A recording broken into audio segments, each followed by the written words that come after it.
Guess who decided he wanted to actually join us again? And we got Sherry this week, too. Yeah. Hello. What's up? Do the Full House, 90s sitcom thing.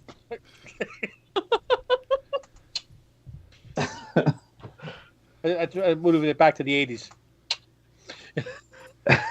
How you doing? I'm not sure anymore. So, Deegan, I want to specifically say right off from the beginning, thank you again for joining us again this school. Yes. Oh, thank you guys for being willing to have me. I was worried you'd be sick of me after No, that we were actually... I'm like, 4 hours is a long haul, to be around somebody. We were Skyping for a couple hours last night to discuss about things we could do to improve the channel and other things that we could... formats and anything we could do to just try to make. Oh, you're having a little business meeting. I guess that's cool. Good, yeah. And then all of a sudden they look down and I see me looking at my phone. I'm like, Deegan wants to know if he could be on the show tomorrow. And Sherry and Greg are like, yeah. I'm like, okay, so yes. That's awesome. In parentheses, drooling. It feels good to be wanted. Yeah, man. Yeah. Well, yeah, thank you guys for having me. I appreciate it. It was fun, so hopefully we can have some more fun. So anyway, for anybody that might have missed the first live stream with Deegan and is new to just getting to see him, meet him, know him for the first time, this is a very, very talented artist who has already done what do you call it? Limited store variants for variants. That's usually exclusive. I like that better. Yeah. Yeah. For also makes Slumber, it sound more you important. did The Closet. You did I think of names. Help me, people. Supermassive. Thank you. Yes. And After School. After School was the last one. That's the one. That's the newest one. So I always have trouble remembering that one. Yeah, and I saw that on the Patreon vote. And I wanted to ask you about that. Yeah. Because that was actually the first I had seen it. If you want to get into it, feel free to start asking me questions. Yeah, thank you for plugging me because I'm terrible at plugging me. So, man, that sounds weird. For. I'm terrible at plugging me. And that's what friends are for. Okay. Time out well or too well. I don't know. I think this channel just went up NC-17. So, yeah, tell us about After School, because I saw that and I have no knowledge of this and I want to know. Okay, yeah, so about the book and everything, what it is?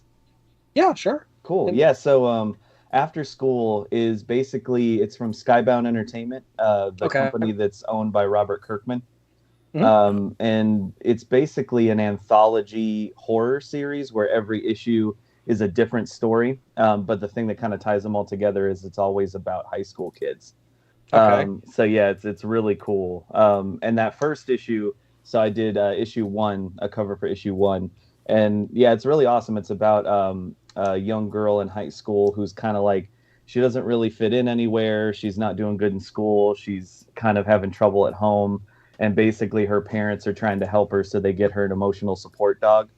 And once she gets this emotional support dog, everything gets better. She gets great at school. She's got a ton of friends. She's popular. Her life just gets so awesome. But you don't really know what's going on because there's something up with the dog. Mm-hmm. And I'll just leave it at that. It's a familiar. And where is your exclusive available? So that one is available at Things from Another World. Same as you had Slumber. Yeah. Yes. So it's tfaw.com. I actually think, I don't know if they're still having it because it was a week ago, but they were having a sale on a lot of their exclusives last week.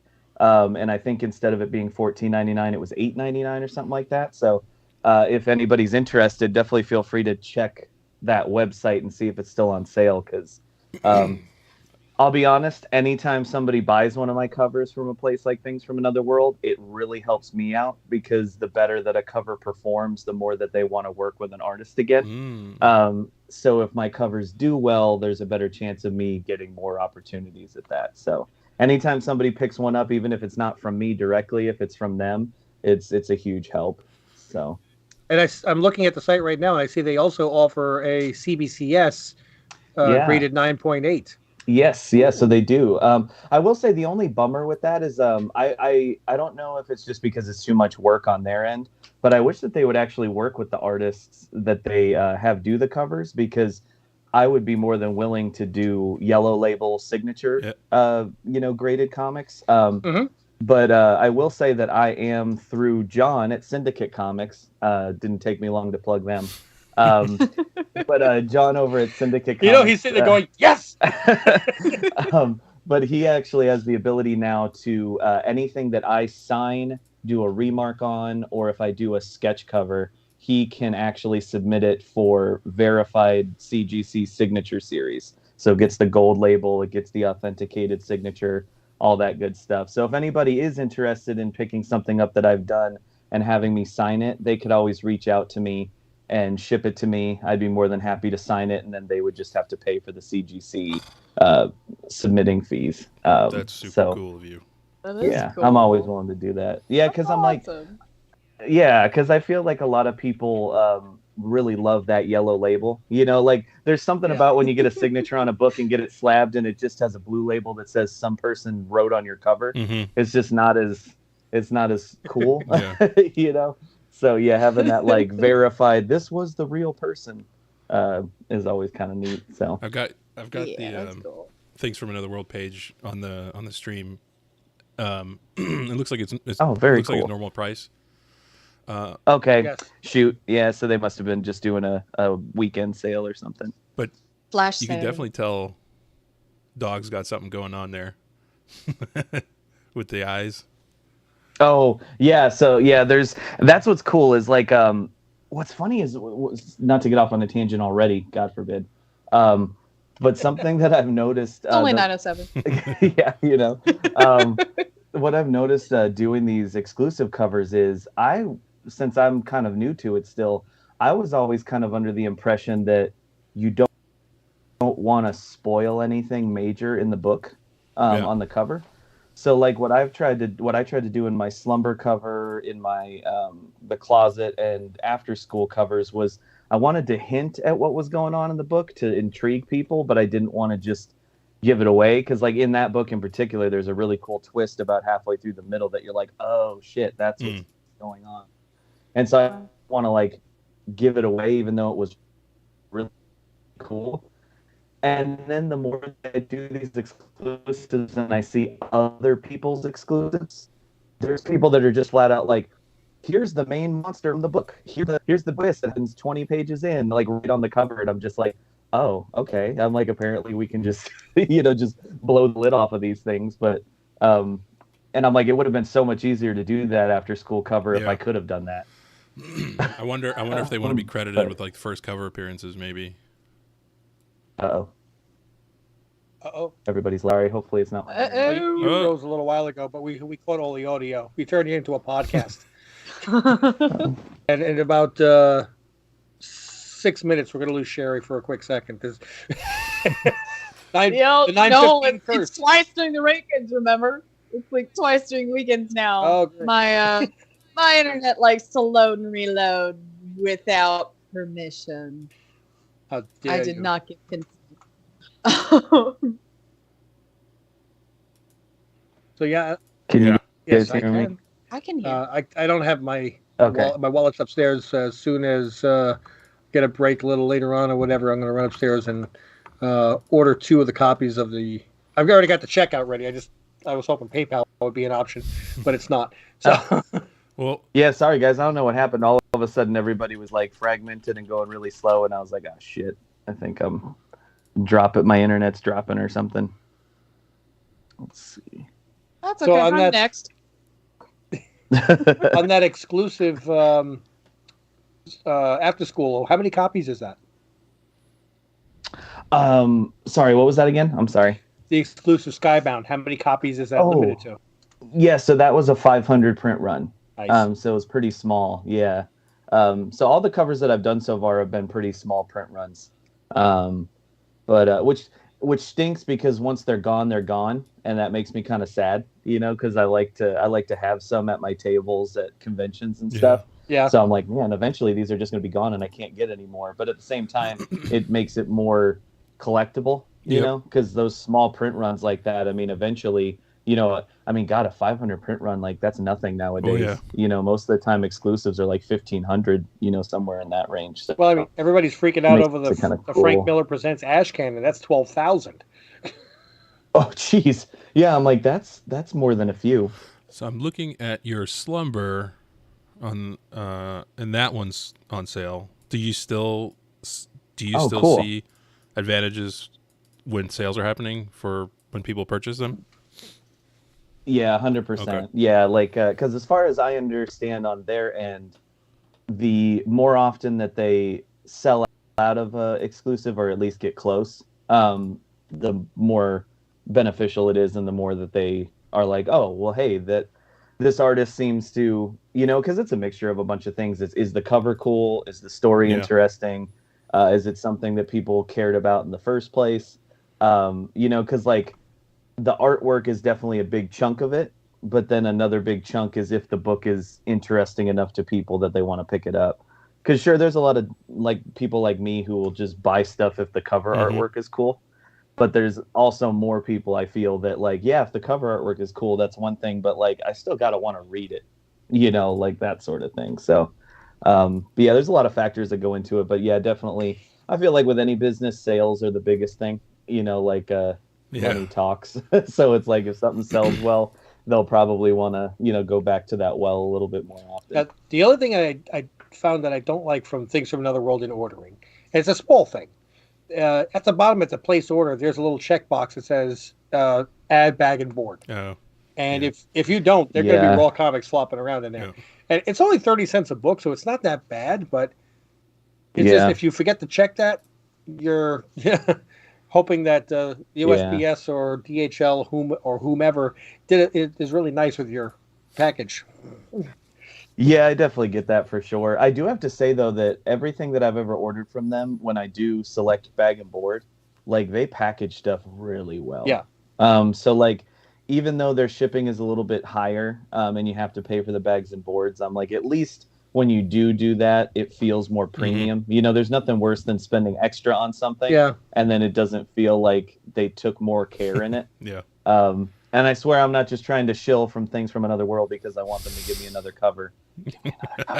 But well, I mean, the shipping's not bad. I'm picking the DHL, which is 2 to 5 days, and it's $4.99, and that's shipping and handling. Yeah, that's actually not that bad at all. No, they don't have a separate handling charge. It's $5, and it's out the door, so that's not bad. Oh man, there's a lot in the chat already. Holy cow! Yes, there is. Oh, we have to. Are there questions and stuff like that? A lot going on. Oh my goodness! Commentary. Yeah, let's pay attention to the folks that were nice enough to come in. I see. Hi, people that are here. I gotta get glasses on. I'm sorry. Cliff is back. What up, Cliff? TN Comic Collector, right? That's Cliff. Oh, and of course, when I say that, everything's for me. Hi, Cliff. I'm sorry, I just referred to you to your handle. Jason here. Welcome back. Sap is filling up the chat and awesome. Sherry, there's a new person. Ha ha ha! Just kidding. Tiago, how's it going? And we all Xbox Gamer joined us. Yeah, wow, 19 views already. Concurrent viewers 10. All right, what up, everybody? That's cool. And are you still there, Deegan? Everything started dropping out on me again, and right when it started happening, I was about to say, yeah, TN Comic Collector is Cliff, a really good dude. He said, I heard Deegan was sketching, so I dropped everything. So I haven't gotten to start anything yet, but I was planning on trying to draw something while we were on here. So if I can manage to talk and draw for a little bit more at the same time, what I would like to do is I'd like to give this away to somebody at the end of the stream if I can manage to. Cool. I'm in the stream. Multitask. To be that dork. I feel like that must be one of the hardest things being like a YouTuber or anybody that does giveaways. Is it's like when you gave away that first appearance of Madam Web Slab. Yeah. I'm like, if that was me, I would have been like, I want to enter my own giveaway. You know, it's like I want that thing. I was on Slab Hub for Rob's Fat Stacks of Comics. So they give away books a couple times during their streams, and I asked them in advance, can I give away a slab? So, because they give raw books. I give away a slab, and the Comic Vet. It's another channel. He does. No, I'm not familiar. He has another channel also, but he kind of does it with Rob's Fat Stacks of Comics. So it's kind of like Greg and I, and we each have our own channels. The Comic Vet won my slab, and in my head I'm thinking, yeah, I'm sure people don't think this is a fix. Yeah, because you said even I was available to win that if I wanted to participate, but I didn't feel right. I know that's the bad thing is even if you want to be a part of it, you almost feel bad about being a part of it. So it's like, yeah. Well, a couple of months ago on my new comic book day, Greg actually won, and like 4 days later, I'm like, you haven't watched my comic book video. Well, I've been busy. I know you haven't watched my comic. Go watch the comic book video. Let me give this to you. Yeah. I have to follow the rules. You have to watch it. It's true. Well, and actually, before I start sketching this, is everybody in the chat, does anybody in the chat like Venom? Because if we get some yeses, that's most likely what I'm going to draw. I was about to say anything Spider-Verse would be fun. I'm not familiar. Venom? Yo, Venom? Venom. Dude, on a side note, Phenomenal. I think one of the most genius things they ever did was that tie-in to the Donny Cates Venom run that was Venom, that took place during the Vietnam War, and it was about like the origins of symbiotes and soldiers in the Vietnam War. I remember reading about and that. It was called Venom. I was like, that's freaking genius. I was going to make a joke. It's the Vietnam War, but now it's a thing. Oh, okay. Yeah. I know it's like nowadays it's a safe yes, bet. He likes Venom. Oh, hell yeah. What's awesome. up, Nate? Thanks for hanging out with us. What was I gonna? I forgot. I was gonna ask something.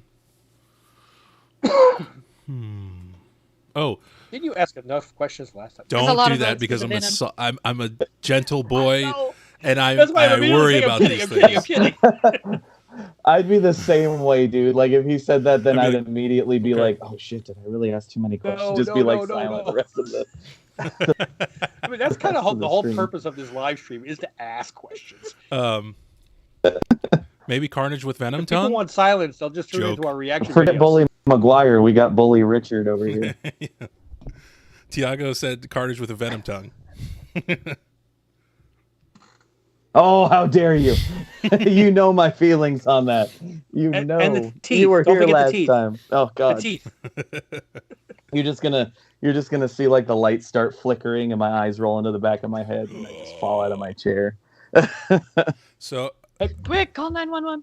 Hey, do you get if there's ever other characters, like if I show a couple of things that you've drawn, you can't get in trouble for them, right?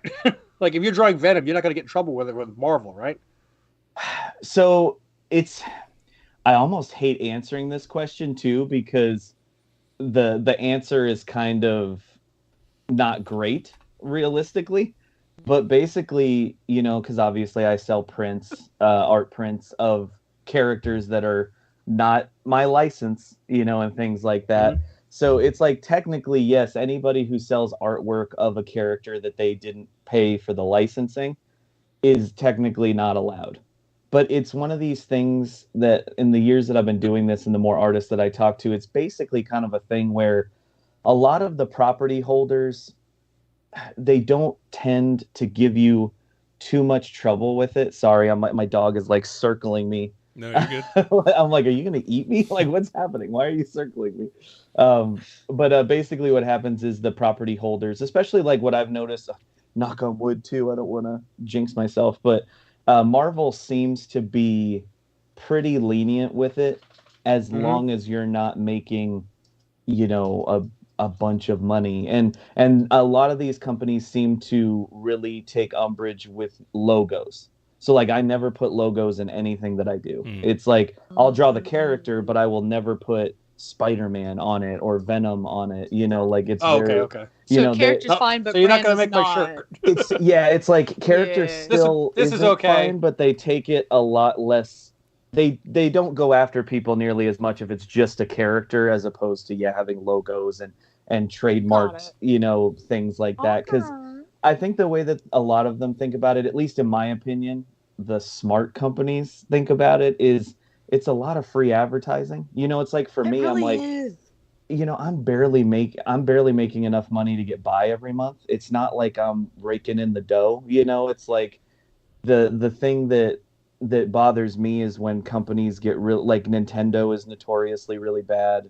Disney, for Disney properties, not necessarily Marvel or any.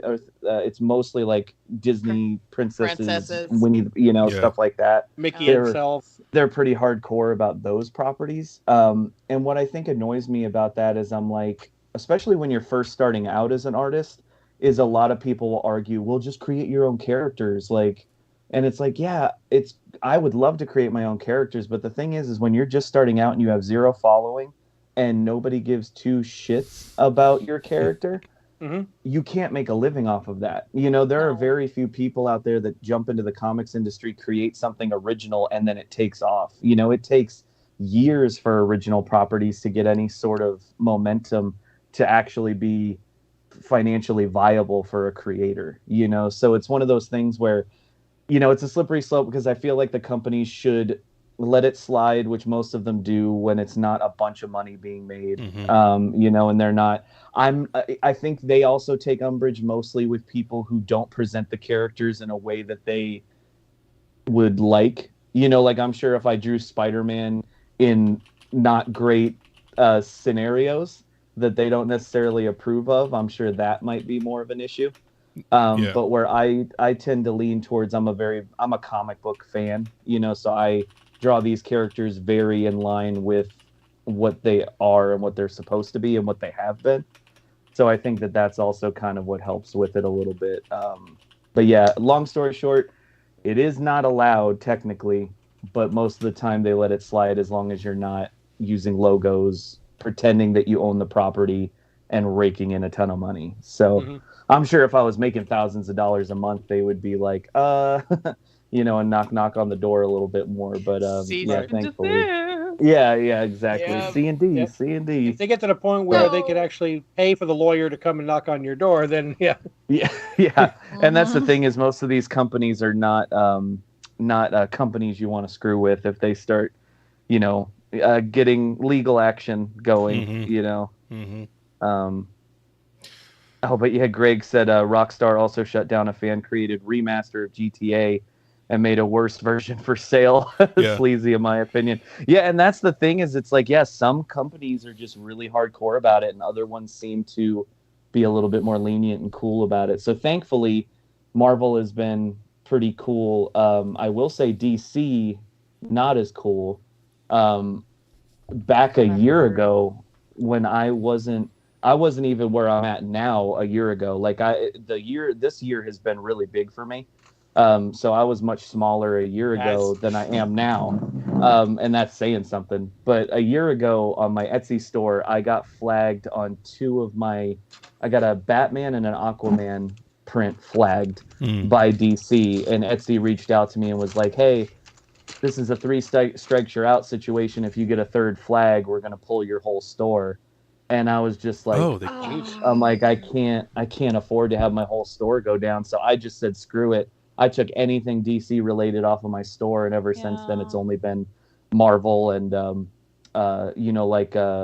prints of the covers that I've done, things like that. So DC, seems like they're a little bit more litigious, which kind of stinks. And that's why a lot of people ask like, oh, you do a lot of Marvel stuff. Like, are you going to do more DC? And I'm like, I would love to do more DC, but the problem is I have to weigh, okay, if I'm going to do a new art print, it has to be something that I feel I could sell well at conventions and that I can also sell well online. And when I can't put anything DC on my online store, that really, the scales really tip, because then all of a sudden the only place that I can sell them is conventions. And all of a sudden that money and time that I invest in getting the prints made, because it's not cheap, I pay my colorist. It takes me 18 to 25 hours to do a single print piece. So it's something that I really got, and then the cost of making the prints. So it's something I really have to weigh, and it kind of stinks. I'd love to do more DC stuff, but half the time I just can't justify the time and expense for how little I would see in a return, if that makes sense. Do you think that DC complained to Etsy So it was literally in the email. It was a person who works for DC who literally all they do, from what I can tell, is go on websites like Etsy, Redbubble, Yep. Stuff like that, and Yep. literally find their properties and send out, Marketing police. Yeah, pretty much, so Yeah. So it's Marketing Gestapo. Yeah. And it's one of those things, again, it's such a difficult thing because, I feel like it's easy to have my point of view when you're not big and you haven't done something of your own that you created that has made it, so to speak. So I feel like it's easier for me to say that if I was ever to create something that became so popular that people wanted to make art of it and sell it to help them have some sort of living in what they love to do, it's easy for me to say, oh, well, I mean, I wouldn't care, as long if I created a character and people out there loved it enough that they wanted to make artwork of it and sell it to try to help them get somewhere.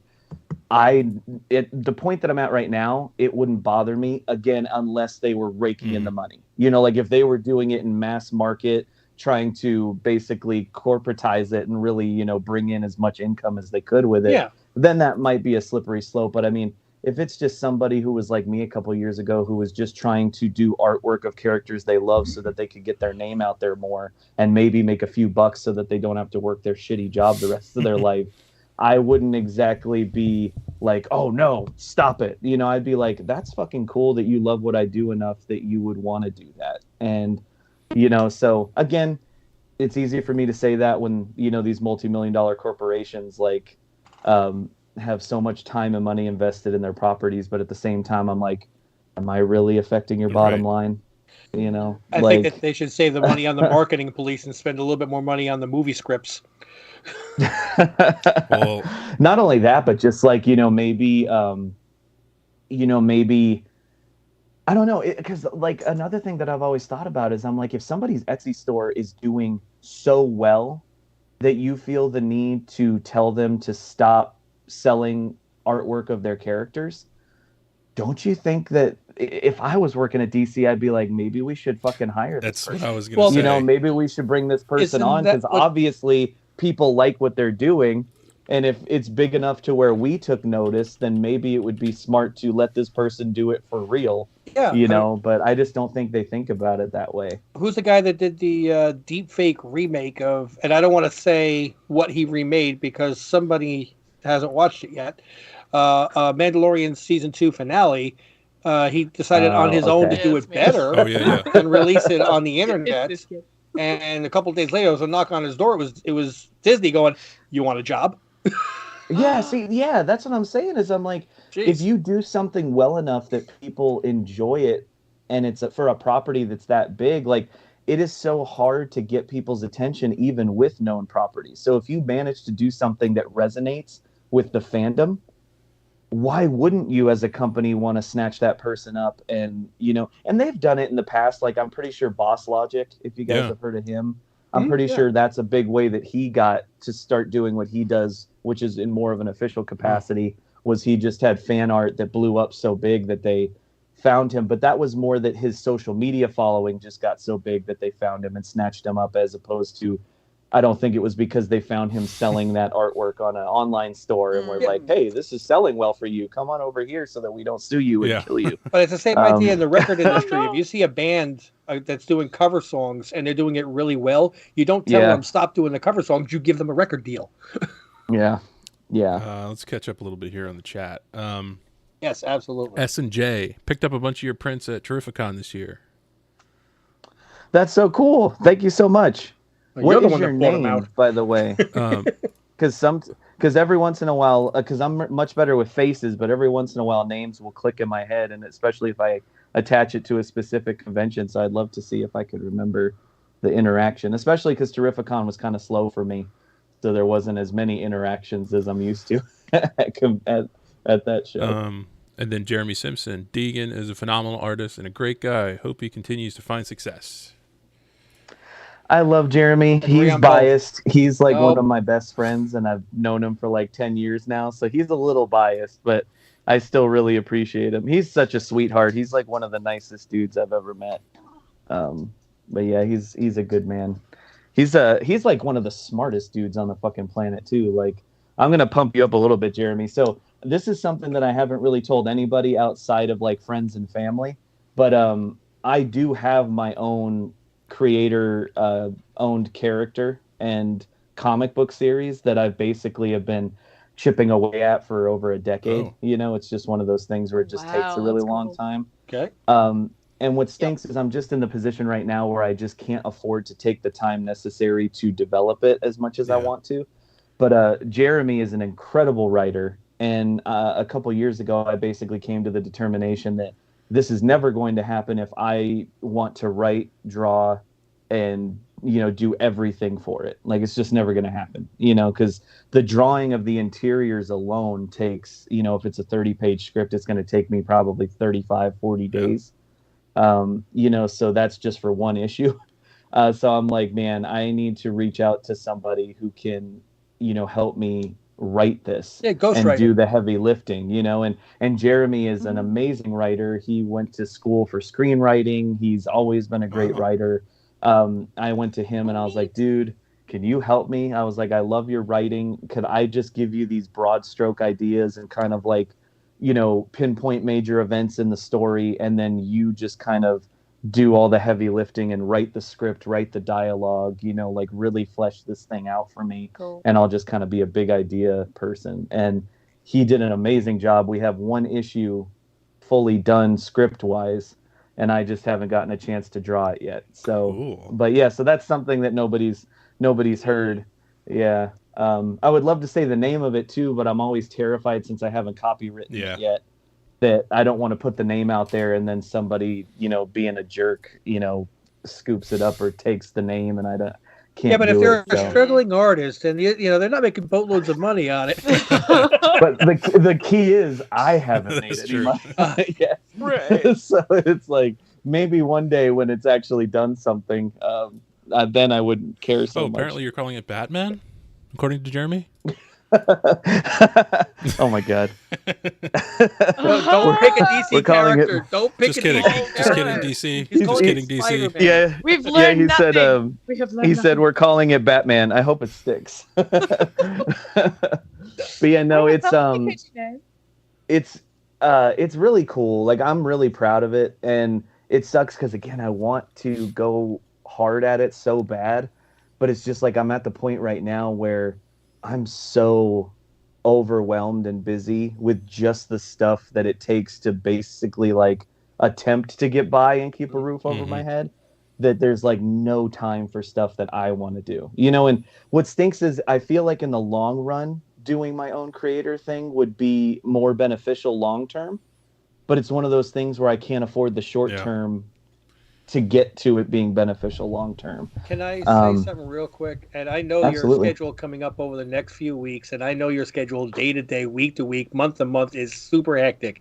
And the fact that you are taking hours out of your time to join us on this channel 2 weeks in a row is really meaning a lot to us. And from all of us here, thank you so much. No, thank you guys. Like, no, seriously, like, I have to say, like, one of the reasons why, like, normally if I was to do something not strictly work related for 4 hours, the entire time in the back of my head there's a voice that goes off that's like, you need to get back to work, you're failing, you're not good enough, you're not working hard enough. Like, it literally makes me incapable of taking days off. Like, I'm supposed to take the day off tomorrow and I'm like, probably not. I'm already in my head like, but I got to do this, and this. And if I take a day off, then that's going to put me another day behind. And I'm flying to Tucson on Wednesday. And, you know, it's like, so all this stuff starts snowballing. But what I have to say is last week when I did the stream with you guys, it was like the first time in forever that I did something that, and I guess you could still say this is for work, you know, it's getting my name out there. It's, you know, networking and things like that. But that was just fun. Yeah. And I didn't the entire time have something in the back of my head going like, you need to stop talking, get off the live stream, get back to, you know. And it was like, so it was such a relief. And I hate anytime I complain about this stuff, I always want to say up front that I fucking love what I do, and I would never want to do anything else. And I feel so thankful that I'm even at the point where I can attempt to do it for a living. I say attempt because it's not quite making a living yet, but I'm still in a better place than a lot of people who first start out, so, but all that to say is at the end of the day, I do like to reiterate, because I don't think a lot of people understand fully. I think a lot of people get the idea in their head that all I'm doing is every day I wake up and I'm like, oh, I'm going to get some breakfast. Okay, now I'm going to go sit at my comfy chair and I'm just going to draw and have a good time today. And it's like, out of a 7-day work week, I'm lucky if I draw maybe a day or two. Like, all the other days are taken up by emails, responding to clients, booking hotels for conventions, talking to promoters about me being a guest on their convention. If I can't be a guest, then I need to sign up for a table. When he draws, though. Like, when he draws. Oh, this was a... and so I just really appreciate that you guys welcome me on here, and it's something that I can do to kind of decompress a little bit and not stress for every hour of the day, because that's the thing, is I'm a ball of anxiety before I started doing this, and unfortunately, as much as I love this job, it just piles on the anxiety, because it's like I have, for example, I want to say, and I almost hate saying this because I don't want people to panic, your commission will get done, I promise. I've never not delivered. But I think I have 27 or 28 commissions right now. And basically the turnaround time is anywhere from today to 4 or 5 months from now is probably how long it's going to take me to finish all of them. And it's one of those things where, like, once you book yourself that much, and then on top of it, I have 2 covers that I'm doing at the same time that are due in 2 weeks. And I'm so happy about them, and I'm so excited for them. And they're for more independent, creator-owned books. So it's a little bit different than what I've been doing, but it's super cool because they're great stories. And I don't know if I can necessarily talk about them yet, so I won't name them. But hopefully I can come back on at some point. And but it's one of those things where I'm like, so I got all these commissions, and understandably these people are excited and they want their art. And, so people reach out, and 9 times out of 10, everybody is incredible and gracious and just is like, hey, I'm just checking in. But what I think a lot of people don't realize is it's like, I'm barely drawing, like I get 2 days out of the week to actually draw, and I'm lucky if I can get 1 or 2 pieces done in that time frame. So then it's like, all right, those 2 days are gone. Now another 5 days until I can do more. And then, God forbid, if I go out of town, like next week, I'm going to Arizona for 7 and days. like Georgia isn't hot enough in August. So... You have to go to Arizona. Dude, that is the biggest thing I'm not looking forward to. It's a dry. At least it's dry. Like I said in the last stream, I grew up there. That's where I was born, was in Arizona. And the biggest reason I wanted to leave was because of how fucking hot it is. And it's like, it's a... no joke, crack an egg on the sidewalk and scramble it heat, and I'm like, I would take the humidity over baking, literally baking, like human baking any day of the week. And so I looked up the weather for next week, and it's like over, cracking the hundreds. And I'm like, oh, of course, when I fucking go out there. My uncle lived in... I'm like, it's the kind of heat when you step off the plane, it's just open an instant. oven door. Like, you're just like, pah! Like, yeah, it's so bad. But luckily, I'm going to be in a convention center for most of it, so it's not really gonna be. My uncle used to live in Phoenix. He said in July and August, you did not go into your swimming pool. It was like jumping into a bowl of soup. Oh, yeah, it's one of those things where even you'll like put water in your hair to kind of cool down. It's like, nah, the water evaporates so quickly it barely does anything. So, but no, so it's one of those things where I'm just like, it gets really stressful, because like all I'm thinking in my head all this week was, okay, I've got to make sure that I get everything shipped out to Arizona. I had to ship all of my prints, all of my backdrop and table setup, all of my art supplies, because I didn't want a chance putting them on the plane and all that shit gets lost. And I show up to the convention in Tucson and I sit at my table and I've got nothing to sell. And I'm just like, selfie. Yeah, I'm just like, I'll draw quick sketches for $5, please. Like, I'll be able to afford all of my travel and the table cost if like 700 Look, if John people, Candy could sell shower curtain rings as earrings, you know. But yeah, so it's just nice to be able to do something like this every once in a while where I can just kind of like completely decompress and, you know, put all that, you know, outside of my head for a little bit so that my anxiety brain will take a chill pill for 2 minutes and, you know, not make me feel like I'm an epic failure if I'm not, you know, because I guilt myself all the time. It's so bad. Like, it's gotten to the point where it's unhealthy, like legitimately, you know, where I'm just like, I literally will not give myself any sort of break in any shape or form because I'm just like cracking the whip on myself all the time, you know? So I got to find a balance. It's very unhealthy at this point. First of all, you're welcome. No, I'm kidding. No, I definitely said thank you. So yes, absolutely. The guy S&J who's at Terrificon, he said, I was the one who bought a bunch of Spider-Man, Venom, and Carnage prints. Oh, I totally remember you now. That is so awesome. Thank you. Like, I appreciate it so much. That was actually one of the coolest experiences of Terrificon. Talking to him and a gentleman that was in the stream last week, his name was Avril. Oh, yeah. So they were two of the coolest people that I met at Terrificon. That really saved that convention for me because that was a rough one. So yeah, people like that really come through clutch because there are times when, and thankfully it's been few and far between the last couple of years. Like I've really, out of the dozens of conventions I've done, I've really only had one or two that were like, I'm like, I don't know if I'm going to make my money back. You know, I don't even know if I'm going to break even. And thankfully that's few and far between. But when those happen, it's very hard when you're sitting at that table to not just put your head in your hands and be like, fuck, you know, like, am I doing the right thing here? You know, like, maybe I'm not, you know, good enough. Maybe I'm not up to snuff. And this is why it's not, you know, successful right in this second. You forget, it's like with comments in the comment sections, you always see the stuff that hurts you and you pay attention to that. But then there could be 10 comments of people just being lovely and loving on you and being positive.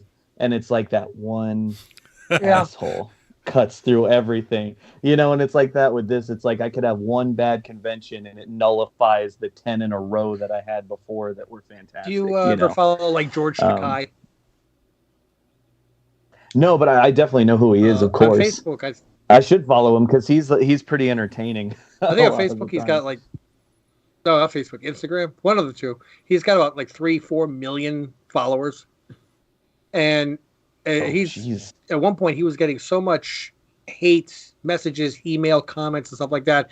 He was actually deciding whether or not he was going to shut down all the social media, and all his fans then kind of like rallied and said, like, look, Mother Teresa would get hate mail, okay?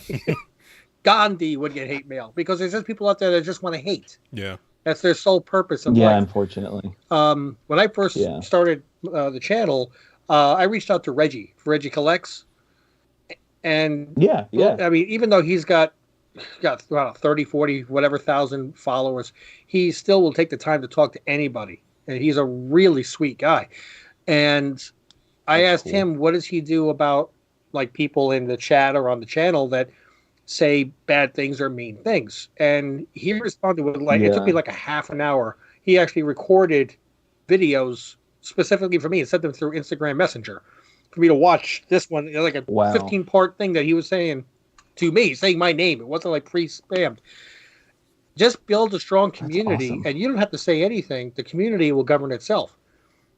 And I've actually seen that with the people in, you know, some of these chats that, you know, like somebody will say something mean, and then other people in the Ohana Comics family are like, hey, this is the wrong place for that. Bye. Get out. Yep. I love that. That's what I noticed, like doing that first stream with you guys was I'm like, you know, like I've talked to a few people since that stream, you know, about doing the stream. And what I kept saying was, I was like, you know, of course. And I hope this doesn't come off as like mean, but like, it's one of those things where I was like, you know, there's other channels that have a bigger following or, you know, more numbers, but I'm like, I would dare anybody to try and find a channel that's got people that are loyal to it, that are as kind and genuine as the people that I've dealt with so far in just a little bit that I've worked with you guys. Really appreciate so like that. I think, like you guys seem like you're growing a really, really cool community. And, that's something I'd rather be a part of, a small community that's like that than a large community that's full of people that just want to shit on things or shit on you, or attack people or, I'm like, life is too short to be so it's negative. Not just your talent, it is your personality, which is why we're so excited to have you on this channel. Okay? I mean, if you could be the world's greatest artist, if you were pretentious, we're like, I don't know if we're doing a live stream this week. Yeah, like I definitely get that, like, because that's how I am with anything. Is I'm just like, if I don't want to take the time and the investment to associate myself with people that aren't people that I would love to have in my personal life. You know what I mean? Like, I don't want to associate with people that are like that are divas, that are assholes, that are, think they're too big for their britches, that sort of thing. It's like, I don't have time for that. I don't have any interest in getting a leg up by dealing with shitty people like that. I would much rather take the long and winding road that is filled with people that are awesome and genuine and wonderful than deal with people who are shitty all the time just because I want to get somewhere. It's like, I would rather not get somewhere than do that, and watch myself become that way in the process. Like I don't want anything to do with that. I was gonna say, there's an old expression. It's better to be loved for who you are than it's better to be hated for who you are than beloved for who you're not. Yeah. So, sorry, Greg. Well, I was just gonna say, when you deal with those people, at least for me, it's stressful too. Like when you're around those people, so like you're already extremely stressed as it is just by your own, your own self. So like being around those people is just, I can imagine you just wouldn't have time for it or the mental capacity for it.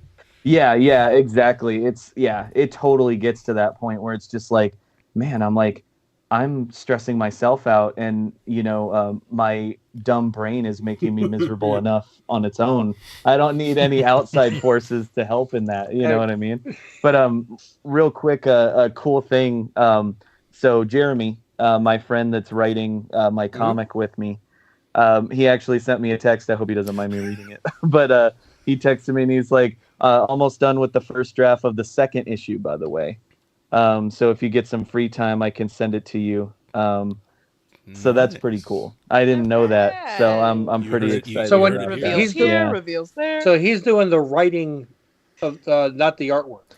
He's doing the heavy lifting on all the writing. So he's actually scripting it out and taking, like, what I'll do. Basically, our process has been where I kind of, when we first started, I kind of gave him the elevator pitch of what I wanted the story to be, and kind of pitched him on all the main characters, and told him what I was hoping for them to be like and stuff like that. Because basically, and I mean, if you guys are interested, I don't mind talking about what the comic is and kind of. I'm interested, but the only reason I'm not is because it's not published, and I don't want anybody else stealing your idea and getting it to market first.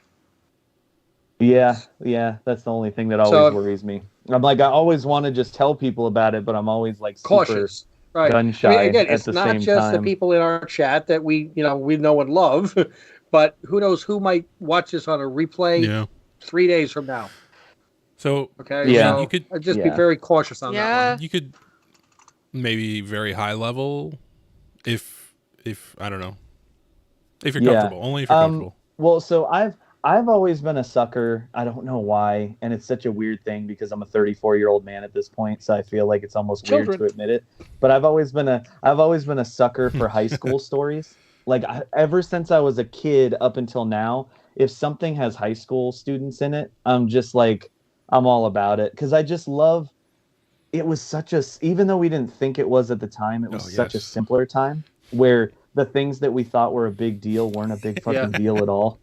And it's this whole idea that you can kind of escape into that, like remembering what it was like to be at that age when things seemed like they were the end of the world, but they weren't. And so my whole concept is having a teenage superhero that is dealing with the things in life that a normal teenager would think are the end of the world that aren't, and then also dealing with things that really are the end of the world, as a superhero. So it's like, and and I know that some of that kind of sounds derivative of Invincible or Ultimate Spider-Man, but I think we're taking it in an interesting direction that is different than that stuff. It's I like to think, because obviously you guys know how much I love Invincible. It's easily probably my top 3 favorite series of all time. But as much as I love Invincible, there are times in it where I'm a very like hopeful, optimistic person. I like to live in this fairy tale world of like always hoping that things will work out, or always hoping that good people get what's coming to them, as opposed to what the real world is a lot of the time, where good people get the shit kicked out of them, So like in storytelling, I'm like, I kind of like to take more of an optimistic, so the thing, I love Invincible, but sometimes for me, it just gets a little too dark. It's just like with Game of Thrones. I enjoyed Game of Thrones, but it's something I'll never watch again. Because it's just like, I can't take getting kicked in the metaphorical nuts over and over again. And it's like, I want something that there's going to be stakes, there's going to be consequences. I don't want it to feel like a lot of superhero books where you're never afraid that something bad is going to happen to a character you love. But at the same time, I want to have this book. I got to say because Jeremy is doing so much on this. We are just trying to paint a picture of like giving a little bit of hopefulness and optimism, and have those stakes in dire situations, but kind of have the light at the end of the tunnel, so to speak, so that's kind of a high level thing. And it's very much about, the main character is very much just me when I was in high school. So me in high school was much different than me now. And I look back at me back then and I'm just like, God, man, like you thought that you were doing the right thing and you thought that you were a good person, but realistically, like, you fucked up so much and you did the wrong thing so many times. And that's something that I can look back with hindsight and know, but I think back and I'm like, at that moment, I thought that I was doing the right thing. I thought that I was being as good a person as I could be. And I love the idea of like kind of telling stories about a character that is very much me from back then, but having the hindsight of it so that we can hopefully like show, even though this character thinks that he's doing the right thing and stuff like that, you can kind of show him learning those lessons, that I've kind of learned, along the way, and really watch the character grow. I really want him to kind of start out as a character that maybe you're just like, this kid means well, but like, he's kind of, got a lot of issues and, he's a little stubborn and stuff. And I want people to kind of grow with him and care about him more and more as the story, plays out. So are you a fan of the Clone Wars, the animated series, the 7 years? I've never gotten to watch it. I've always wanted to, but every time anybody tells me about it, they're like, skip like the first 3 seasons and then it gets real good. And I'm like, I've never had the patience for stuff like that. I'm just like, if I can't watch the whole thing and enjoy the whole thing, I just don't have the bandwidth for it. I wouldn't recommend skipping, but one of the things about it is Filoni, when he created Ahsoka Tano, he knows or the propensity of Star Wars fans to automatically hate new characters. Nobody hates Star Wars as much as a Star Wars fan. So, but what he did was he created specific reasons, character flaws on purpose with Ahsoka, so they would hate her for those reasons. So that way, as she grew and her character evolved, and those reasons were overcome, they learned to like her. Now she's a fan favorite. So it sounds kind of like what you're doing that with your character, where is you're making a character that does have flaws and you're controlling it with the idea that as they mature and have character development and overcome those flaws, the audience will learn to appreciate the character that much more. Yeah, that's cool. That's honestly exactly what we're going for with a lot of it. So that's cool. I'm glad that somebody else did it already and it worked. Yeah. So at least it gives me a little bit of faith that it's possible. It's one of my favorite characters. But yeah, no, I love that's awesome. Ashley Eckstein. That's awesome. But yeah, no, it's something like it's been a passion project for so long. Again, that's why it's like painful to not just show you guys what the character looks like and tell you all about it. Like, But at the same time, since it's been such a passion project, there's that part of me that's utterly terrified that if it got taken from me, or if it, got, stolen in some way, shape, or form, like it would just be heartbreaking. We end the live stream, and you want to tell us three, that's fine, and we'll keep our mouth shut. But I just worry about the NDA. Yeah, there you go. I don't care. I do have to shout this out. Sherry, phenomenal artist. I'm like, shit. Yeah, dude. That's good. I'm a trademarker, apparently. I was gonna say, go ahead. Go ahead. Sorry. Oh, I was just gonna say, I know. I feel bad. I'm already dominating this damn live stream. No, you're good. You're good. I'm a sucker for dad jokes and puns. That's what I was gonna throw out there. So, nice. I'm an appreciator of puns. She is. Oh, good. I like to punish people. She a lot. Punish people. All right. I punch her these things late at night. Yeah. Man, this is layered. The Punisher. Right. I know. Sometimes I have a pun in the oven too, so it's still ruminating. Oh my god, the fact that somebody's ding went off right when she said that was fucking perfect. Yeah. Oh man, you can't make that stuff happen on purpose. That was my wife, so now she's part of the family. I was gonna say Sherry is our manga anime expert now, and I was wondering what your thoughts are towards that whole world. And Sherry, if you had any questions for him, Hi, yoroshiku. Oh yeah. Do you like it? Who has questions? I don't know. Anime, manga.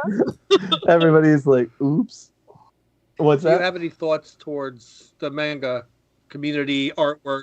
Oh, yeah, okay. Anime, like it, not into it, interested. I have a complicated relationship with manga and anime. When I was younger, I loved a lot of anime. And it's, it's so like, I'm a basic bitch when it comes to anime. Like, it's so bad. Like, when I was younger, I loved Dragon Ball Z. I loved Gundam Wing. Gundam Wing is like still to this day one of my favorite animes ever. Cool but stuff. I never really got into the other Gundam. It was just Wing because I liked the characters. So it always drove me nuts that they constantly changed everything, every single series. But I loved weird stuff like Blue Submarine #6 and Guyver. I love Guyver. That's one of the big ones. Even the bad movie that they made in the 80s. Dude, I love. It's so funny. Those two movies were so bad, and especially the first one with Mark Hamill. But the second one, I legitimately feel like for as low a budget as it had, I feel like that was a genuinely good, like martial arts, like superhero anime adaptation, like in live action, like that. That movie's got some badass fight scenes in it, like with monsters in those and costumes. Stuff. Yeah, so the older that I got, the more I got away from anime. And I think it was just, and I feel so bad even saying this because I know it's a big reason why people love anime, is I can't get past the insane internal monologuing that takes like 15 minutes and they're just staring at each other because all I can think of in my head is what the other person is thinking as they're just standing there. Because you hear their inner thoughts and they're like, I've got to be the best fighter. I have to stand up for myself. I can do that. And it's like the other person, I just imagine they're like, what the fuck is this guy doing? He's just been staring at me for 15 minutes. And I just can't get over it. And it's so funny because I'm like one of the cheesiest and hokiest people on the planet, so it is so hypocritical of me to make fun of or not like the cheesy and hokiness of anime, but it's just so hard for me to get past it. I feel like such an old grumpy man like at this point. Like I feel like I got into My Hero a little bit, My Hero Academia, and I think that was easy for me to get into because it's superheroes, so that was kind of like a bridge for me, But still, there are episodes when I'm watching it and I'm just like, Deku, shut the fuck up. Like, he's just going on and on about, like, and saying the same things over and over again. And it's just like, I feel like some anime, it's like, you can just give context clues. Like, we don't need everything spelled out for us. It's like I feel like sometimes the animes just don't seem to respect their audience a whole lot.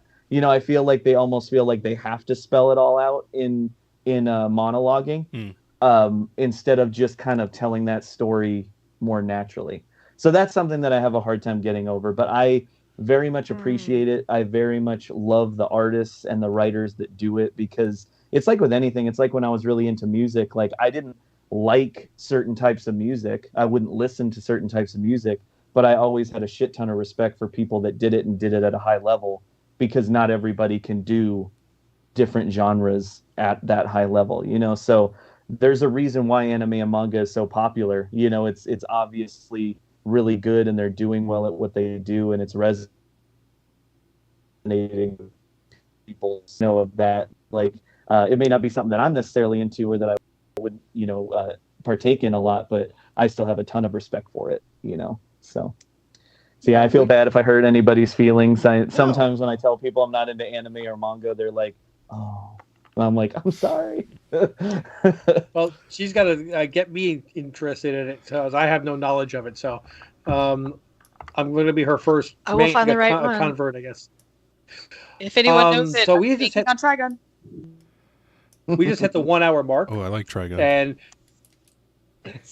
wanted to talk about the challenge that Ohana Comics threw down a couple days ago, which we fell short of. We're now over 11,000 views on episode 6 reaction it's video. Still going. Yeah, it's still going. Yeah, people are still watching that. The Sound of Her Wings. And when we did the bonus episode, the one with the 2 cats, we announced during that if we got 1,000 views and 50 likes, then on this live stream we will be giving away 4 slabs. Well, we got the 50 likes, but we fell about 100 short of the 1,000 views. We're right about 890. So we didn't hit the goal, but we did get close. So at least we want to give away at least 1 book. Yeah, figured that was fair. So I am going to be giving away the Walking Dead issue number 100 Chromium edition. It's a PGX, but it was graded in 2012, which is before PGX got in trouble. So it's a true 9.8. All right. So all you got to do on this one is, Deegan was mentioning a book that is available on Things from Another Planet earlier. If you could say the first person to say in the chat what the name of that book is, wins this slab. Ooh. Oh, and it's Things from Another World, just in case. I don't want to. Worlds, planets, whatever. Wait, did you say Things from Another Planet? I know. I just don't want somebody to. I don't want somebody to Google search it and they find something weird. Because you never I'm pretty know sure. Wasn't that a store back like when we were in middle school in the malls, or is that Things from Another Universe? They had life-size alien and predators in the windows. I feel like you're right, because when I first got reached out to by Things from Another World, I was like, haven't I heard of this before? So I feel like, there is something, or maybe it's just a Mandela effect and we're remembering something that never existed. Tiago answered Slumber, but that's not correct. That's the book that the first one. I was talking about the one that was promoting right now, which I haven't even gotten yet, which I have in my cart. So to clarify, my newest exclusive. Yep. So that is the most recent one that I've done, and it's Nate for Things from Another comes World. in with After School. Nice. So Nate, if you go to Ohana Comics on Instagram, go Nate. It's got the little logo of the Basset Hound. In case anybody's wondering, him. Oh yeah, there it is. Yay! Just send me a message with your address. I'll mail that off to you. Congratulations. I hope that you're in the United States. Please. If not, move here. Congratulations. I love when people win stuff. I live vicariously through them. Yeah. Well, sometimes I'm on auctions and I see something going for a good price. I'm like, I'm going to buy that just so I can give it away.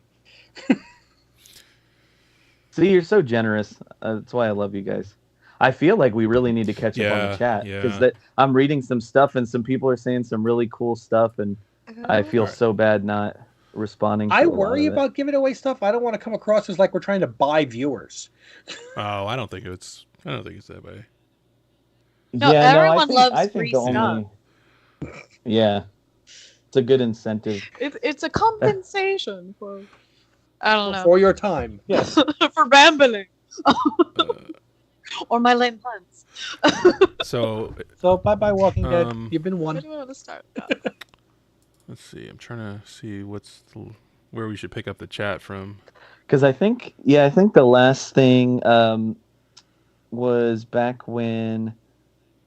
I think it was back when Jeremy said, "I'm not biased. I'm correct." Oh, That's kind of where I kind of last and let Saf off. was talking about.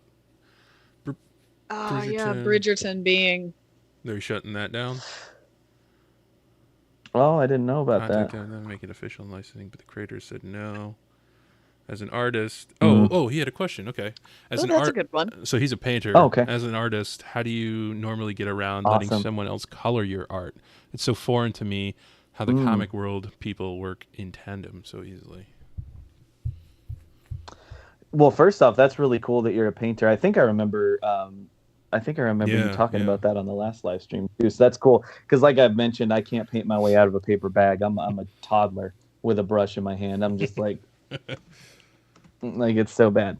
But so it is very weird. I feel like to any other artist who has nothing to do with comics, when they hear that somebody just pencils it and then somebody does the inks over the top of it that's different than that person, and then somebody totally different does the colors on it, I feel like that's like what it's very, like they were saying, it's very foreign to a lot of other artists. But what happens is because it was honestly kind of foreign to me when I first started really trying to do stuff in the industry in my early 20s, because I used to do everything. I wanted to pencil it, I wanted to ink it, I wanted to color it. But when you really start to get into this professionally, you start to realize very quickly, with the deadlines being as tight as they are for a lot of this stuff, you really have to get to the point where you check your ego at the door and you're willing to let other people do what they do best on top of what you do best. Because without, so like, for example, I ink my own stuff still, so I'll pencil and ink it. But that's just because I've gotten to a place where I'm fast enough doing my own inks that it just works out better that way. I would love to be able to have a legitimate inker ink my stuff. It's just another expense that I would have to have, and I just can't really afford to pay a colorist and an inker right now. Because for me, I want to pay the people that I work with substantially enough for what they do. So I'm not willing to just go out and find somebody who's a great inker, but they're charging way too little for themselves and take advantage of that. Like I would much rather just wait until I get to a point where I can afford to give somebody, something that's going to help them, make a living. To elaborate on his question, though, he's saying it'd be like me sketching and doing a base and then trusting someone to do the shading. How do you deal if the direction they went wasn't the direction you intended? Yeah, so that's where the biggest thing, at least in my experience when working with a colorist, the biggest thing is communication. And I mean, that's any relationship in life. I mean, honestly, like without communication, every relationship falls apart. So with a colorist, what I've always done, because I only have 2 colorists that I work with. The first one that I started out working with, his name is Gat Melvin. Okay.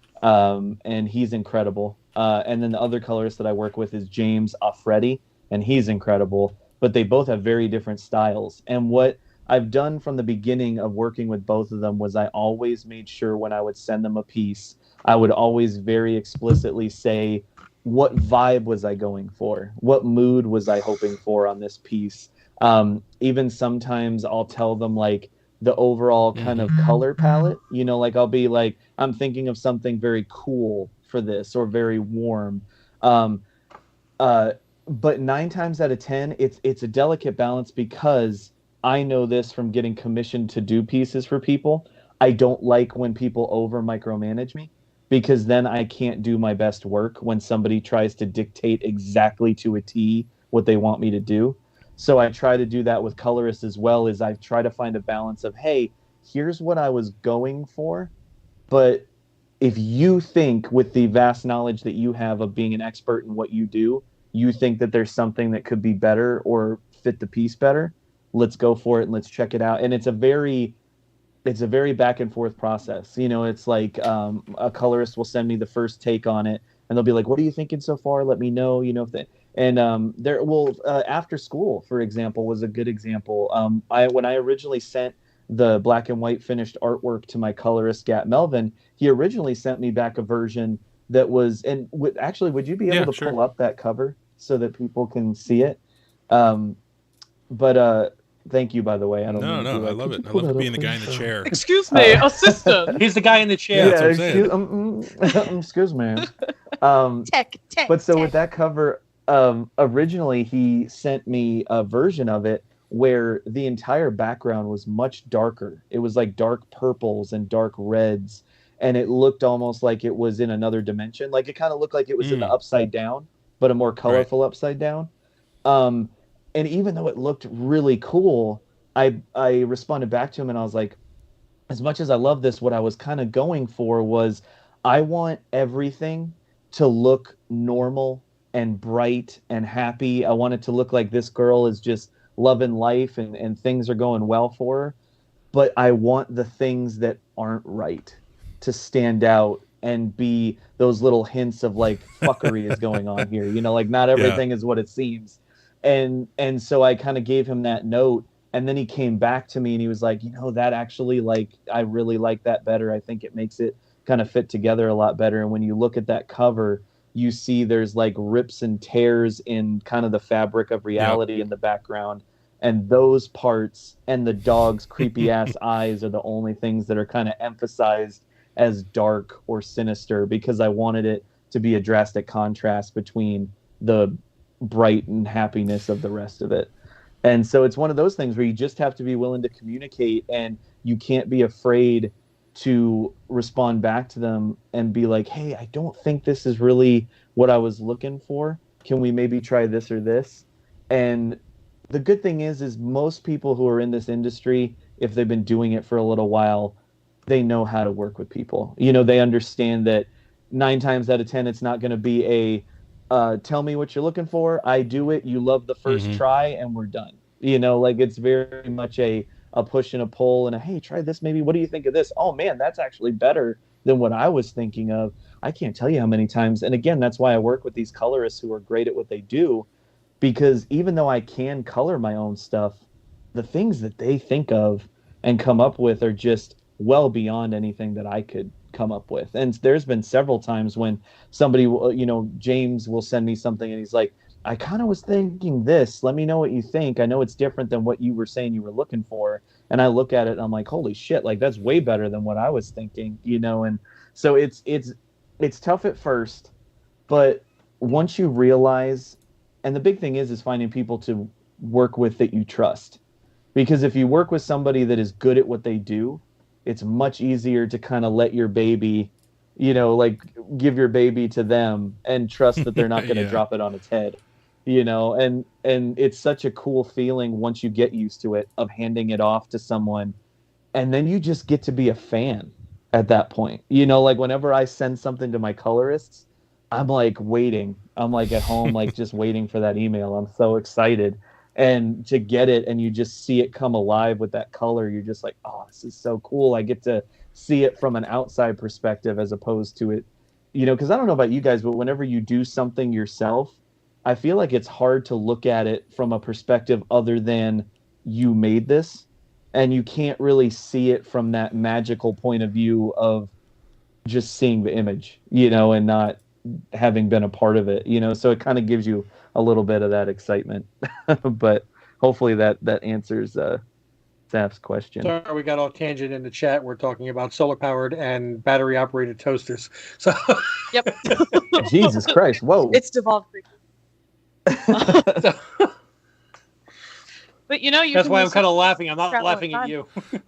I know as you were talking about that, Deegan, I kind of started writing my own music. And that's cool. I've always wanted to, but I've always like not been, I guess, brave enough or whatever. But I can play all the instruments, but I don't know how to sing properly for like metal, you know, because you can hurt yourself if you don't sing properly. Oh yeah. So absolutely. I went to Fiverr, the freelance site, and there's lots of people on there, and I had the lyrics written. And I kind of had an idea of how I wanted them sung, but I sent him to the guy, and he sent back what he did, and I was like, whoa, this is awesome. Really? So it made me That's kind cool. of think of that when you were talking about how like you're waiting to get back your colors, you know, and it's like, well, I didn't even think, exactly. using this note, or you would use that color there or whatever. Yeah, exactly. It's like such a cool thing to like, you know, get to. It's like opening a present on Christmas. Like, you kind of know it's coming, but you don't know what it's gonna be. And when it's awesome, it's like such a cool, you know, experience. Oh man.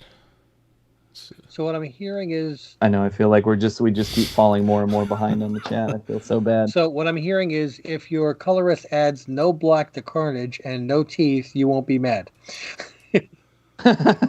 No, that would definitely end up being a conversation. And it's so funny. Like, I'm so OCD about that I make it very clear in the beginning when I send, like, I did a Carnage piece recently. And when I sent it to my colorist, James Affredi, I was like, all right. And just so you know, man, I really love the classic Mark Bagley 90s version of Carnage. So those teeth need to be black. And I was like, and I don't even give room to interpret it. I ink the teeth black. So they would have to go through a lot of trouble to make those teeth not black anymore. So I'm like, I make it very clear that nope, these teeth are black, and that's how they're staying. You've seen the bumper stickers that say WWJD, what would Jesus do? Yeah, we got to get the Deegan WTFCR. No, GTFCR, sorry. Get the fucking costume right. yeah. I know. I feel like after that last live stream, I need to make a T-shirt with that on it. Like, get the fucking costume right. Yeah, because it just drives me. And again, I know it's going to come back and kick me in the ass one day, because at some point I'm going to get a costume not quite right for the hardcore fans of whatever it is, and they're going to be like, "What about get the fucking costume right?" And I'm going to be like, No, your answer to that is, I did it wrong on purpose to see if you were paying attention. Now I know that you're a true fan, and I appreciate you too. I'm going to have to reach out to you whenever I have situations like that come up. I'll be like, Richard, how do I bullshit my way out? Okay, let me check the PR handbook here. Wait, will they take a toaster? No.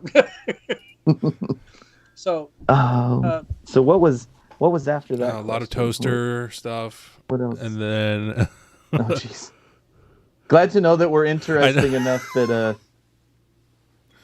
no, it started with the I feel like I'm buying viewers, and Sav said only if I was giving away things off topic, or so like, gotcha. Like, welcome to Ohana Comics, tune into the next one for a free toaster. So I'm like, wait, how good a toaster is it? He goes, well, it depends upon, it's a battery. I'm like, wait, how many batteries does it take to operate a toaster? So I think the next. I wanted to listen to you, but I had to know. Are we talking about like 15 9-volts? I mean, you got to get those heating elements up there. Earlier on, you made mention about the fact that as a new artist, you can't just take, draw your own characters and go out into the world, because you have to make money and nobody knows those characters. So you have to draw the DC, the Marvel, the Erica Slaughters of the world and everything else. In a related thing, sort of, Sherry actually does a lot of voice work and cartoon characters, and very talented. That's cool. And she's trying to break into the field, but of course she can't just develop her own character and do it, because nobody has ever heard the character. And so I do she a lot does a lot of of characters that are, not necessarily a character themselves, but without any sort of context, no one's gonna care. So, but she's now just getting into a field, which is kind of like where you were a couple of years ago with this whole thing. Yeah. Any advice you'd like to give her? Oh man. Well, without knowing and seeing like your content and stuff like that, and I'm assuming you're probably doing this, so just let me know if you're not, but are you doing like videos and stuff of voices of known characters or stuff like that? Not yet. I've been playing around. It's like Ground Zero. Okay. Yeah, I've been trying to do that, but also at the same time, I have some voice acting coaching training that I've actually done, and I'm going to pursue that as well. and that would be both, Yeah. you know, just like the regular. And this is my voice, and this is what you need to buy. Yay! But also, That's great. It's so weird looking at somebody and then their voice just completely changes. Like, it's so jarring. It's like, whoa. Well, she does the best Stitch, so I love Stitch. Oh man, that's great. That's awesome. That's my super favorite. Cool. He honestly, he was like the official start of everything. Yeah, Really? I've been doing Stitch's voice since I was 9, That's so awesome. I've been doing it for 20 years. As weird as that's gonna be. Stitch didn't come out till I was an adult, cool. so. Yeah, that's fine. He speaks. Feeling older and older every day, man. That's part time. You know what what happens? You know when I pick up a Silver Age book and realize that I'm older than it. That hurts, man.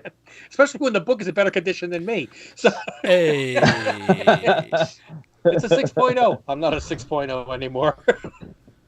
Oh man, I'm a 3.5 qualified. We just won't send you in. You got tape on your spine. we just need to give you a good just press and you a clean. little bit. Just press and clean, and you're good. But to answer that question and then get back to a few more of the chat ones, because I feel so bad. I want to really catch up with them. Because I feel bad. I'm like, these are the folks that are willing to sit and listen to us for hours at a time. I want to make sure. But so to answer that question, I don't know enough about the voice acting world in particular to, I think, give any great advice. But I think the biggest thing that I would say is just, and I talked about on the last stream how much I hated this when I was hearing it, but the biggest thing that I can say is just do it. And what I mean by that is just start doing voice acting wherever you can, even if it's just taking existing, maybe you could take existing footage from something and you do the voice, take the audio off of it and you do the voice, or stuff like that, and get yourself out there, and then it's still properties that people know, so it will draw that attention. But it's a good way to get you out there, so that then once you're out there a little bit more, you can start sprinkling in your own original things, and then maybe that can kind of become the majority of what you do, maybe something like that. But that's the biggest thing. Just get out there and do it. Like, that's what I started doing, and it's amazing how much it actually helps. Like, when you just start just fucking doing it, breaking through that threshold. And I hate it. There's no good. Yes, because I feel like so many people are so talented and they have things that they're great at, but I feel like the biggest wall that we have to get through at first is that internal one of, I don't know what to do and I don't know how to start. Like, what if this, what if that, and you talk yourself out of it over and over again. It's like, no, just stop thinking so much about it and just fucking do it. And then once you start doing it, it's crazy how the wheels just start turning and things just kind of, start happening. I would say you do great voices. So it's not like, I always talk about, I never want to be the person on American Idol who can't sing and nobody will tell them. So the good thing is your voices are great. So that's a great place to start. Like, at least that the content that you're going to put out there is some sort of quality, so it's not like you're just going to be screaming into the void and people are going to be like, who is this? What do they do? Like, they don't know what they're doing. Right. Like, people, I guarantee you, if you just put yourself out there, people are going to find you because they like what you do. All right. So that's what Nate, I would say. Have no idea how you did that, but I got your address. You remember the business profile I was showing you two guys the other night, last night, that I created but never did anything with? Yeah. Nate just sent a message on that. Oh wow. It's the first message on that entire thing in the first place. It's the internet, bro. I know. It's like people can find it, man. I don't know how to send a message on that thing. So, but he's in Atlanta, so shipping ain't bad. Oh, nice. Maybe you guys can meet in a Dollar General parking lot, and you can. I thought you said Atlantis. be all. No, not that Dollar General. The one 2 blocks down. Atlantis. Sherry, have you ever heard of? Oh, go ahead. But Greg, I feel like you are 4 of us, so could probably keep us on the rails here. Somehow I've become that role, and I've never been that before, so I don't want to be like the rain on the parade. Yeah, Dad. All right, children, let's get in order here. I'd like a cheeseburger. No, I'm the Extra dad. fries. I tell the dad jokes. He said, he's like, not get in the order. He said, I'll take a ham on a rye. Okay, let's see Jesus here. Christ. You got to just go, Greg. Yeah. Just barrel through them. Have you ever created a character and been enthusiastic about it, and then someone goes, "quote that already exists here," and I guess he's pointing to that character. Do you have that pressure to be quote original? And he said, for example, I've made a painting and been happy about it, and I show someone, and they're like, "Oh, that's a lot like this. Nice job." And then I smile, but I'm crying on the inside. That looks like, yeah. Honestly, yeah. Starry Night. Oh, cool. Honestly, and I hope this doesn't sound like a cop-out, and I hope it doesn't sound like excuse-making, but honestly, you're going to, as any kind of artist, whether it's, painting, whether it's drawing, whether it's music, whatever it is, it's very hard to do anything that's wholly original anymore. Yeah. Mm-hmm. So there's always going to be parallels that people can draw to whatever you do. And so if you show somebody a painting that you're really proud of and they say something like that, all I can say to you is, because I'm a big proponent of always take constructive criticism, because the minute that I learned that in life, I took off. Like once I stopped having the attitude of when I was younger of, oh, well, they don't know what they're talking about. It's like, no, there are people out there who know better and have done this longer than you. Fucking shut up and listen, But there's also going to the other extreme where don't listen to everything everybody says.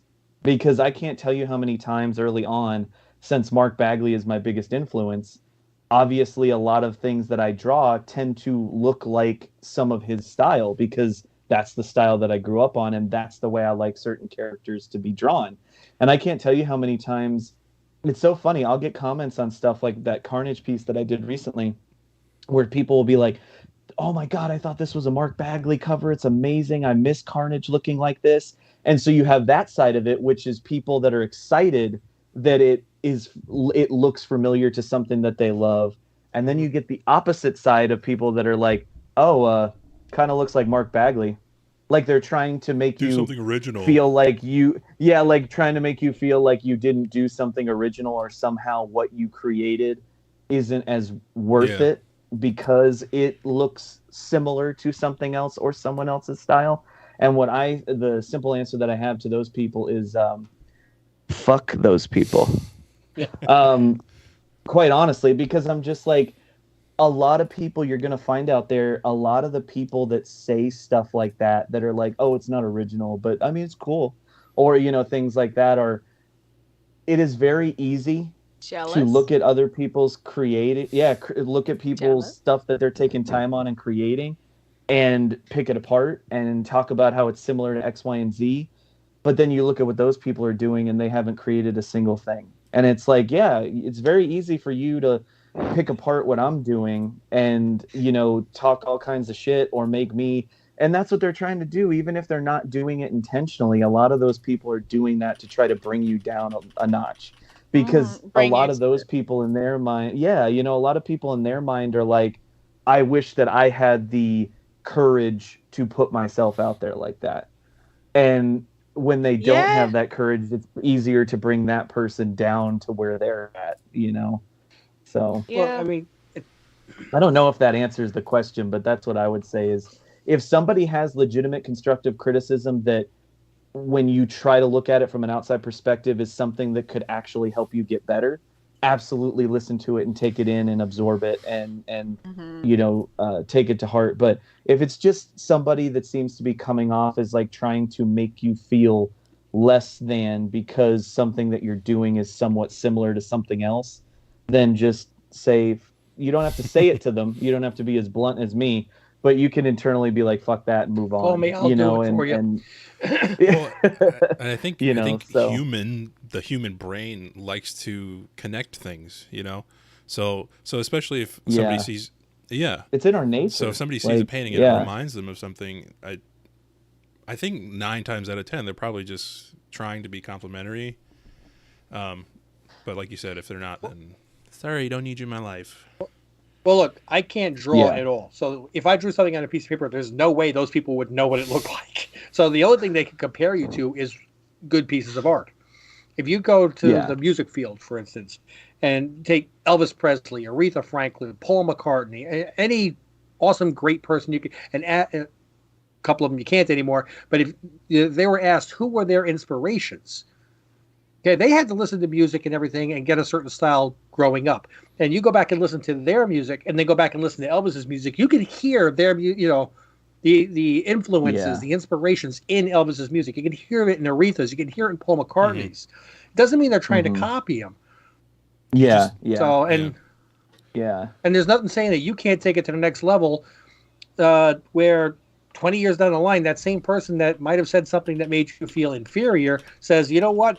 I can see how, I'll just use Bagley as an example, inspired you, but you're so much better. You've taken it to another level, So I like that question. Don't worry about being compared to other people. The only thing that I can say is that if you are reminding them of great art, then you must be great too. That's a good man. Yeah, you wrap that up and put a nice bow on it.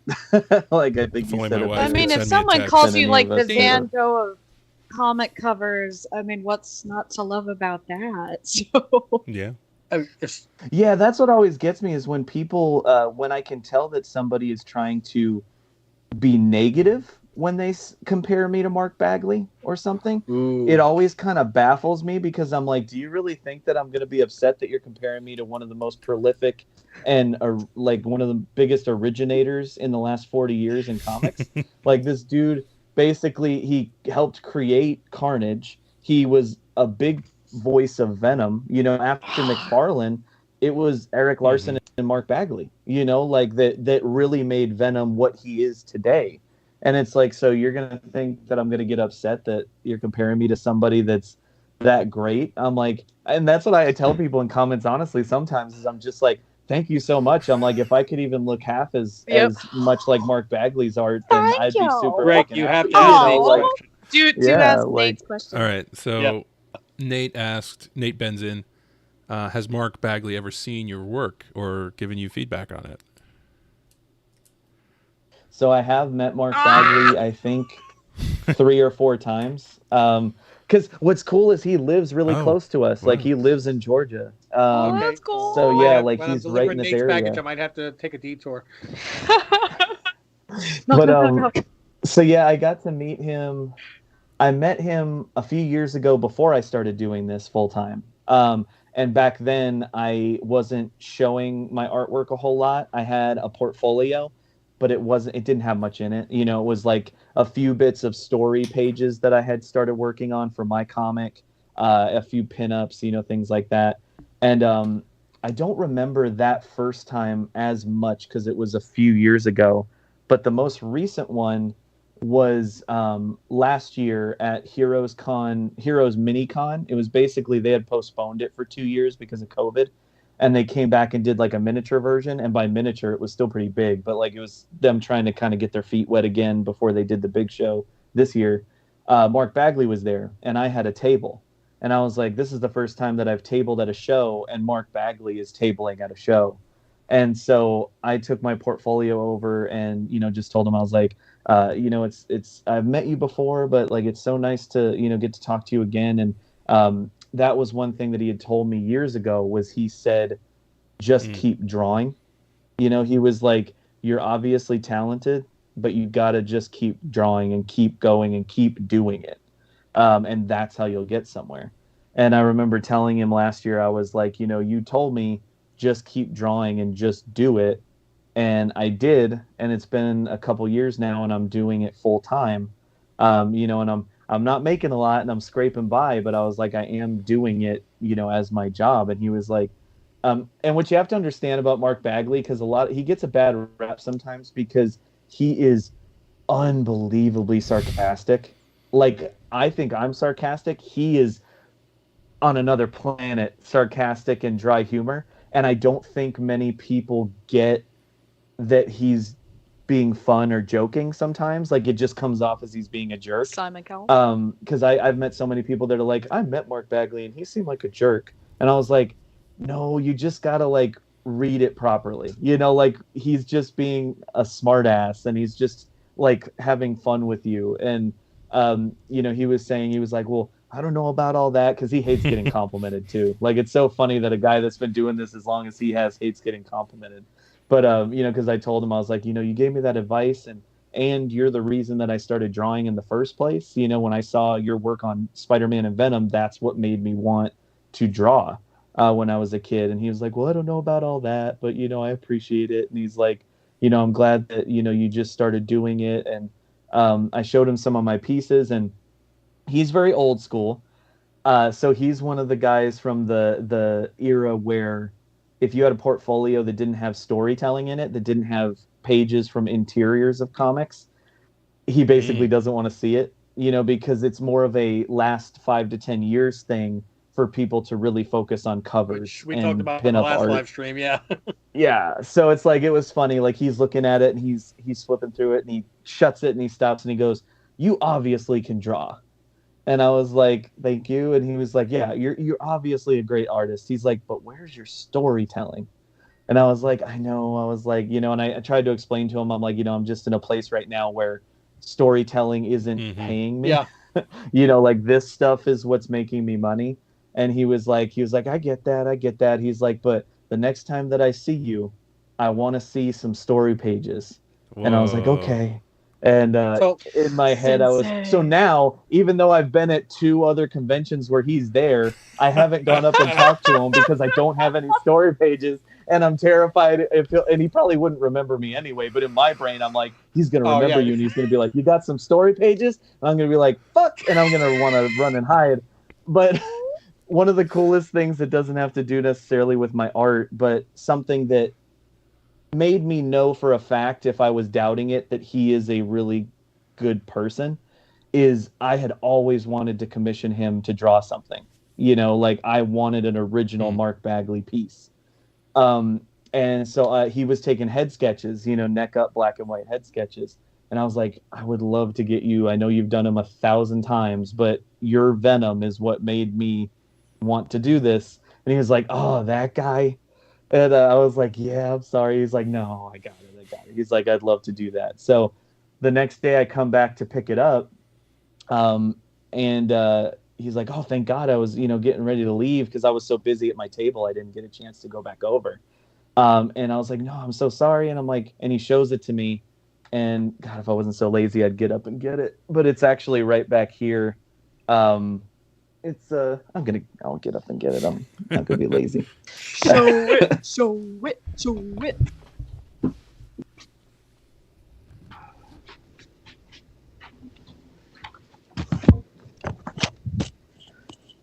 But let's see if we can. Ooh. See it. Oh, cool. Yeah.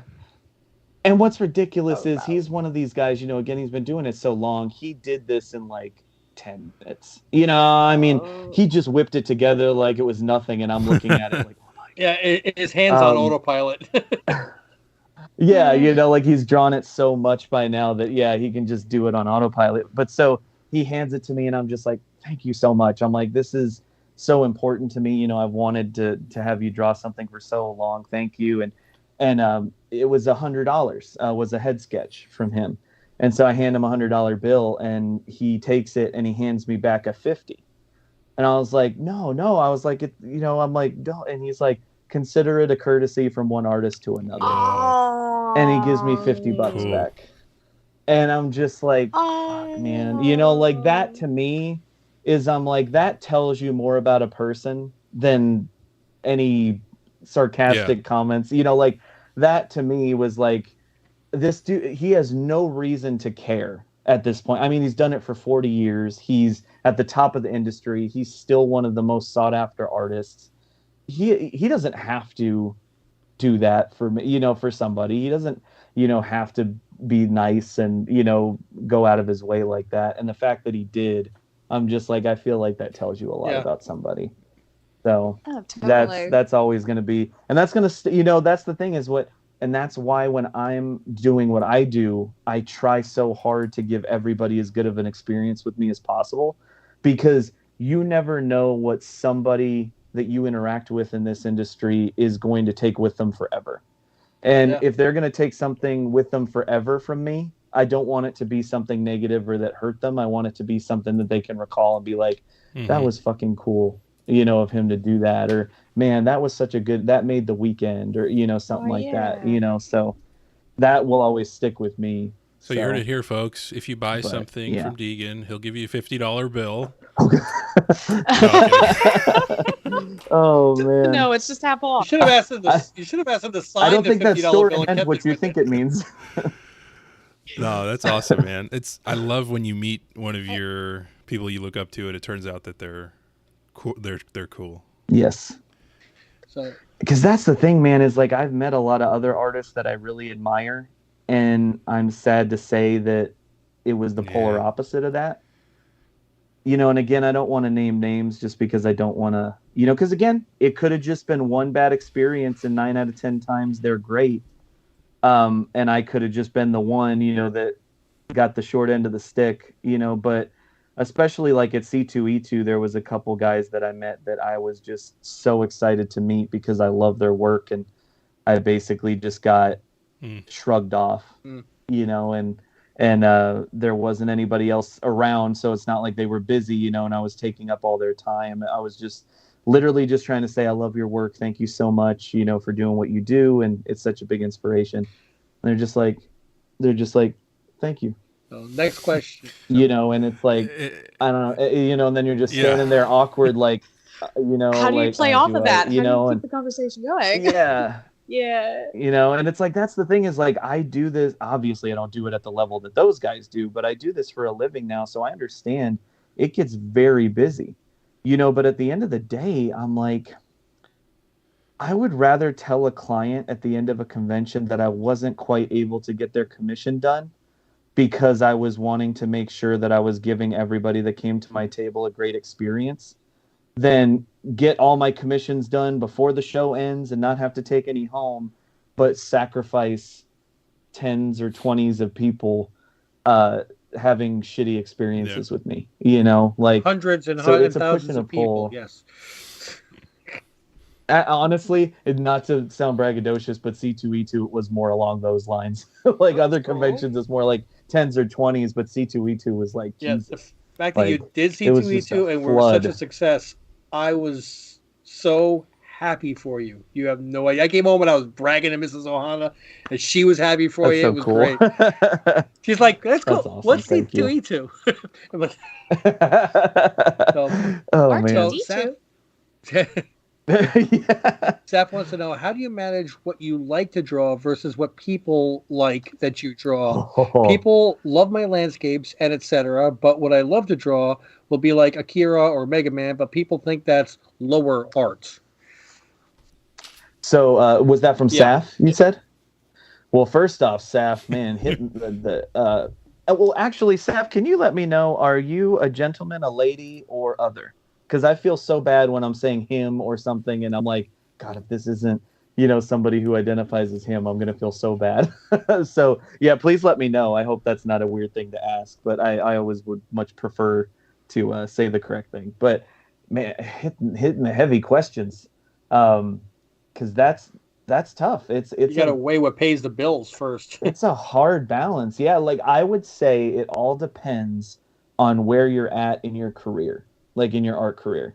Because, for example, even though I've been doing this for 3 years and I'm starting to carve a bit of a niche and start to, get certain things going for myself, I would still have to say I very much, when I do, this is another thing that stinks, is I'm so behind on commissions, and those are the priority, that I very rarely get to make art print pieces anymore, where I just do a character or characters that's a new, beautiful, full color art print for conventions and my online store.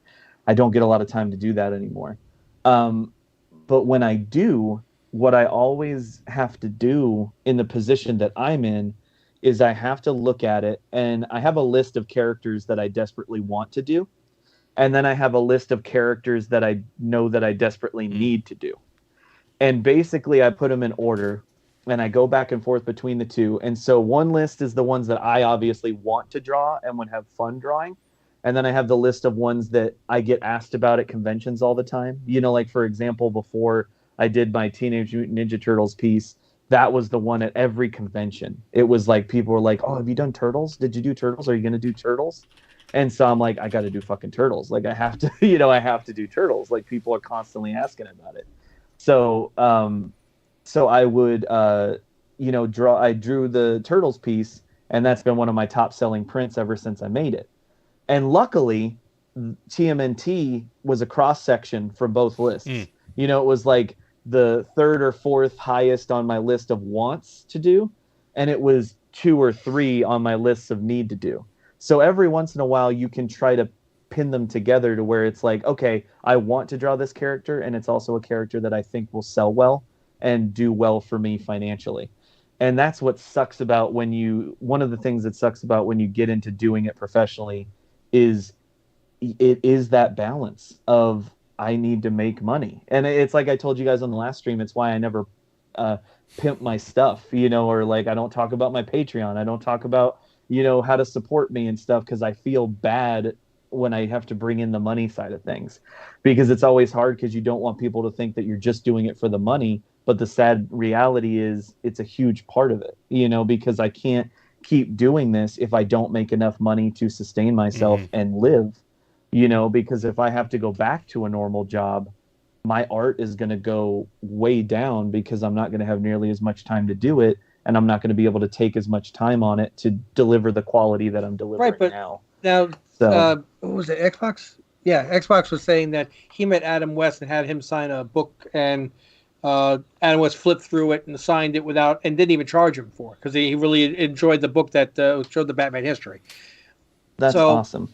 My point is, though, that he had to start off at a point where he was also scrounging for money too. And, nobody is born. Well, sorry, some people are born with a silver spoon. Struggling artists are called that for a reason. But if you can plug the Etsy channel, the Patreon, and develop your own comic and get to the point where you want to get to the point where an artist comes up, you draw something and say, "Nah, give me 50 instead of 100. It's cool." Or just, I love you. I'll sign it for free. Yeah, let me draw you a little head sketch because I love you. Okay, yeah. I mean that's the end game, though. Yeah, it's true. When you get to be a multimillionaire and you're still sitting there going, "Yes, I'm signing signatures. They're 150 each," or doing a CGC signing, and like $395 for a signature. That's ridiculous. Yeah, exactly, and it's so true. Like that's honestly like. I talk to people all the time about this, and I'm like, that's why I so desperately want to get to a place where I'm more financially secure. Like, what I always tell people is I'm like, I was making $15 an hour at GameStop as a store manager, working 45, 50, 55 hours a week. And I was making, if I was lucky, I was bringing in, not to get too into the details, but like less than $2,000 a month. Basically working that hard, and that often.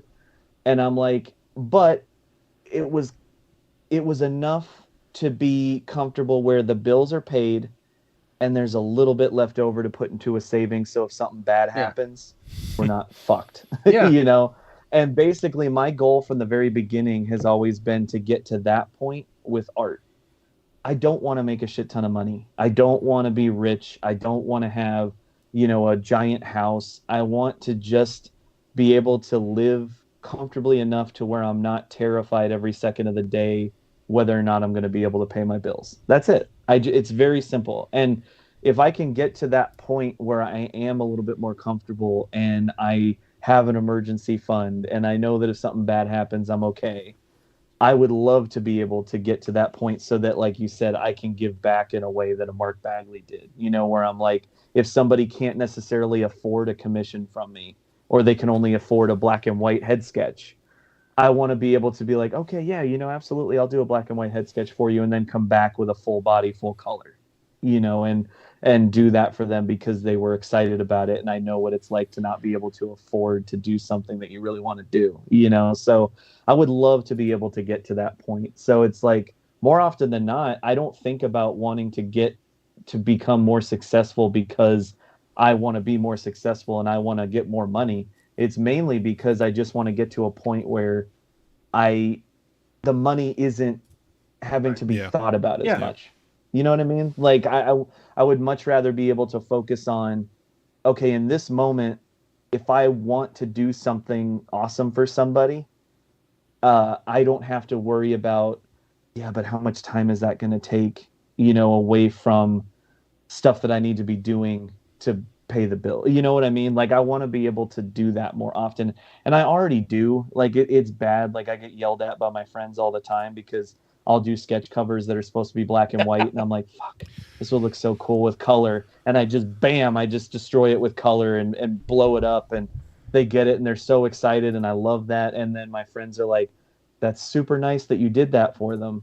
But all those hours that you took coloring that piece, you could have been spending on doing the next commission for the next person that's been waiting for 6-8 weeks, and it's like, I know, it's like, and it sucks that I have to balance that, like I just want to be to the point where I can just do that stuff for the hell of it and not have to worry about, the financial. But there are benefits that you would still appreciate if you did turn into a millionaire doing this. Say 25 years from now, you've got some other young artists, which is where you are now, and you find out they're doing a show in Reno, Nevada, and you're like, I'm not doing anything this weekend.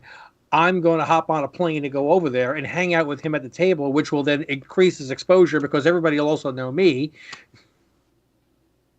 Well, God, it's so funny you bring that up because, we daydream all the time, about completely unrealistic things that are not going to happen. And it's like, I think all the time, I'm like, one of my biggest dreams is if I was ever to get to the point of like a Mark Bagley, a Todd McFarlane, an upper echelon artist that's well known and is doing really well.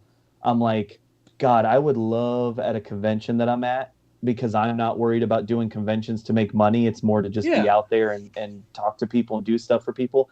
I would love to go through Artist Alley if I was that level of artist and find someone who I really love their work and just buy out their See, that's exactly what I'm talking about. Just sell them out. You know what I mean? Like buy everything that they have, like make their weekend, make them, so much money that they're able to go home and not stress out for a couple months. Stuff like that. Like, because I know what it's like to be that guy sitting at the table thinking in your head while you're trying to just enjoy this amazing experience. Oh God, what if I don't break even? Oh God, what if I come out of pocket for this? I can't afford that right now. It's like, I would love to get to the point where I can just because that's the thing that I think people with money don't think about enough. And I run the risk of sounding like, like a bleeding heart liberal or something, which, by the way, I don't talk politics. I'm very in the middle. So don't anybody take this as I'm like, I lean this way or this way. No, just in this respect, I think a lot of times people that have a shit ton of money don't think about what a little to them would do for someone like for me. Like if somebody came to me and was just like, here's $10,000 because I know that you're struggling really bad and you're trying to do something and make something of yourself. Hopefully this can help you. It's like I would just start bawling because I'm like, $10,000 would change my life. Yeah. Meanwhile, $10,000 to some people out there is like they sneeze at it. They don't even think twice about losing $10,000.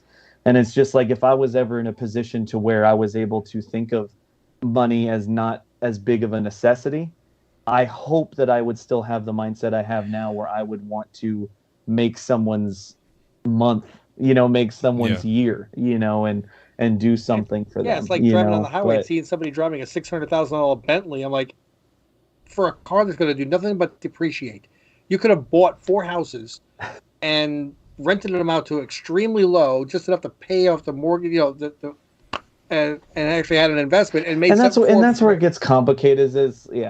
Like I don't want to talk crap about what people spend their money on because obviously, I mean, all this shit is not necessary. Yeah, but Warren Buffett lives in a house that's less expensive than mine. Well, and that's the thing is at the same time, I like to think that I would have the self-control to like know when enough is enough.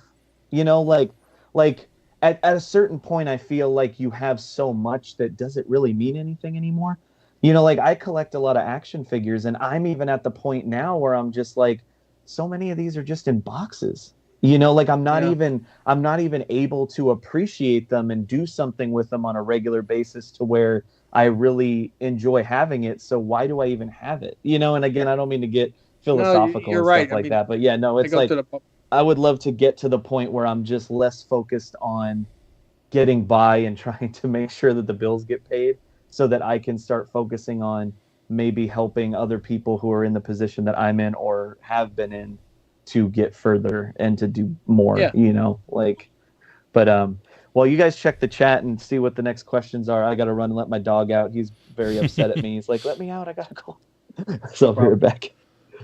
Yeah, I mean, if you saw like an artist at in Artist Alley that he really liked, to like just take 10 business cards out or something like that, and write down one free commission at this artist table 10 times and hand them out to 10 random people in the show.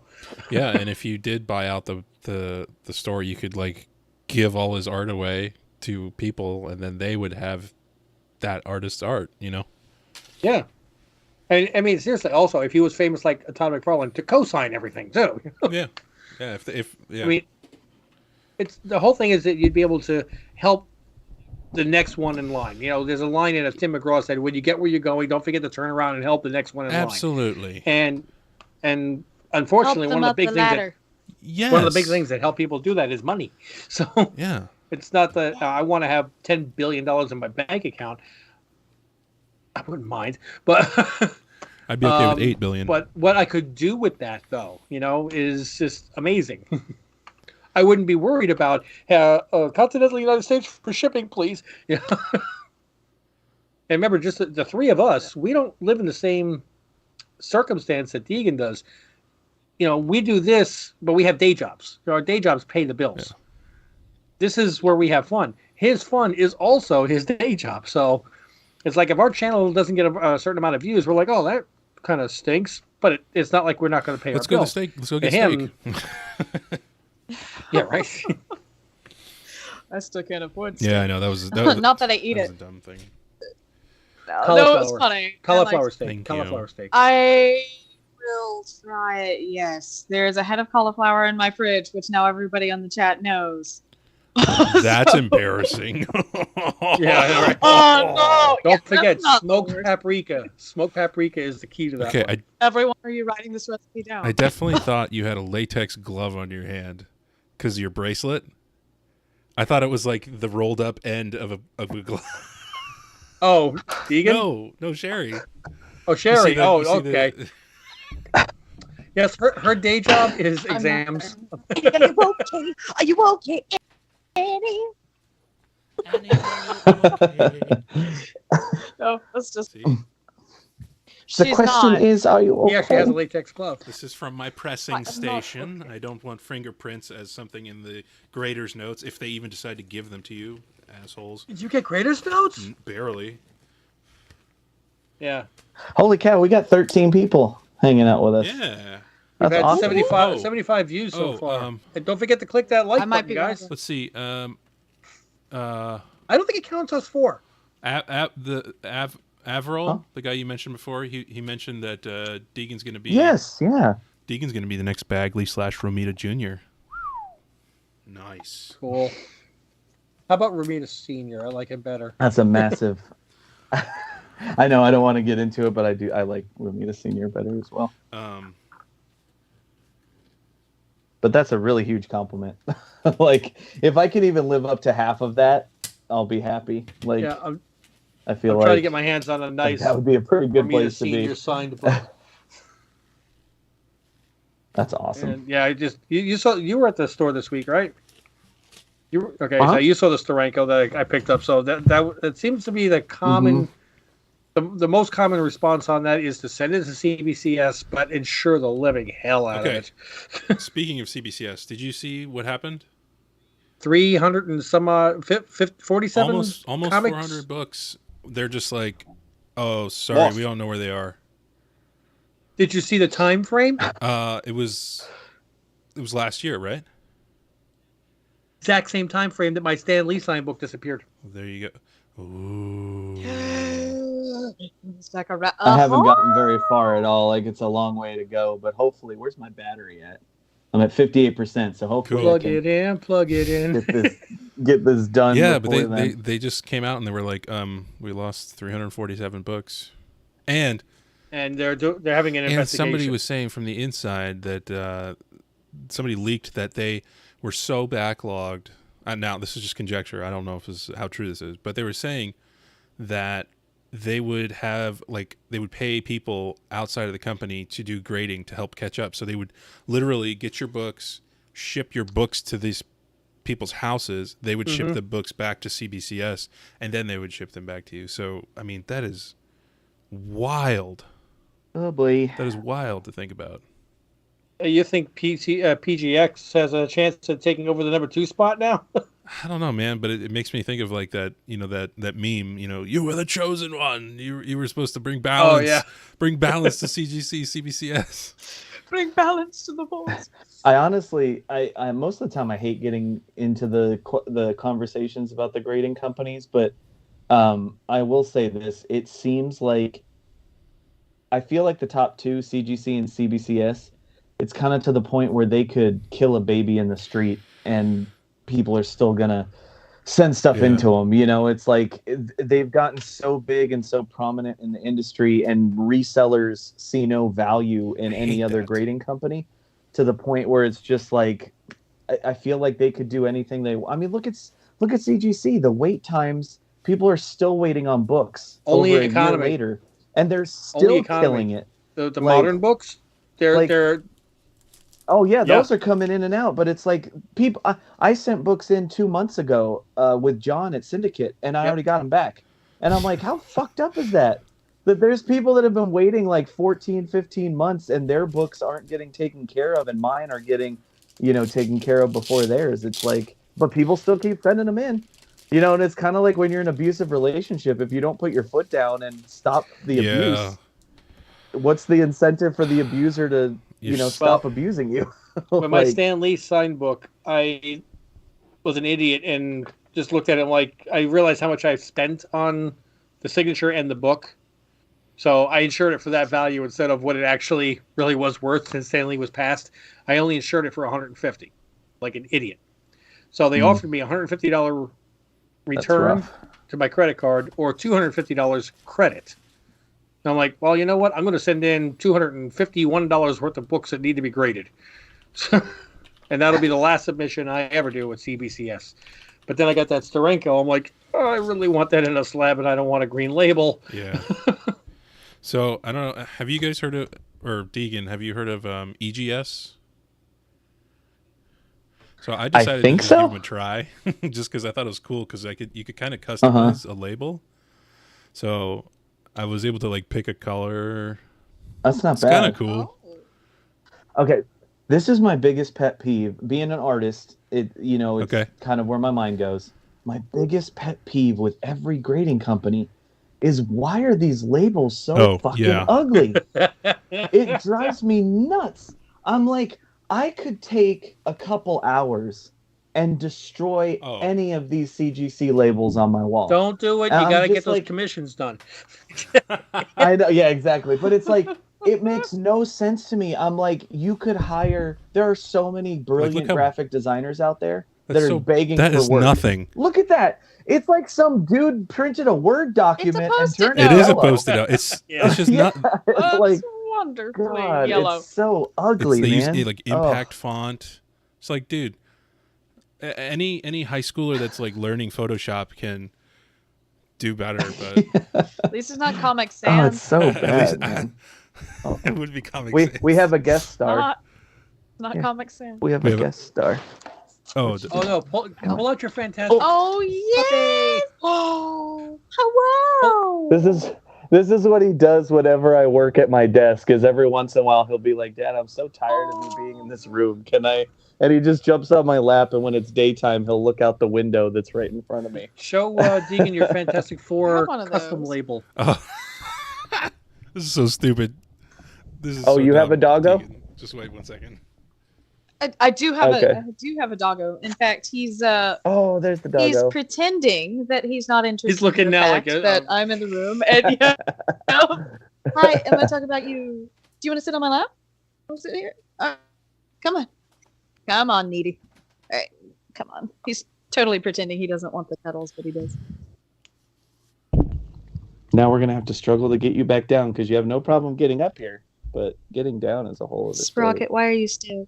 Oh, are you gonna? Sprocket, why are you still? Are you gonna hug me? Is that what you're doing? Oh, puppy love. Yeah. So good. He's Mine so just rolled over, he ridiculous. don't Like care. he gets all of the intention in the world, and he just can't. It's never enough. Oh It's never my enough. gosh, what a sweet baby. Oh, is that you? What a sweet baby. Oh, Just falling asleep. Sprocket. Am I not looking? Oh man. Did you grab your Fantastic Four label? I want it. It's the Fantastic Three. The sad part is that's one of their best ones. Oh my God, they're blocking. Oh my God. They're blocking the things. You get maybe. Oh well, that's the thing. It's the hiney that you can see barely. Like I'm just like the person designing, and I hate ragging on a graphic designer or another artist, but I'm like, they had to have known that because they work at CGC, they know that sticker is going to get stuck there. So why would you design a label where the character is going to be underneath a sticker? This is like the fourth or fifth generation of the custom labels, so it's not like it's new. Yeah. Well, I mean, a few years ago, CGC redid their label. I mean, they went from this to this. I mean, you see that grand improvement. I have to say. Oh my God! I don't mean to change the subject, but I just scrolled through the chat for the first time in like an hour. I did not realize how much had happened in the chat since the last time I scrolled through it. Oh, S&J said Deegan did a Spider-Man sketch for me at Terrificon free as a thank you for buying his prints. Definitely the highlight of the con for me. So generous. Which con? That's awesome. Terrificon.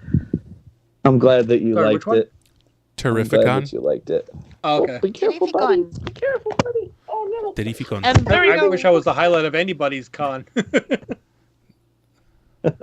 But that's so cool, and that's the thing is, I do try to do that still, and it's something that I never really talk about, because like I don't. It's like when I love when famous people like donate to charities and you never find out about it, because it's just like you're not doing it for the recognition, like you're doing it because I did that sketch because genuinely I was like, it is so kind of you to buy so many of my pieces of art, like I wanted to do something above and beyond, as a thank you. So, and it always means a lot when it means something to people. So that's really cool. I always butcher this name. I don't know why. Averall. I think it's Avril. Is it Avril? Let us know. Let us know if it's Avril. As I feel bad if I've been saying it wrong. Oh, earlier on, Saf said he's a guy. Oh yeah, Saf's. Oh, Saf's okay, cool. Awesome. Deegan, would you like to stay with? I mean, I call girls dudes anyway, I know, so right? I feel like it's equal opportunity. Deegan, would you like to stay with comic art, or would you like to work on different fields like animation? I think you'd be great as a character designer or storyboard artist on something like Invincible or Harley Quinn. I love Harley Quinn. It's a good show. Man, yeah, that's a tough question because. Yeah, it's so hard because I adore comics. That was my first love growing up. So comics is like the thing. But at the same time, I also just love working on these characters that I love. And as long as it's artwork, it's almost, I really feel like doing character design and stuff. I think I'd really enjoy that because you get to draw, for Invincible, for example, I'm sure when they first started that show, they had a, where they were coming up with the language of the series, like the visual language and how it was going to look and what the characters, look like and keeping it in that language. And I would just love to be a part of that stuff, like coming up with what things look like and stuff. So I honestly, I don't necessarily know if it's something that I would seek out, but if an opportunity like that ever came up, I think I'd have a hard time, saying no to it. Because yeah, it's so funny. Like it reminds me of when I was a kid. You know, Pixar's still a big deal, but like when we were younger, Pixar was like, you know, Pixar was it, man. You An know, event yeah, every time and the movie came out.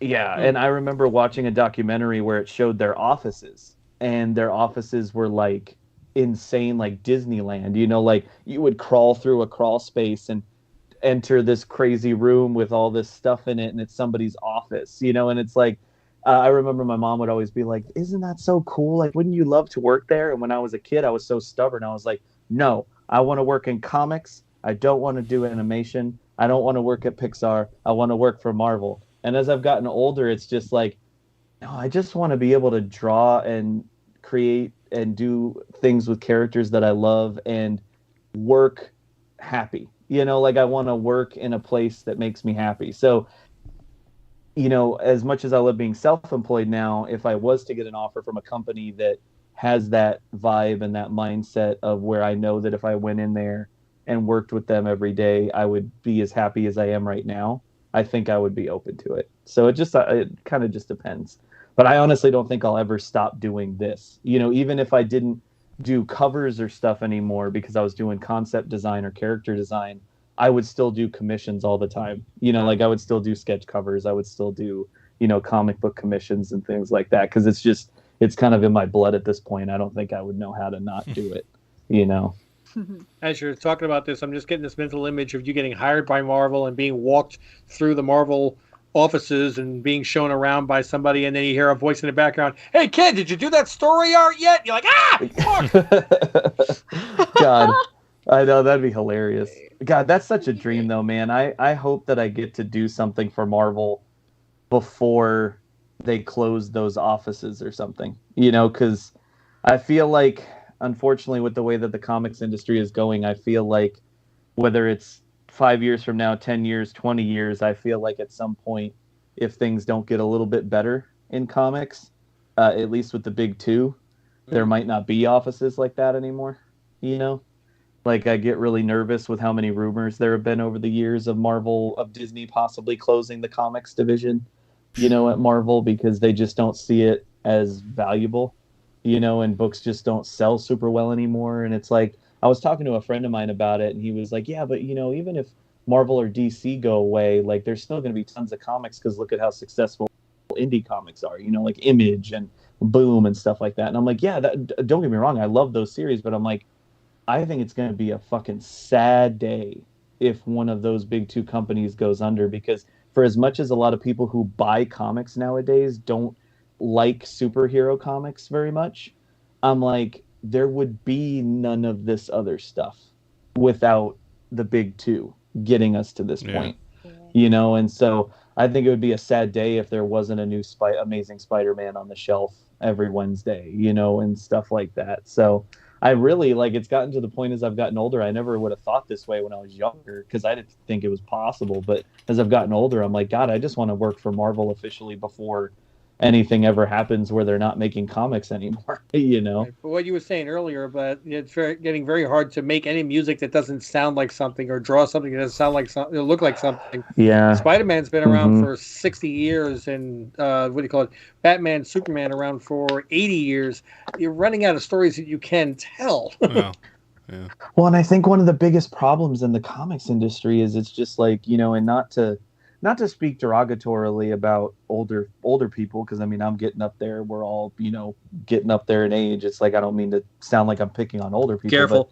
But a lot of the older comic fans are so stubborn that when writers do try to do something different with a character that hasn't been done before, they just shit on it, like, immediately. You know, it's like, and it's like, don't get me wrong, not every story is great, and just because something is different doesn't mean that it's good. But like, it's so instant, you know, like a new story arc will hit and they're doing, I mean, shit, I remember when Donny Cates first took over Venom, people at first shit on that series. I remember reading in all the Venom fan groups I'm in and stuff, people were like, Venom shouldn't have wings, Venom, what is this null character? There shouldn't be, like, why is there this big overarching intergalactic storyline behind the symbiotes? Like, and people were shitting on it right off the bat. And then you go 2 years later and it's one of the most, like, fondly, remembered Venom runs because they got time to tell the story that they wanted to tell. And people actually, I don't know, gave it time to breathe and read the fucking thing and let them do their thing, and now it's like, I think it's the best Venom run ever, and I'm an old school person, so Lethal Protector has always been top, but I'm like, objectively, there's so much more story and character development in that, newer run, so it's like, I think that's what hurts Marvel and DC the most is every time they try to do something different, I feel like a vocal minority of the fans just shit all over it. And then the other problem is the people in comics that are screaming for diversity and new stories don't buy the fucking comics. So it's like, so it's like what gets me frustrated is it's like, okay, yes, somebody's brave enough to tell a new story or create a new character in Marvel or DC, which is a big deal because they don't do that very often. And then it doesn't sell. And it's like, well, here's our problem. It's like all the old guard that don't want the stories to change and don't want things to be that different aren't buying it.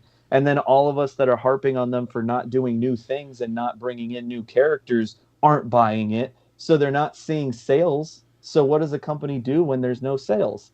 They don't do it anymore. Make another Batman book.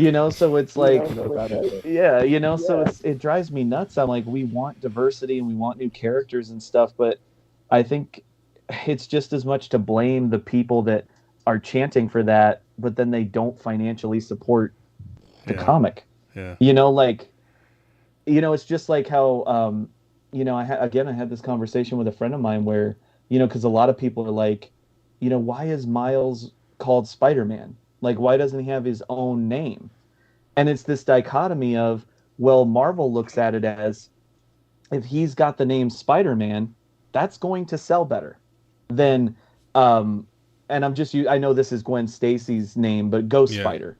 If you have a book called Ghost Spider, that's not going to sell as well as Spider-Man.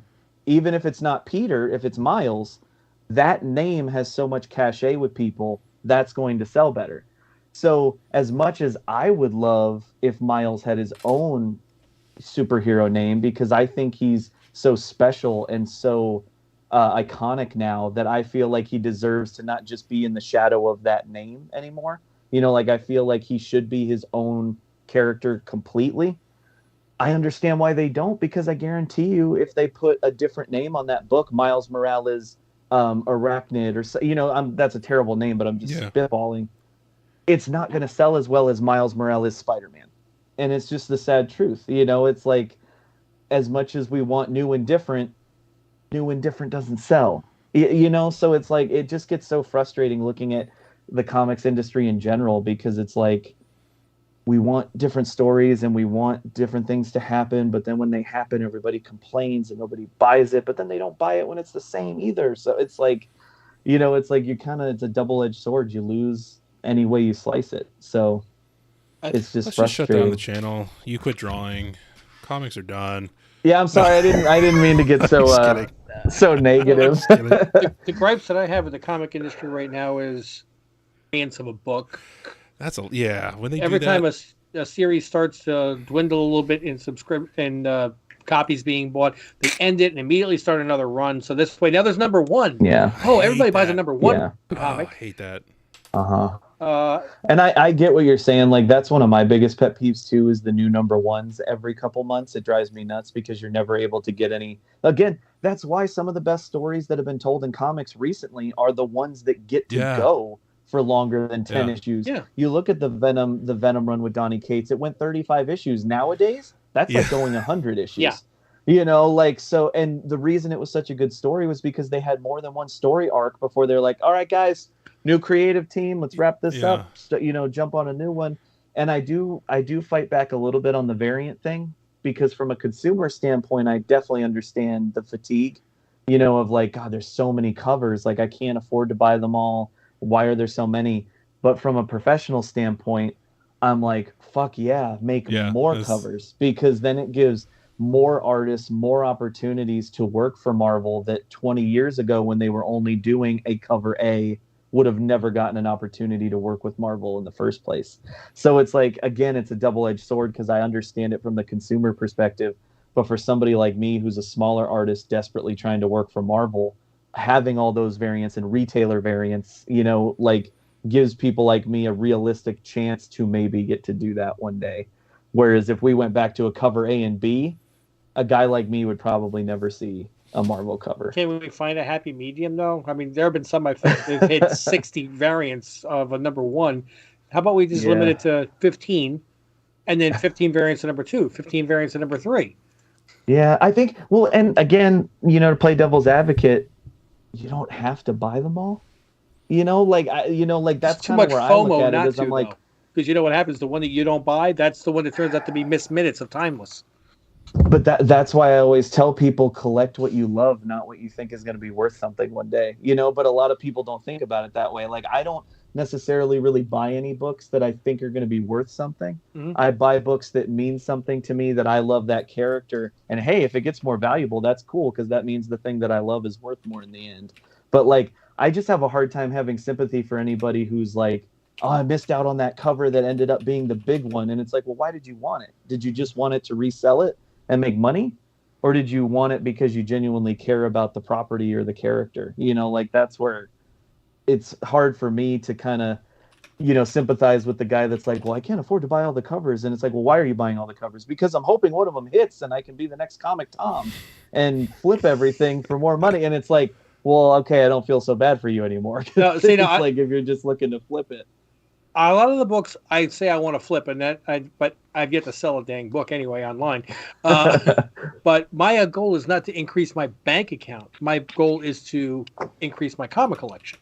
So if I can, if I knew, let's just say, this certain book is going to hit, and I could get 10 copies of it, if I could go back in time and buy that Genie Mario one that I stupidly told Greg was a good idea to sell when it hit 150, but if I go back and buy 10 copies of that, so right now I can flip it and take that money and buy a really cool Silver Age book that I never could get. You know, I'm still keeping it in the hobby. I'm not saying I'm going to sell all these books and go buy a Ferrari.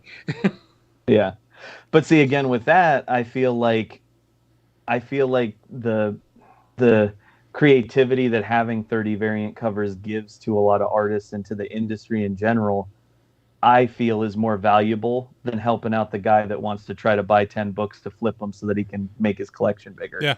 Like, because again, we wouldn't get a lot of these big cover artists that we have now if it wasn't for stuff like that. Like, you look at I think Miko Suyon. Was doing retailer exclusives for a while, and then finally was able to get a Marvel cover. And then that just exploded, you know, or people like Art Germ. There's Miko.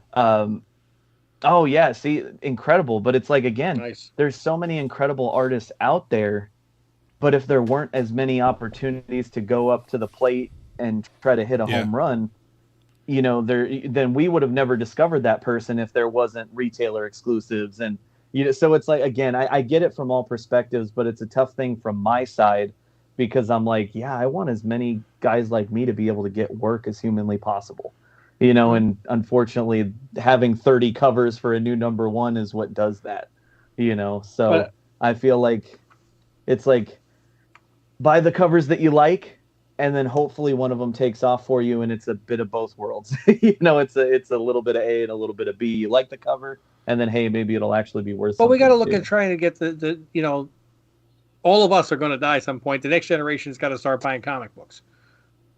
So if people are watching the movies, you know, what's their incentive to go buy the comic books, other than there's stories that are not being told that they can sit down and read. Hopefully they have the time to do that and get off their phone or, you know, off their tablet or whatever and do it. But also, one of the things that I loved when I was a kid, though, is when I bought a book for 60 cents or 40 cents or 30 cents or 25 cents. Yeah, I'm that old. And I'd find out later on, this is worth $3 now. You know, I'm not looking at making, you know, it's worth $1 million now. It's like, wow, this is actually worth more than what I paid for it. That was actually kind of fun. Mm-hmm. I'm still kicking myself in the butt because I can remember when I was a kid looking and saying, I just can't rationalize spending $75 on a near mint giant size X-Men #1. That's $75. No. And now you wish to God that you did.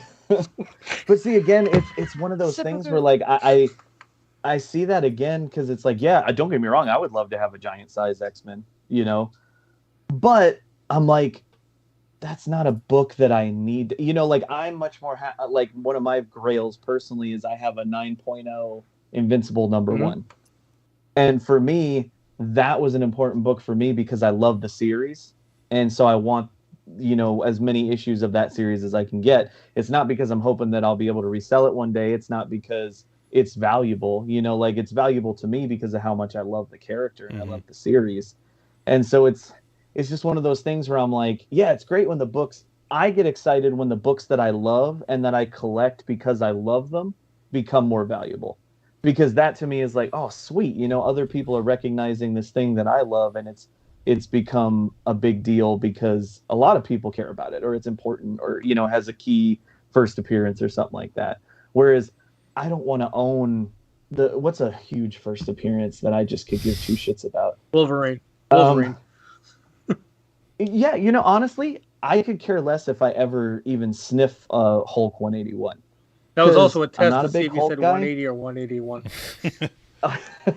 Yeah, I always lean towards when the character's on the cover because I think it's so lame when a first appearance doesn't have the character on the cover. Like it just bums me out. Like because I'm just like, oh cool, it's the first appearance of so and so, but it's got what is it?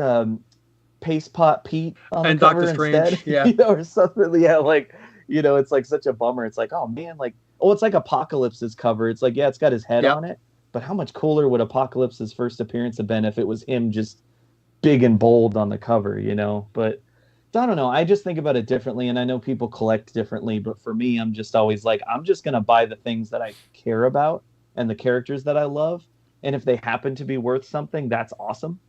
But like I'm not going to stress. I have enough stress in my life. I'm not going to stress myself out trying to figure out what character is going to be in this new #1 that might be worth something one day. It's just like I kicked myself because I didn't buy the Edge of Spider-Verse #4. Was that the first appearance of Spider-Man? Yeah, but any of the 6 prints. I kicked myself because I fucking love Ghost Spider.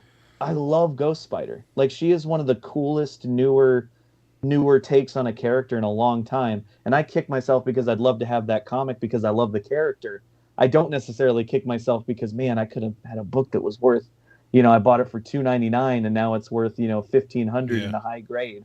Like I just kick myself because now I can't afford to buy it and it's a character that I love. I got the worst story in history for this. When I was in the 80s, I had already been collecting for 10, 12 years, and a friend of mine was getting into collecting, and I was trying to advise him.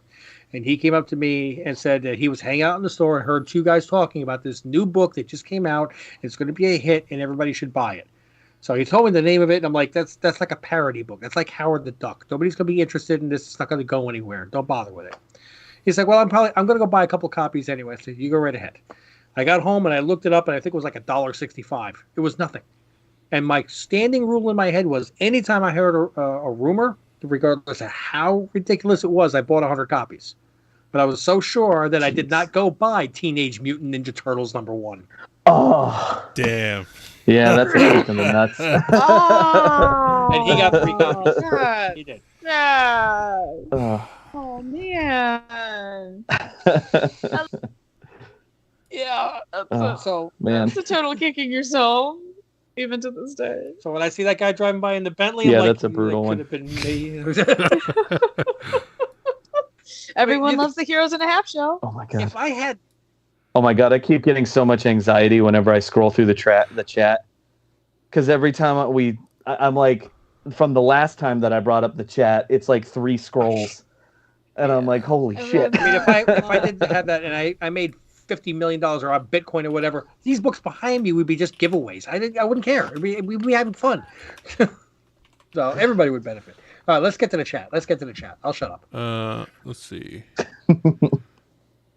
I'm trying to see where the next question.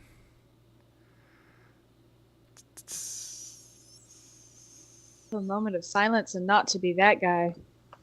But it's getting late, and I have a couple things I have to do before even going to bed. So you're gonna duck out on us. Don't do that to her. Worst in the world. Yeah, nobody's gonna hold it against you. Look, we got you for 2.5 hours. That's more than we had last week. Yeah. Okay, ladies and gentlemen, please watch out. I was saying I'm glad that we got you for 2.5 hours. Last week you had to take care of your dad. The week before that, we weren't even like we're like. Yeah. He's just saying that he's glad that you got to be here tonight. There you go. Yeah, no, I totally picked up what I was putting down. Yeah, just the look that you gave me didn't tell me that you got that though. That might have been my computer freak. Wow, no tongue anymore. It doesn't work. But that might have been the computer freezing. That totally wasn't. So... Yeah, the gamer Karen. Remember? Well, it was nice meeting you, and it's cool that you were here and got to chat with you a little bit. Sherry, I'll text you tomorrow if you have any time. Maybe we can elaborate on yesterday's conversation. Okay. Did you do your homework? Sounds like a plan. Because I didn't do my homework. I did the other homework that Mrs. Ohana gave me. I was like, hey, that idea, whatever it is, keep working at it. And I got kind of something. Cool. One thing. I'm trying to work on others, but yeah, it's going to be fun. I love it. Look forward to it, chat. Look forward to it. Maybe. I don't know. Well, you have a great night. Thanks for hanging out with us tonight. You too. Have a good night, everyone. Bye. Sitting at home. Bye.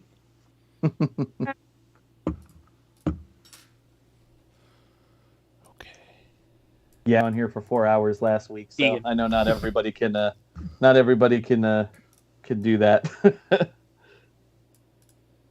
No, last week her I said her dad got stung by a wasp, and then she wound up in urgent care and medication and everything. She had to take care of him, and I got that. And I wasn't trying to say like, oh, you didn't show up last week. I was just like, it was last one week of those we missed you completely. Where, this week we actually got you. It was one of those circumstances where you accidentally just keep like trying to make the point, but the point just keeps getting further away, and you're like, shit, I'm digging the hole deeper, and the more that I say, it just keeps getting deeper. But yeah, can you even find where we were at? I feel so bad. I think Mrs. God, Ohana it's crazy. It's 11:30 and we still got 10 folks in here. That's awesome. Thanks for hanging out with us, guys.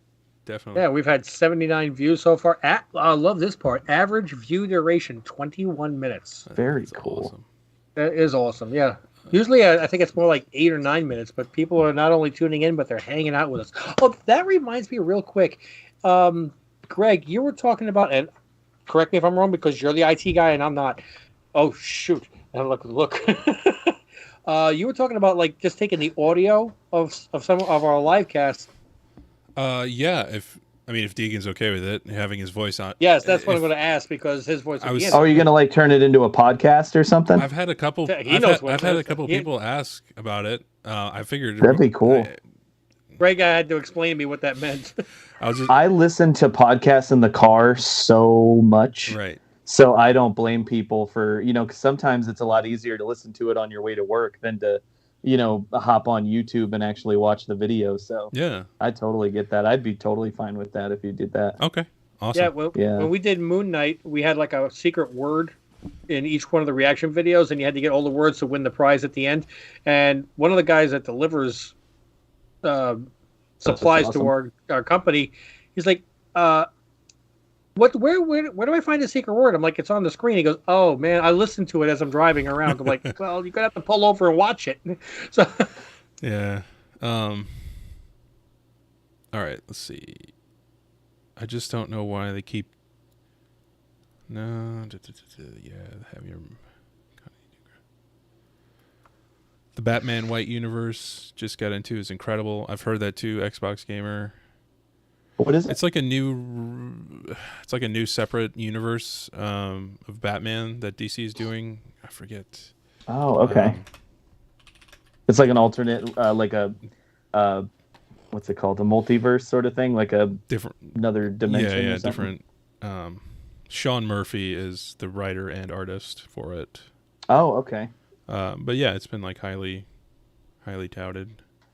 Man, I tell you what, any of these folks in the comics industry that write and draw their book, know. I don't fucking understand it. It's insane. Like, I already thought it was hard, but then after talking with you about everything, I'm just like, Jesus Christ. Yeah, I'm like, I honestly, like, I would have to get to a point where I'm making enough money off of doing one or the other that I can afford to just take a couple months off to write and draw something. Right, you know, like, I'm like, God, how do you even make enough money to afford the time that it takes to do both of those things? Right. It's crazy. Let's see here. My local library has comics. Invincible was in the quote kids section. That's not very good. Ooh. Oh man, that's how you can tell that the person that put it out dogs, there right? didn't know what it was. And the It was boys. just like, oh, this is a bright comic book, you know, bright. He's in blue and Right. yellow. You come home and your 6-year-old is reading a book. Yeah. God, Oh no, yeah. Mommy, what's a gasm? What are these white things? Oh man. I took out Invincible and quote top 10 by Alan Moore. Got home and my mind wasn't ready. Oh, okay. Yeah, I feel like I love smiling. getting people's reactions when they Happy. read stuff like that. Yeah. And they have no idea what it is when they're getting into it. Like, it's so fun to see people's reaction. So I actually, personally, I really only got into comics hardcore like March of 2021. Oh wow, really? Yeah. When the government was That's giving out awesome. free money. No, it wasn't that. It was just, I forget why I really got into it, honestly. Well, I mean, we all have a lot more time in 2020, 2021. It was a little bit easier to actually get into hobbies that maybe you might have been interested in otherwise, you know? Yeah, and that's why I started writing music too. But I didn't. My first exposure to Invincible was a trailer on Amazon. I was like, oh yeah, I love the DC animated movies. I think they're so cool. Yeah. Oh, and I was like, fantastic. oh, this looks great. This looks like right up that alley with, you know, the same quality and everything. And then I started watching it and I was like, oh wow, this is violent. You're like, oh, holy shit. The first episode, he's Omni-Man is just like erasing people. Yeah. I was like, oh yeah. my god. Oh man, that's so good. I honestly wish I could have seen your reaction. Yeah. Whoa! I heard you. Damn you. All right. Well, was you like, shouldn't what? be playing things on your phone when you come walking through the door. Let's see. Damn it. What else? I missed. Okay. Yeah, you guys don't do good with the chat. I listened. I What, know you we typed in need something? Yeah. we need help. Oh man, Mrs. Ohana said she typed in something earlier and we're Oh. not doing well. We need help. Oh. We need help. Keep us on the rails. Oh, you know why? Because I don't know your name. So I see it now. Deegan and crew, what do you think would increase sales in the comic industry in a sustained manner? Says Avi. Ooh, man. 2 lines. God. Yeah, Yeah. I see him. The sad Seal part of sun. is I've thought about that a lot, you know, because obviously, you know, I'm in the industry and I want it to survive as long as possible. And I want, you know, new kids to get into it the way that I did Yeah. when I was growing up. And I think one of the hardest parts is I don't know if I have a good answer for like what would help raise sales in comics, because the problem is you think about it when it, especially like when it went through its heyday in the 90s, Mm-hmm. is for me as a kid growing up at that time, there wasn't nearly as much distracting me and there wasn't nearly as much content for me to consume. Like every Saturday morning I'd wake up and watch Fox Kids and watch Spider-Man and X-Men and Batman, but and Power Rangers, but it's like that was one day a week. You know, like there were shows on every day, but they were usually reruns and stuff like that. Yeah. But so I was still playing outside a shit ton, and I was still, you know, pretending, you know, and doing stuff like that. So there wasn't nearly as much content, just a barrage of content at any given moment.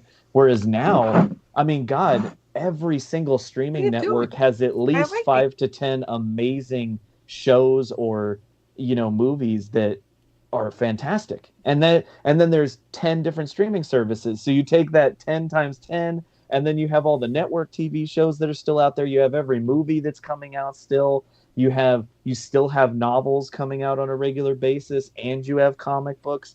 And now you're competing with TikTok, which are 15, 20-second videos that just mind-numbingly get you into a scroll hole. Yeah. And it's like, so I feel like it's hard because getting younger people into comics, it's so hard to compete with all of this shit everywhere, so I just don't know what a good answer is, because unfortunately kids nowadays are so sophisticated.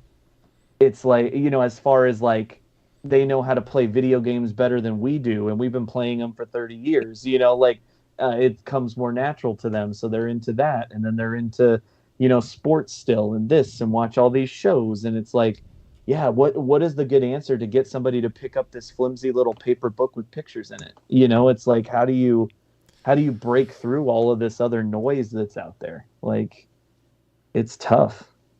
Yeah. I wish I had a good answer for it. I feel like part of me feels like if there was a way, they would have figured it out by now, especially the big two. Like, they have a lot at their disposal, but I don't know. I mean, well, I'm not going to lie. Okay, I do have one idea, and they've never really done it. They've done it every once in a while. Like when the Venom movie came out, they gave a free comic away. When the Venom movie came out, to like first a few screenings. My thing has always been, from the minute that Iron Man 1 came out to the most latest Marvel movie, every fucking Marvel movie should come with a comic book. That's a great idea. It's not like they can't afford it. These movies are making so much money, and every single person for the first 2 weekends should get a free comic book that's a good jumping on point for whatever character you're watching. Well, like, because people just don't have comic books in their life most of the time. So unless you put it in their hands, they're not even going to think twice about it. That's the biggest problem that they have with free comic book day. It's at comic book stores. Right. If you're going to the comic book store to get you're already doing, getting it. Exactly. I mean, hand them out at the supermarket. A good point. Yeah, hand them out at the library. Hand them out at places where kids actually hang out. Mm-hmm. Nowadays and stuff. Send 1,000 copies to each school or something. Yeah, gosh, like that's a great way to help kids get into reading and stuff like that. But like, yeah, have them at record stores. Have them, they don't have those anymore. I was gonna say, what's a record store? No, believe it or not, records are you're right. A huge fucking deal nowadays. You're right. There's they're coming back though. A resurgence with that. Yeah. No, you got to give them to that crazy place called GameStop. Yeah, that's what I mean. Just all kinds of places. Give them out like wherever you can. But the thing is that the movies are so popular. Give them out at these damn movies. Like, you've got so many people seeing these movies every single time they come out, and it's like, if you're giving them out at every single one, and hundreds of thousands of people are seeing these movies, you're bound to catch a few. Like if you're casting that many lines, you're gonna get somebody. You know, and even if you don't want to incur the additional expense of printing them all, give everybody a digital code. Exactly, they're all digital anyway. We have all these digital comics now. Why not? Disney is kind of doing that lately with their secret QR codes that are in the episodes of like Moon Knight and stuff like that. Right, and She-Hulk has had one also. Yeah. It's just, why is it secret? Yeah, that's it. But that's it. You have to be a She-Hulk fan to watch the She-Hulk series to see the She-Hulk comic book. What if they were giving out free digital codes to somebody that went to John Wick or to Fast and the Furious? Yeah. Tap into the markets you don't have, not the ones you already have. Yeah.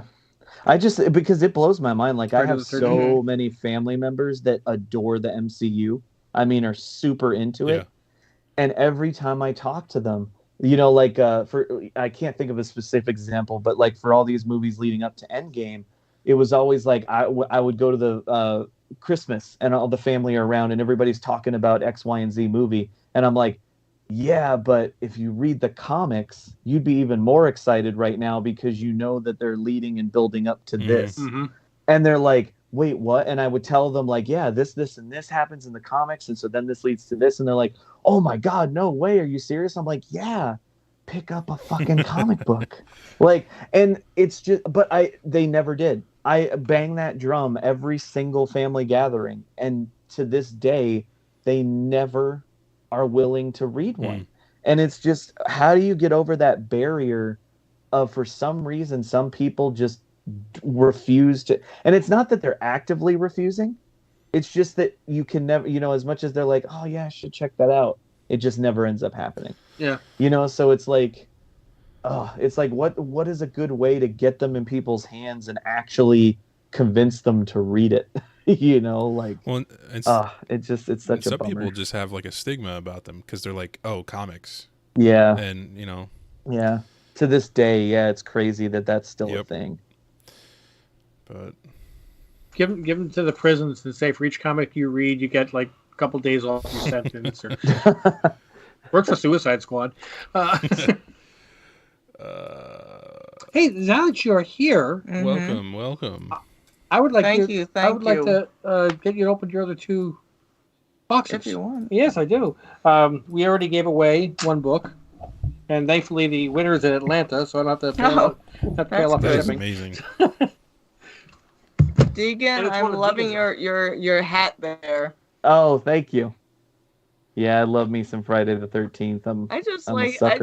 I've never actually, I've seen Friday the 13th. I've never seen like the actual other movies like Nightmare on Elm Street.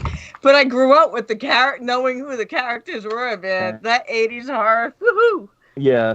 Yeah, I Love 80s horror. God, it's like some of my favorite stuff.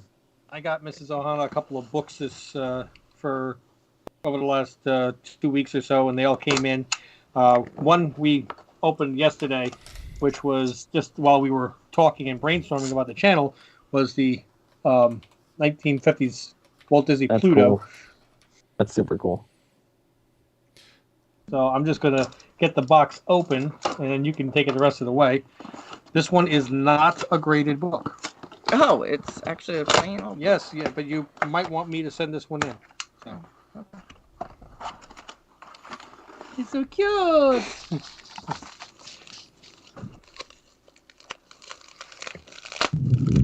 Drum Oh roll man, to the- I can hear thunder through my headphones.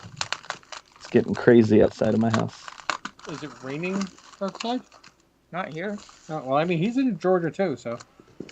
Actually, he's sleeping and relaxing. It's nothing near us. I like the fact that I get to actually touch and feel these books. Or book. Book, yes. Partially separated cover. See, I like that. I wondered if you could just show the cover to the chat. Oh, sorry, people. Well, I was trying to. See the. I like it. Where are we? Oh, This is that what- one. Yeah. July That's 1945, and it's This got is a what letter I to the got. American people, which is on the cover, on the flag, which is signed by Eisenhower and Nimitz and like all the generals of the. What happened to your arm? Oh, I have something there. Okay. But yeah, I like this. I don't know. I think I just enjoy touching it. Yeah. Like it's not in a slab. Like I'm actually touching it. Yes, I understand.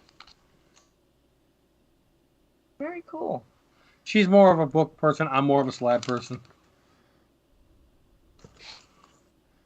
And I see it. I see the debate online all the time. People are like, "Let it breathe. Take it out of its coffin, man."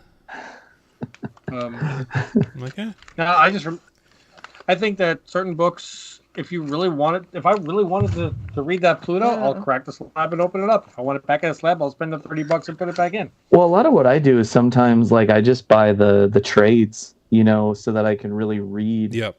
stuff. But then my single issues are the ones that I collect and keep in boxes or get slabbed eventually. It just kind of all depends. Mhm. Yep. But I'm like, yeah, there's plenty of ways to read stuff if you really want to read it. Did you read this? No. To the American people, your sons, husbands, and brothers who are standing today upon the battlefields are fighting for more than victory in war. They are fighting for a new world of freedom and peace. We, upon whom have been placed the responsibility of lending the American forces appeal to you with all possible earnestness to invest in war bonds to the fullest extent of your capacity.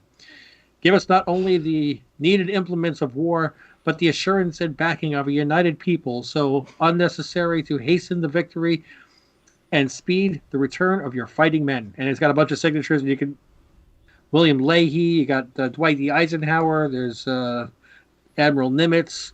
They weren't politicians; they were the war commanders. Mm-hmm.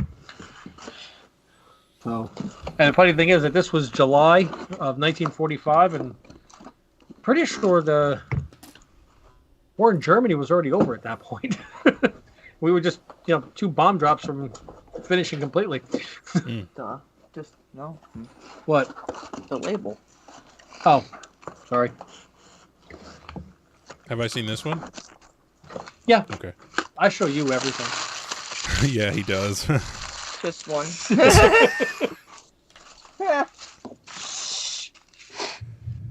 I'll get the box out of the way if you want. Sorry, I slowed down you guys' chat when I came. It's alright, give Deegan a chance to... I was listening to you guys when I left. Yeah, he's drawing. Yeah, because I left my... I was visiting family today, so then when I left, I think whenever I typed in my chat there, I was listening to you guys. I'm like, they got a nice flow going. And then I come along and it's quiet. Well, it's giving Deegan a chance to draw because he wants to give away a sketch. Oh. Yeah, that's why when somebody earlier was saying about you doing animation, I'm like, if he had to draw 16 pictures for every second. Yeah, no, I would never actually be involved in the actual animating. I don't think I could handle it. Larry. I guess that's a bag. How do you say Larry's last name? Cimarelli. Yep, he won this week's... Larry I know, I was bummed about that. That's one I actually wanted to win because that was a dope cover. Batman. I'm sorry. Batman mech. It did get mailed out already, though. So. You're looking for Halloween decorations. Well, actually, are you guys were you guys doing any giveaways on this episode? Yeah. We gave the one slab away. The Walking Dead 9.8. Well, we still have 10 people in here, and everybody's been super cool and hanging out with us. So I'm gonna give this sketch. We'll give this sketch away that I'm working on. Let me show you an update real quick on where I'm at. I got a little bit further. Ooh. I can't see this anymore. It's Carnage with the teeth, right? Oh my God, Richard! Hey, we want him. We want to die today, Richard. We want him to come back, Rich. We want him to come back.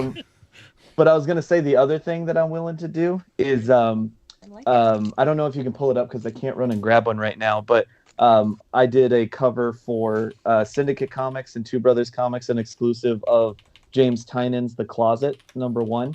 I will sign it on camera, and we can give a copy of The Closet away as well. Whoa. As the sketch. Yeah, that way more people can win more things. So somebody can win the sketch, somebody can win, a signed copy of The Closet. That's awesome. Yeah. What are we doing, Louie? And we could ask the chat. We can ask the chat if that's something that they want. If they don't want it, then that's. So there's the book he was talking about, Closet #1. #1. There it is. Okay.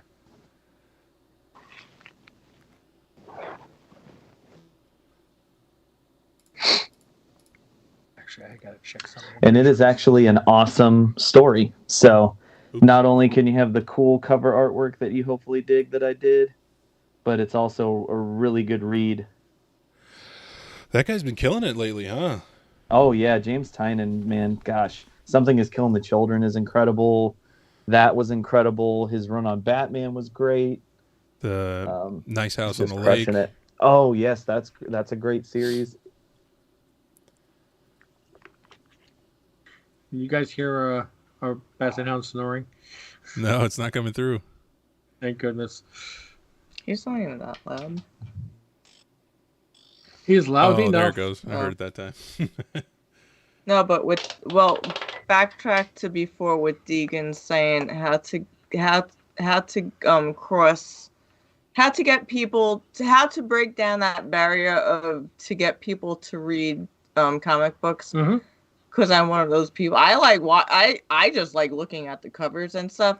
My opinion on it is like either you're into comic books or you're not. Right, but oh yeah, we had this discussion I think before a little bit. Nobody is But, born like, I feel liking like- comics. So how And nobody's born liking movies. Nobody's born liking music. Nobody's born liking stage plays. You know, it's like, so I feel like you can get anybody into anything if you do it in the right way. Like, I wasn't really into, into certain genres of movies, but then, somebody showed me the right movie that connected with me, and all of a sudden I'm much more willing to give that kind of thing a shot. So I feel like it just takes the right thing, and it also just takes again, like Greg was saying, there's a stigma with comics. I feel like if people would just sit down and read one that's in their wheelhouse, I think they would be shocked at how much they would enjoy it. Because I've seen it happen like multiple times. Like I've done it with my mom, even though I've been drawing comics forever, she's never really read them. But, then she's my biggest supporter. So she always buys every cover that I do. And she actually read The Closet, and she's like, this is actually really good. Like, this is a good story. And I'm like, yeah, I think a lot of people just don't realize that there's really good stories in comics. Same with video games. With me and comic books, like, is just one comic like one story, or is it just a continue? Because I think there's just also a confusion of comic books. I agree. Absolutely. Yeah. Some Which comics stops people from, because, like, let's say, oh, wow, I'm reading this one, and then all of a sudden it goes to another one, and then it's like, oh, I thought this was only, like, just one story. I didn't realize that it goes into another. There are some comics like Haha, where every book is its own story, start to finish.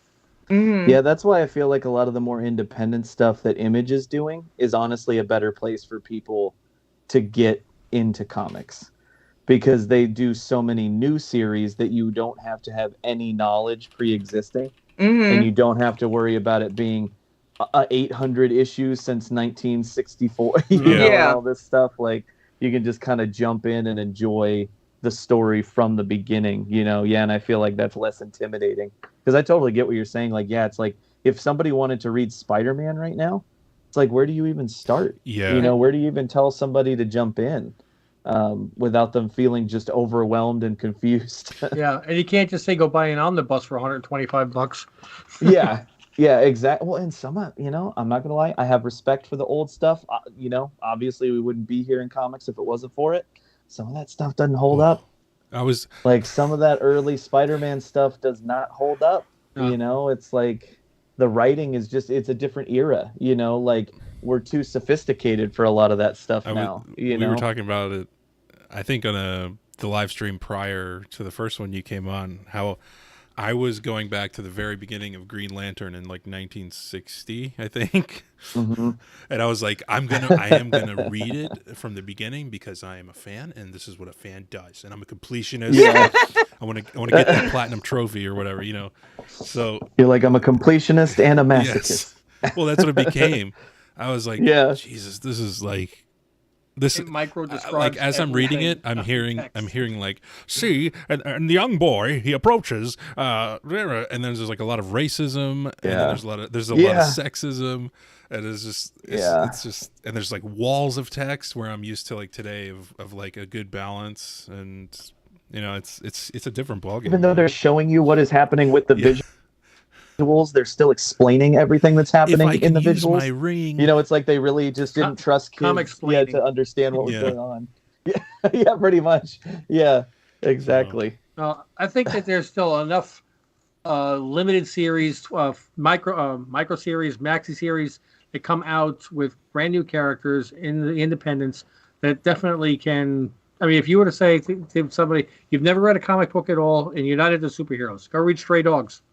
Yeah. Or go read Something Is Killing the Children, or go read, oh God, I mean, Casper. Nice House on the Lake. Yeah, that's 10 issues. Like, shit, if you want to get into superheroes and you don't want to be overwhelmed, read Radiant Black, there's like so many good places to go. I think at the end of the day, most people think of the big two, And so that's the problem, is they get that overwhelmed feeling, because they just think Yeah. of Spider-Man and they're like, oh God, like, where do I start? I think it's better to help get people into smaller independent titles, Yes. So, Yeah. and there's a little bit of something for everybody in the indies, I'm going to give a little plug for your Patreon. I was talking to Deegan on Wednesday on New Comic Book Day at the store about the poll for his print on the Patreon page that he has. Because if you're a Patreon member on Deegan's page, you get to vote for what print will be released. And at the platinum, there's a platinum level? That's what it's called? Yeah, so that's the highest level, is the platinum level. But you get 2 copies, a signed and numbered black and white and a signed color, correct? Mm-hmm. Yes, exactly. Of the one that gets voted on. And I said to Deegan, I feel bad for Greg. He was the only person who voted for Radiant Black. And Deegan's like, how do you know it was Greg? I'm like, because I know it was Greg. Guilty as charged. Guilty as charged. Yeah. But the good thing is, Greg, that print is always available in my Etsy store. So I love it. All right, there we go. Can't get the black and white one because that's only a Patreon thing. But hey, at least it's something. Yeah. Oh wow, I'm tired. Over here. No, but I know when Rich told me about the comics and the Marvel movies. Again, I'm the type that wasn't into comics. Still, I'm into comics, but just not his his type of comics. I'm still into the kid comics. Disney, Fraggle Rock, and stuff. Yeah, Thundercats. That's cool. But again, like for me, it's, as you said, for me it's confusing, and then I just feel overwhelmed, which shuts me off to it. Mm-hmm. So I'm like, it's not even worth my time if I can't understand it. I'm like, no. Yeah. So But if a really good story comes out and hits, you can relate to it, and get into it. I mean, haven't you watched the MCU movies? And I didn't have you watch all of them, but just enough to try to get to the Infinity Saga. Was kind of like pulling teeth. It really was. And she really has no interest in the TV shows or anything else. But when we finally got to Infinity War, I sat her down. I think that movie's 2.5 hours on a Saturday. And as soon as it ended, she went, whoa, whoa, whoa. You can't end it like that. I'm like, well, that's how that one ended. You have to. She said, well, how long is the next movie? I said, Endgame, that's 3 hours. Put it on. I'm like, you're going for 6 hours, basically, in MCU? Because you did enjoy that at that point. She hasn't watched... No, you actually rewatched Endgame over at Sherry's house. Yes. So, if you have a really good story, and that's the whole thing, if you want to try to get people to get into comics, you got to pick the right story. Because if you give them something that they don't like, they'll never pick it back up again. They get that bad... It's the first impression thing. Taste. Yeah, like you got to have a good first impression because it could be your only impression, you know? Comics is like sushi. You give somebody something slimy, and they ain't like trying another piece. We have that experience with that. That gets me thinking about what you were talking about, giving the comic book away at the, at movies or whatever. You could tailor that comic book to be very like palatable, Yep. Like in a like make it a one shot. Yep. So it's a self-contained. Make it very entry level. Yeah. Like kind of give an overview of some of the characters or where they're at right now, or well, it's why I loved the Ultimate comics so much. I was a huge fan of the Ultimate Marvel comics because it was taking all these established characters and starting them at ground level, starting them at square one. To this day, I still tell people if they want to get into Spider-Man, start with Ultimate Spider-Man because it's 161 issues and it's one shot. It's one story.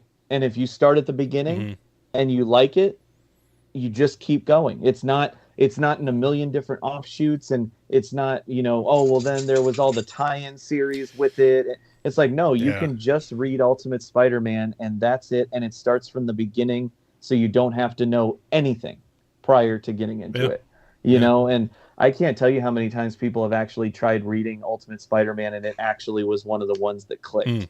Like I had my wife read Ultimate Spider-Man and she went through like 8 or 9 volumes pretty quickly because it was just like once you get into it and you start from that ground level, there's no expectation on you to know what's going on. You're going in fresh, and they're treating you as such. You know, so it's a lot less of a stressful, you know, thing to deal with. But yeah, I feel like if they did something like that, you know, have something that starts at that ground level and hand that out, you might be able to catch a few people. And again, it's not going to be a ton, but it's going to be better than where we're at right now, where it's almost impossible to get any new readers into, you know, into the medium. So, hey, are you going to be in the store next Wednesday, or you're flying out already? Yeah, I will be going from here to Houston, having a 4-hour layover, and then I'll be in Tucson. Okay. Yeah. I'm going to try to remember next Wednesday to pick up a couple of copies. I think Syndicate still has them on the wall of Sidekick. Yeah, they do actually. Yeah. That's another independent. Yeah. That was your Sidekick for Hire? Is that what that was? Yes. So that's written by Christian Herrera. He's a good friend of mine, and he's a great writer. And I did the cover, the variant cover, for issue number 4. That's the most recent issue for that. I'm going to say something. I hope you love the sound of it. I'm losing track of all the covers you're doing. No, that's awesome. I wish there were more. I wish it was more than 5. I'm like, I want to keep getting to do them, but you got 2 more, as you said, that you can't talk about yet. Yeah, those, you know, again, those are much more indie, you know, very independent books. I'm really still wanting to do a lot of stuff with Image, you know, and stuff like that. But that part of things is kind of dried up for the moment. So hopefully it starts picking up again. Those indies are the ones that 20 years from now people are advertising as hard to find. HTF, you know? Yeah. Rare early Deegan works. Do you have a favorite current cover artist that's not like, you know, Jim Lee or something, like a Titan? Yeah. I mean, I would say he's still big, but I don't think he's quite like, he's not like huge yet. Yeah. Is David Nakayama. Oh yeah, I noticed I noticed behind you. You got the yes, the Mystique. Yeah. Oh my God, he is so incredible because he takes this like really, he checks all the boxes that I love in art that I wish that I did better, which is he's very clean, like ridiculously clean, and the colors just pop like crazy, and it is super comic booky, but very modern. You know, it's not like it looks like it's from the 90s. It looks like new art today, but it's still got that, it's a comic book. Yeah. You know, it's not like a lot of cover artists nowadays where it's more like digital paintings and it looks almost like concept art more than it looks like a comic book. Gotcha. So yeah, David Nakayama. And on top of it, he is one of the nicest people I've ever met. Oh, good. And I've met him a couple times, and he is so down to earth and doesn't have a big head. And he's always willing to talk to people and have a good, you know, a conversation. So yeah, he's awesome. I'm like, man, I was already supporting you a ton. I'm like, but now I just want to support you even more because you're a really good person, you know. That's the best. So love that. Yeah, he's incredible if anybody gets a chance to see his work. I've been a sucker for a guy lately. His name is Bjorn Barons. I don't know if you've seen his stuff, but that sounds really familiar. He's got like. But if I saw it, like it's kind of like when I meet people, bad with names, but I'm great with faces. Like people's artwork I can recognize, but the names are always the tough part. Yeah. Anyway, that's not where I was going with the question, but I was wondering on top of that. So Nakayama's got his thing of like the popping colors and like his style. Yeah. What do you think would be your like trademark calling card? I guess it's the symbiotes, right? Yeah, that's a good question because I think it's hard when you are the artist to pinpoint what makes you like what makes people be able to look at something and be like, oh, that's Deegan. Like, honestly, I'd be really interested to hear from people like in the chat or hear from you guys like what you think makes something look like me. You know what I mean? Like, because yeah, I'm not really sure, because I could guess and say that it's that I have a very clean, precise line work style, you know, where everything is very bold and not rough, you know, it's very precise. Yeah. Or some people could say that, a couple people tell me, and I really like this description, is that it looks like the 90s if the 90s kept happening. Like if the 90s style kept evolving over the last couple decades. Yeah. And that always made sense to me because so much of the 90s art is my biggest influence. So it makes sense that I've got a lot of that mixed with a lot of modern sensibilities. Yeah. Gotcha. So I think that might maybe be my calling card, or what kind of looks like me. It's one of those things. I think a lot of artists worry that they don't have a style. I always have kind of worried. I'm like, is there anything that is me? Or am I just kind of an amalgamation of all these people that I like? Yeah. Well, how can I stand out? Yeah. Like, how can I make sure that when people see my art, they know that it's my art? It's not, So yeah, that's always kind of fascinated me too. I hope that I have a style. I don't know if I do, but I hope that I do. I'm trying to remember which Nakayama cover I recently got, and I just thought it was absolutely amazing. It might have been the Gwenverse. He's had a few bangers recently. I think the Gwenverse one I really loved. Oh, is that the one that came out this Wednesday? A couple of days ago? Because there was a great one that he had Spider-Gwen on the cover on Wednesday. Yes. I think it was number 3.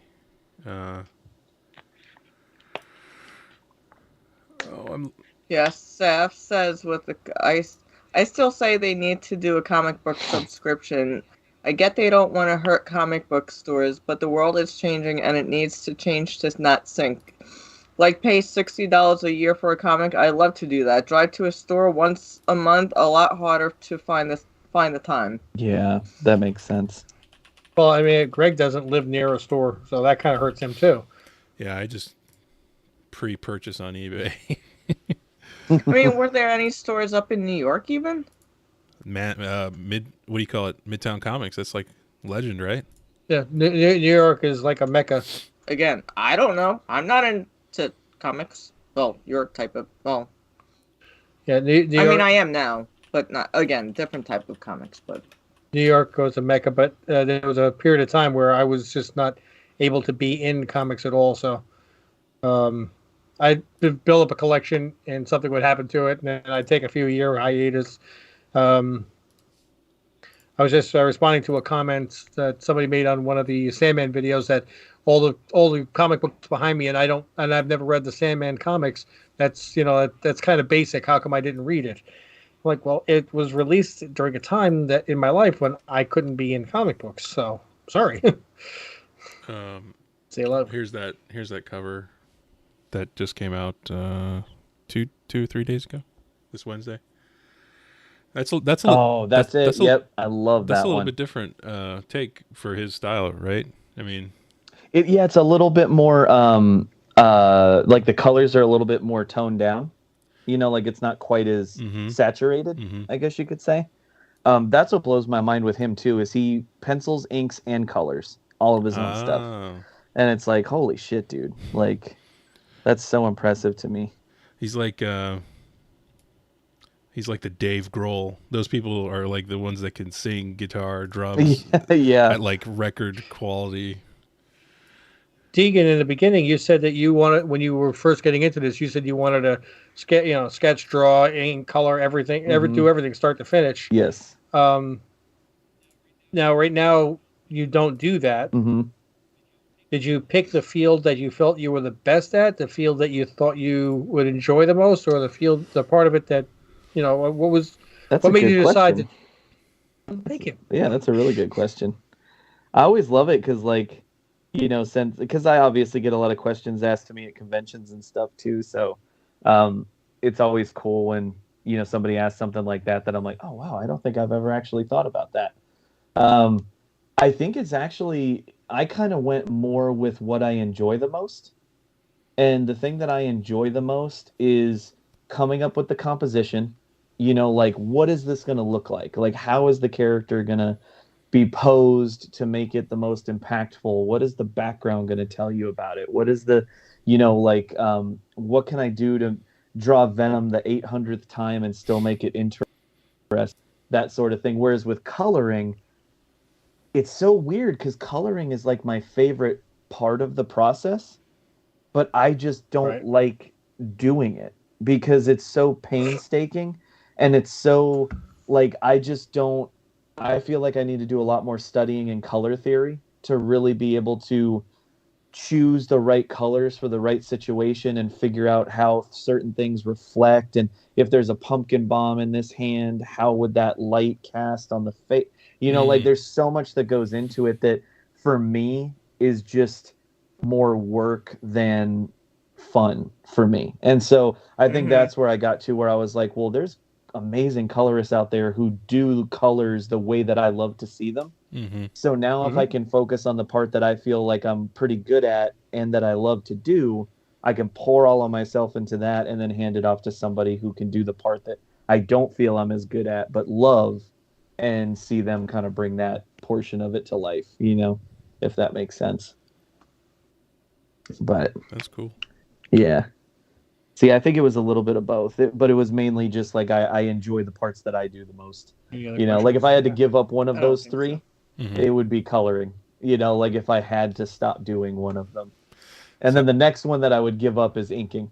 Because inking, even though that's the awesome final touches phase, it's also a pain in the ass because you're basically drawing the same thing a second time. Like...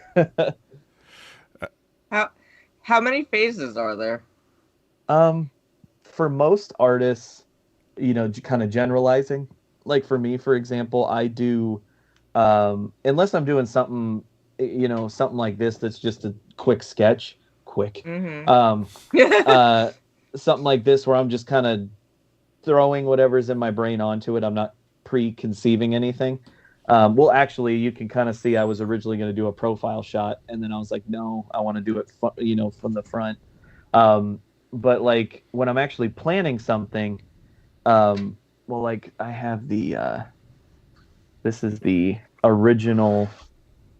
So this is my favorite piece I've ever done, and this is actually the original like black and white inked version of this Venom piece. So I penciled this and then inked it and then sent it to a colorist to get colored. And like with that piece, what I did was I kind of was thinking of concepts, so I was like, okay, I know I want to do a Venom piece. What can I do that put Venom in a cover sort of situation that hasn't been done 1,000 times? And for me, I was like, well, Venom to me is more of an anti-hero. You usually don't see him in anti-hero situations as much on the covers, like where he's actually being a hero. Like what sucks is I did that piece, and right at the same time they did a new Venom Lethal Protector miniseries at Marvel, and the cover artist for that series is incredible, and the 5 issues that he did, they're some of my favorite Venom covers ever. Well, my whole idea was I'm going to do Venom catching a bank robber as he's running down an alleyway, and it's kind of like an oh shit moment where the robber is like, oh no, like I'm screwed. Because I'm like, I feel like I haven't really seen that. I've seen it in the comics, but I haven't really seen it on a cover. Well, so then the new Venom series comes out right as I'm drawing this, and all of his covers are that. Like he's got one where there's 3 or 4 bank robbers hanging upside down in webs that he's caught. And there's one where he's like, he catches a guy's fist in the rain and he's about to like, beat him up. And I'm like, damn. I'm like, what are the chances that this series would come out with covers that are so similar in theme, to what I was going for? But the good thing is him and I's art style is so different that it's a totally different take, than what I did. But so I'll come up with the concept, and then what I'll do is I'll do a tiny little thumbnail of it, like it's really little, so that I don't get too caught up in the details, because that's what I struggle with really bad. And then once I like the thumbnail, I'll take the thumbnail and I'll blow it up, and then I'll start doing the final like penciling on it and get it laid out. And it pretty much looks how it looks when it's inked, but in pencil. So that's what's kind of annoying about me is I have what they call in the industry very final looking pencils, which basically is the pencils are they use the word tight, which means clean and precise. My pencils are so tight that you don't even really need to ink them. You could theoretically just scan it and black it out, like turn the pencil black and then it's inked. But I'm so old school. I'm like, no, it's got to be inked. even if it's digitally inking it, it's got to be done black and white. So then I'll ink it, which is a whole step that again isn't even really necessary for me, but I just can't help it. And then I send it to my colorist. So it's kind of like, I would say it's probably like a 5 or so step process.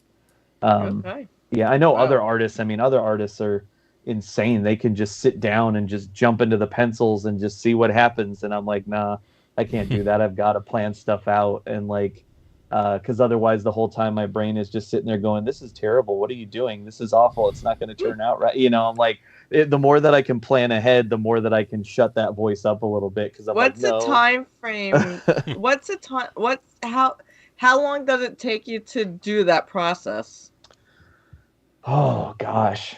I would say on average for a piece like the one that I showed you of Venom, where it's just a standalone, almost like a cover image, those tend to take me from start to finish, I would say anywhere between 20 and 30 hours.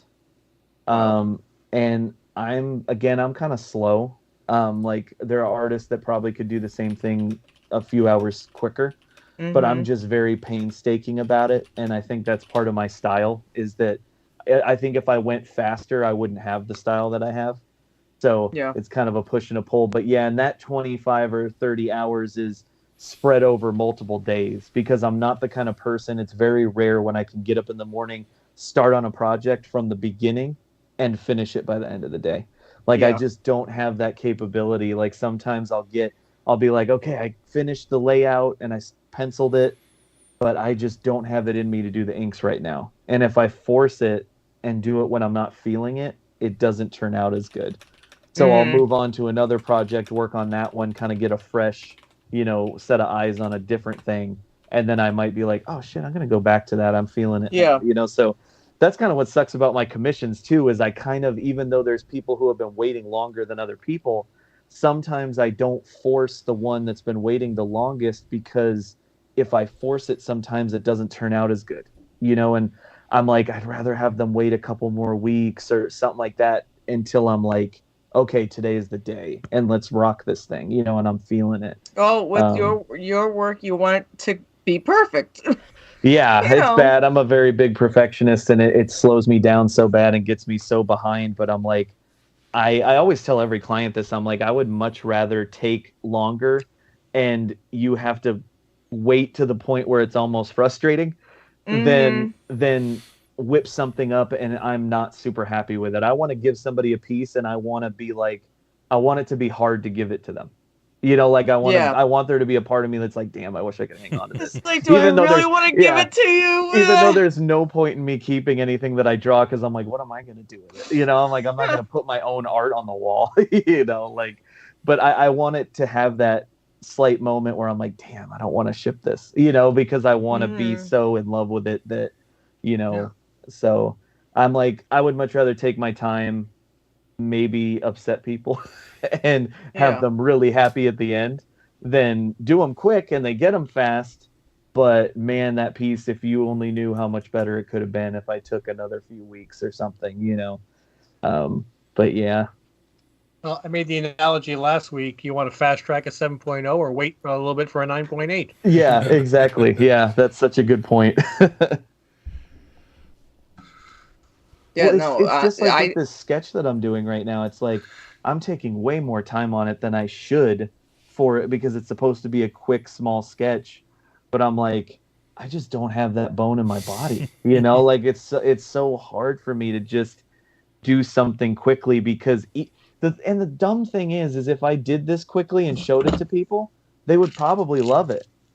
And but I would be like, oh, I fucking hate it. Like I look at it and I see all the things that I could have done better, and I can't. I have to get therapy, because I can't handle letting that happen. Like it will just dig and dig and dig at me for weeks if I did that. So I'm just like, I gotta satisfy the beast inside and do it the way he demands, and then.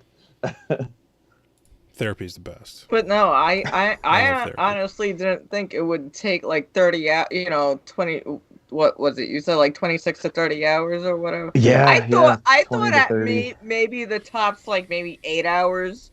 but oh not. God, my life would be so good. So much more time for activities.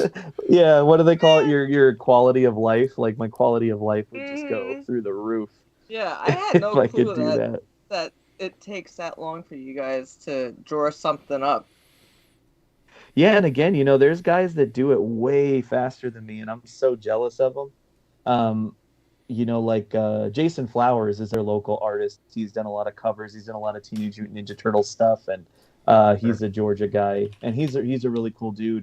But he's got a way different style than me. He's much more sketchy, much more kind of energetic and rough looking, and that's like his style. And I've seen him at conventions just whip things up in a half an hour, and I'm just like, if I was doing something like that, I'd be 2, 3, 4 hours, like if I was lucky.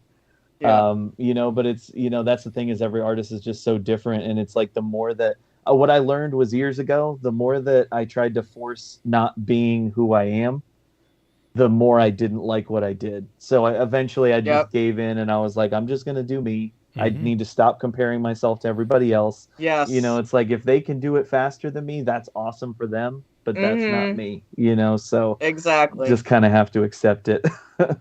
Oh no. That's cool. He did a Last Ronin variant. Yes. Jason Yeah, Flowers. it's really good. Sorry, I just freaked out because somehow I smudged the ink. Oh no. Where's my eraser?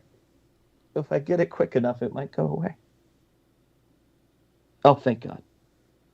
I was about to be so sad. Again, it's something that nobody would probably have ever noticed, but it would have drove me fucking crazy. I could tell the genuine panic. Oh, thank God. But I know, like, the few times when Rich and I, when we went to Syndicate, John's store and stuff, and then I just remember you hearing say, it's like that one line, it's like, that one line bothers me. I know no one noticed it. Yep. Oh God, it happens on every single piece I do. There's always at least one thing that I'm just like, oh. But at some point you gotta just, I assume, just like you just let it go, let it be free. After so many like little tweaks here and there. I feel like it's how parents must feel when their kids like graduate and go off to college, and they just have to be like, "Go live your life." It's one of your babies. Yeah. I've done what I can for you. It's your turn now. Yeah, it's your turn. Go off, child. Blaze your path. Yeah. I feel so bad. I'm like, we still have people in here. I want to get this done so that people can actually see it, so that they actually want to participate in the giveaway. But I'm like, Deegan, I'm left-handed. All art writing gets smudged. Welcome to our world. Oh, I feel so bad for you, and I'm not jealous. Right-handed? Because a lot of times people who are left-handed, they still work from left to right, instead of from right to left. Like for me, like you'll see, like as I'm inking this, I'm inking from over here primarily to here, because I don't want to go across, put my hand on. So with left-handed people, a lot of times what they do is, instead of working the opposite, they'll still work on that side and go across, and the whole time they're putting their hand in what they've been working on. Yeah, he said. Yeah, Saf said. Saf said, I grew up thinking your hand being blackened at the end of a school day was normal. Yeah.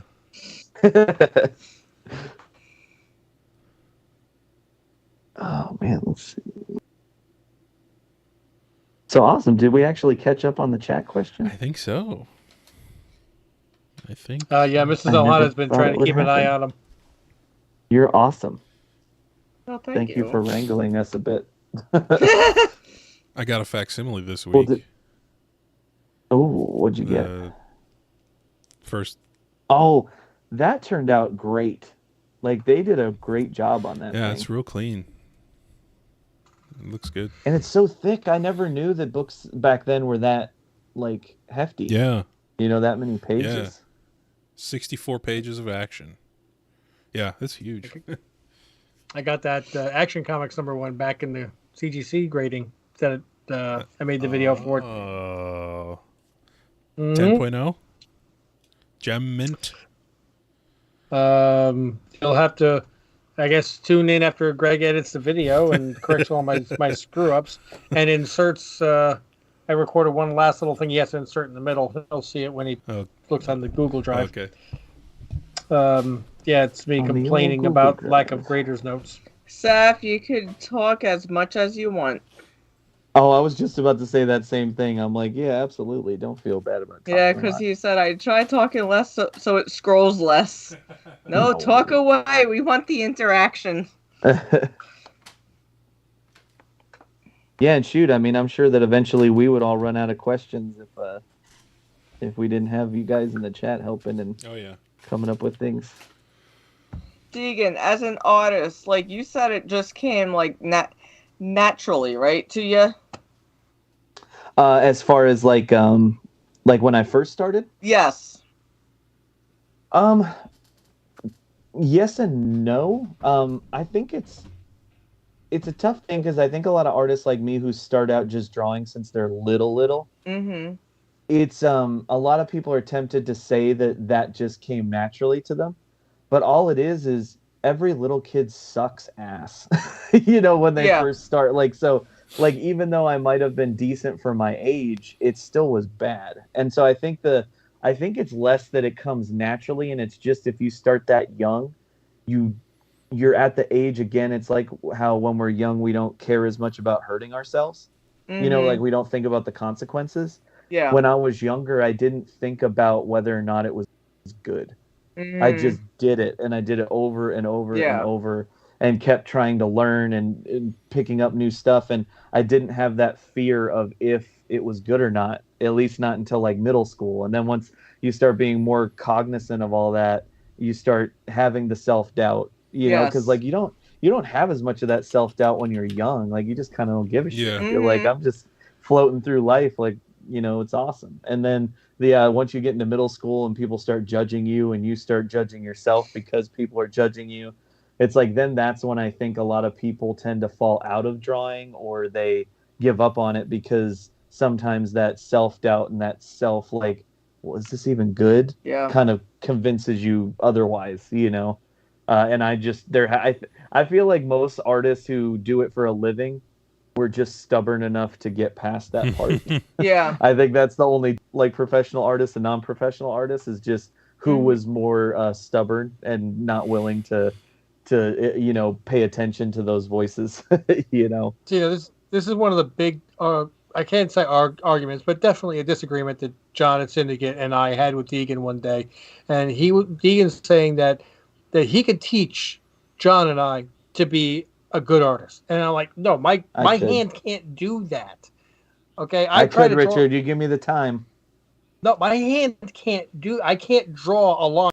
I look at my mind and I say, I want a line from there to there. My hand can't do it. Oh, we could do it, Richard. I'm telling you.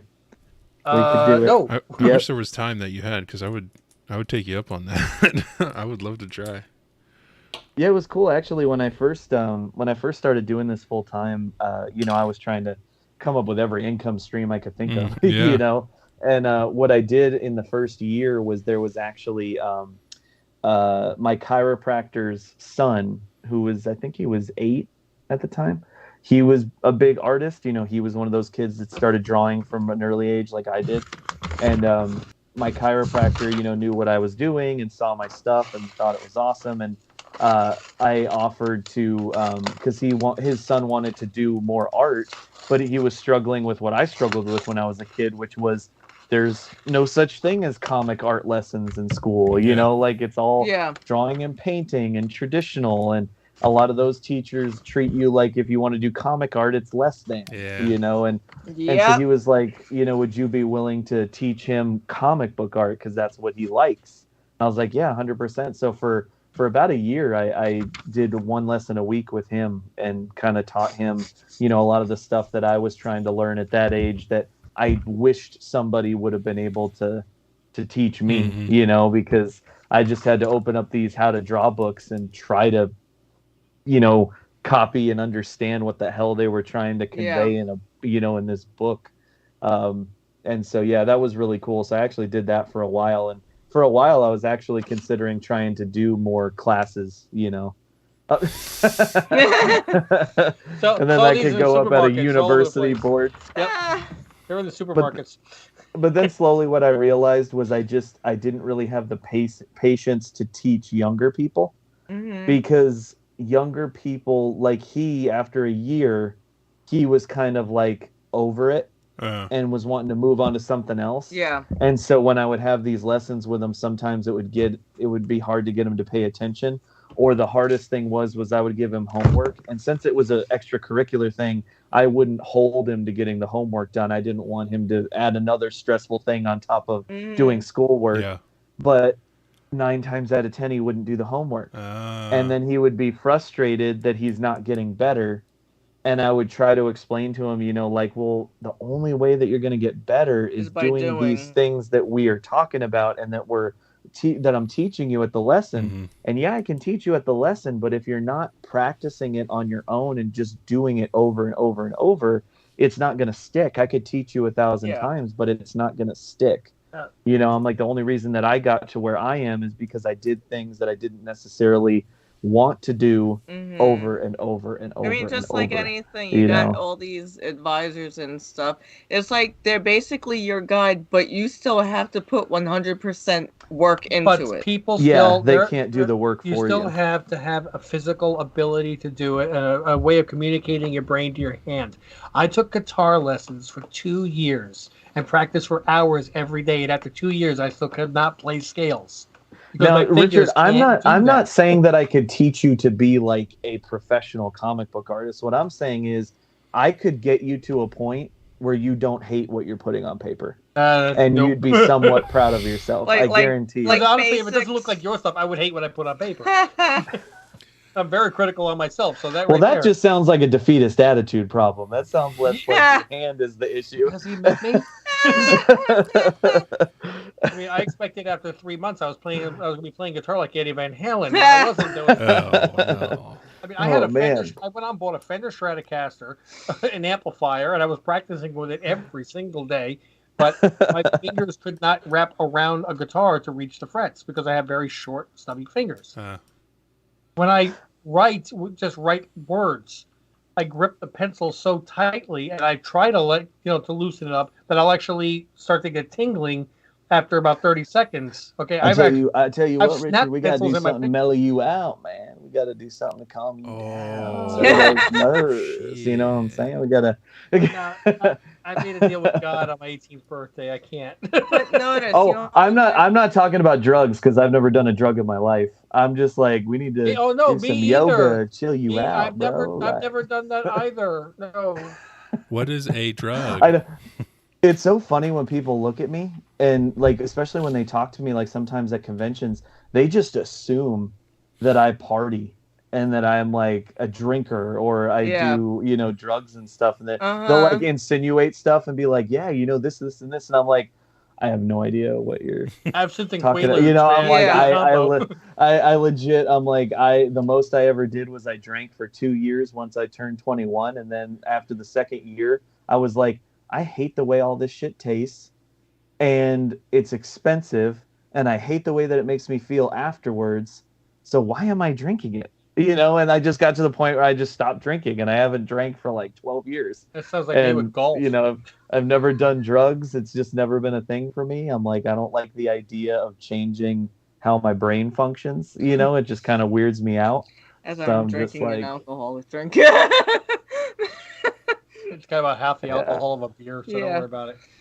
Yeah, no, I spoke pot. I had to come. I love what. So Sav said, Deegan, quote, I have so little time to draw. Also, Deegan, I'll give you art lessons. If you guys, I know it's only been 2 live streams, but one thing you guys are going to realize about me is I'm a walking contradiction. It's just like at C2E2, I was telling Christian, like, don't let me take more than 3 commissions, period, end of story. You beat me if you have to. And what did I do? I took 7. It's like, I say I can say a lot of things, but following them is always the problem. Like, do as I say, not as I do. Yeah, I could give great advice to myself. It's just a matter of taking the advice that I give myself. That's the problem. Again, sounds like me with golf. I've fixed so many people's swings, but I videotape myself, and I'm like, I can't fix that because I can't listen to myself. Yeah, so back to you doing, saying that you weren't able to do the guitar. I'm like, there are many other instruments that you could have used, tried, like the triangle thing. Yeah, but you can't shred on a triangle, bro. I don't know. There was one of my favorite bands of all time. They're called Horse the Band, and I've heard of them. They were kind of on the forefront of what's called Nintendo Core. Yep.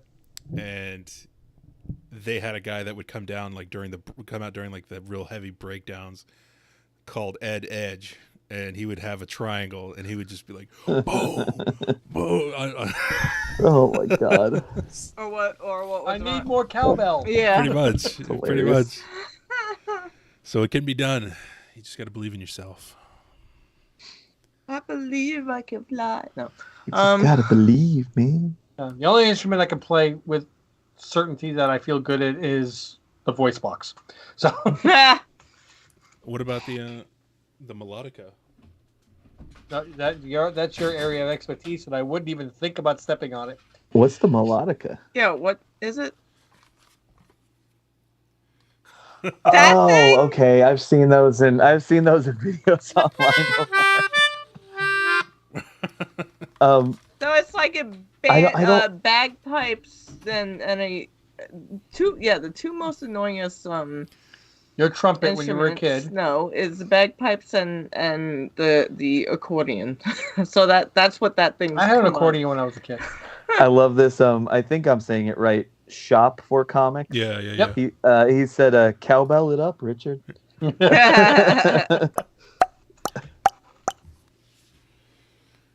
What was that? That was actually pretty decent. That was a decent cowbell. Oh, thank you. It was This is Spinal Tap. Emulating Don't Fear the Reaper. They might have done a skit on Saturday Night Live, but it was originally from This is Spinal Tap. That's also where the guy was saying, I like this amplifier the best because this one the volume goes up to 11. All the other amplifiers, it only goes up to 10. They made, I think Marshall, who's like a big amp maker, I think at one point they made an amp that went up to 11 in reference to that, on the anniversary of that or something. That's amazing. Yeah. That is amazing. Same volume, they just changed the grades. Yeah. Instead of 10%, it's now 9%, and you get an extra number. God, that's crazy. What time is it? It's almost 1 a.m, and we still got 9 people hanging out in here. And you still have your batteries.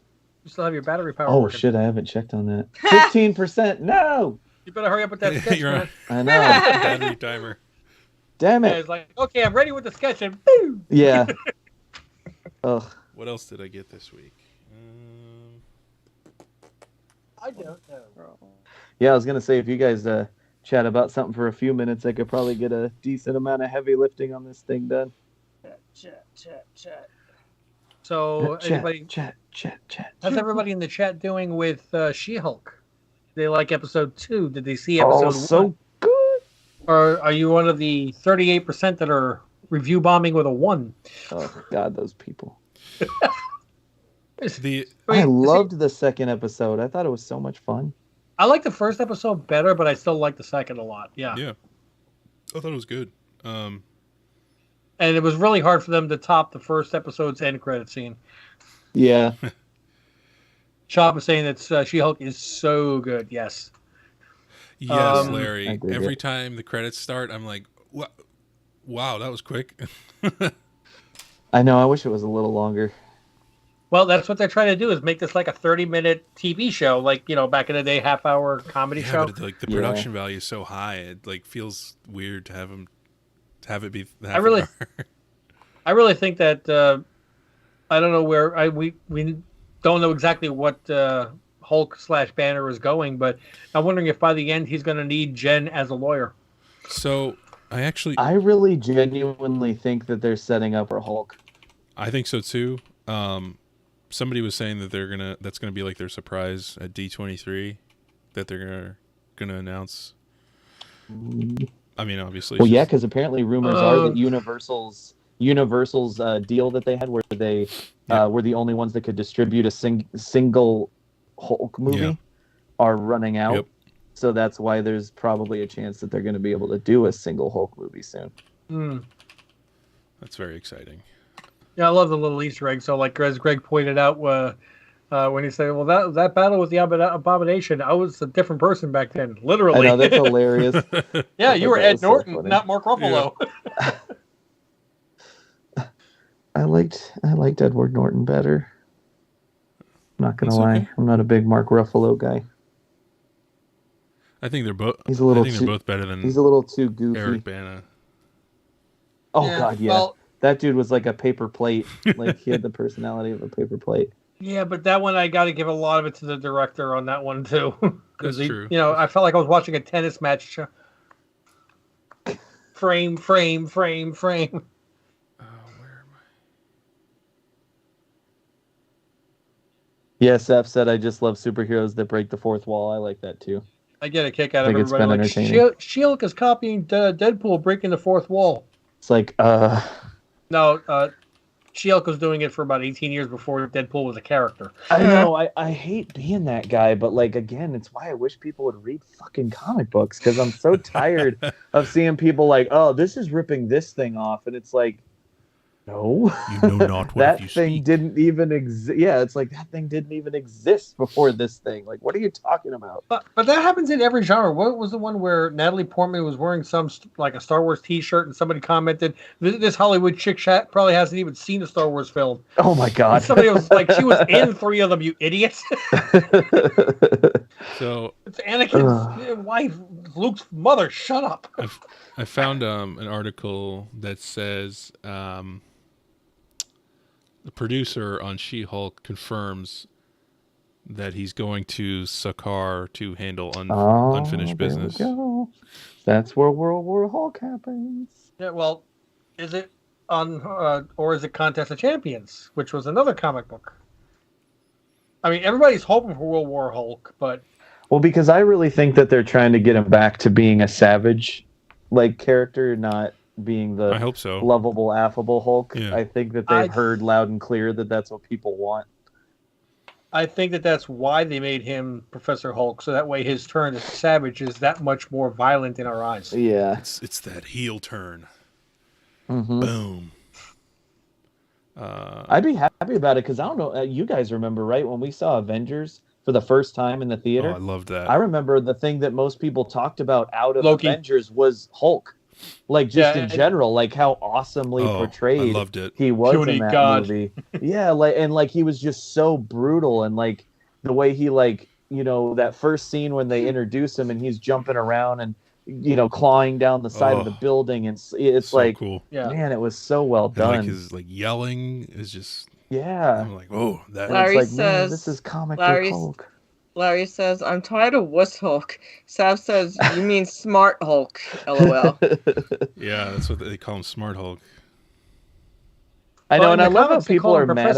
I know, I love how people are mad that he's called Smart Hulk, and I'm like, is that worse than a Professor Hulk? I'm like, it's not like our goofy comic book name is any better. Like, but if you think of, I know it's now owned by Marvel, so I have to almost call it canon.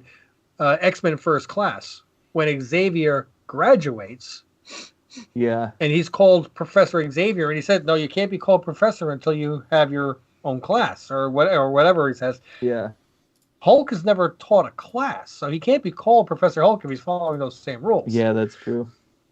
Larry says, "Hulk got run over with a car." Yeah, we were. I know. I love that meme where it shows him stopping the Chitauri like giant snake worm thing, and then he gets run over by a Jeep Grand Cherokee. You know, it's like what? That was actually one of my moments that I got like goosebumps. Is the Chitauri thing where he's like, "Fuck you," and he's just like, "I'm ending this mammoth." That's my secret. I'm always mad. Yeah. Oh man, so fucking good. I know, I saw Avengers by myself in New York, 3D, and I think between the tickets and the concession stand, I think I blew like $40. You had to get a second loan on your your property. I know I'm excited when I'm in Tucson because I refuse to miss it. I'm seeing the even more fun stuff edition of Spider-Man No Way Home. So, the re-release. I'm there. What is it? I think it's like 11 minutes of new stuff. Yeah, and it's annoying because I'm supporting it, even though it annoys me because when the Blu-ray release came out, they advertised having all the deleted scenes in the Blu-ray, and then the Blu-ray came out and it didn't have them, and that was so frustrating. And it turns out it's because they yanked them because they saw dollar signs, because of course it's Sony, and that's all that Sony cares about is dollar signs. Yep. And they were like, "Oh, well, we could re-release the movie and put those deleted scenes in it and easily make another, couple $1 million." So, but I'm a sucker, and I'll go. But they're re-releasing Avatar also. I think they're trying to stay, Now that I will not be seeing for a second time. One was enough. Right, but I think if Avatar makes that additional money and passes No Way Home, maybe they don't want they want No Way Home to keep the #1 spot. Oh yeah, I didn't think about that part too, like the whole where it's ranked and stuff. But yeah, I'm just like I fucking adore No Way Home. Like that is easily one of my favorite Marvel movies. So I'm like, I will happily go and see that in theaters for the 7th time. I think it's my 7th time seeing that movie. Wow. I've seen it 3 times in 2 different countries. Nice. I wouldn't mind seeing that again. But still, honestly, Garfield is the star of that movie. Andrew Garfield. Oh, Andrew. I was like Garfield. I was like, was there a cameo? Multiverse, man. No.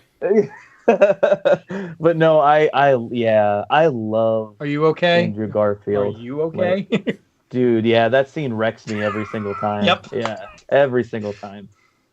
But I also I think Tom Holland came into his own in that movie. Yeah. Like, man, like when he's in the rain after spoilers, after Aunt May dies, and he's just soaking in his and eyes feeling like an utter failure, bloodshot in that scene. Yeah. Oh my. And like when he just gives up and he has to have.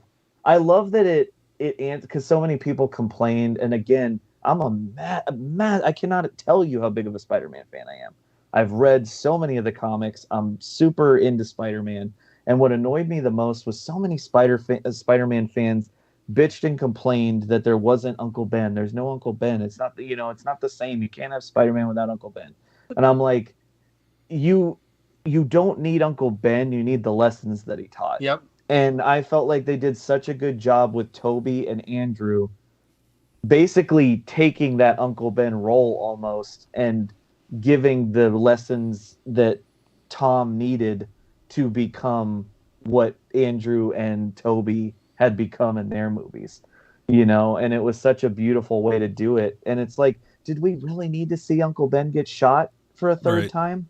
Like, I don't think so. I don't blame them for doing it the way that they did it. But in the What If series where Doctor Strange, you saw the What If series? Yeah. Oh, absolutely. Where Doctor Strange is trying to save, oh God, what's her name? Whatever her name is. And he can't, no matter what. And the Ancient One says, this is an absolute point in time. It can't be changed. Mm-hmm. I think that the death in every universe for a Spider-Man raising figure to tell him that one line is an absolute point.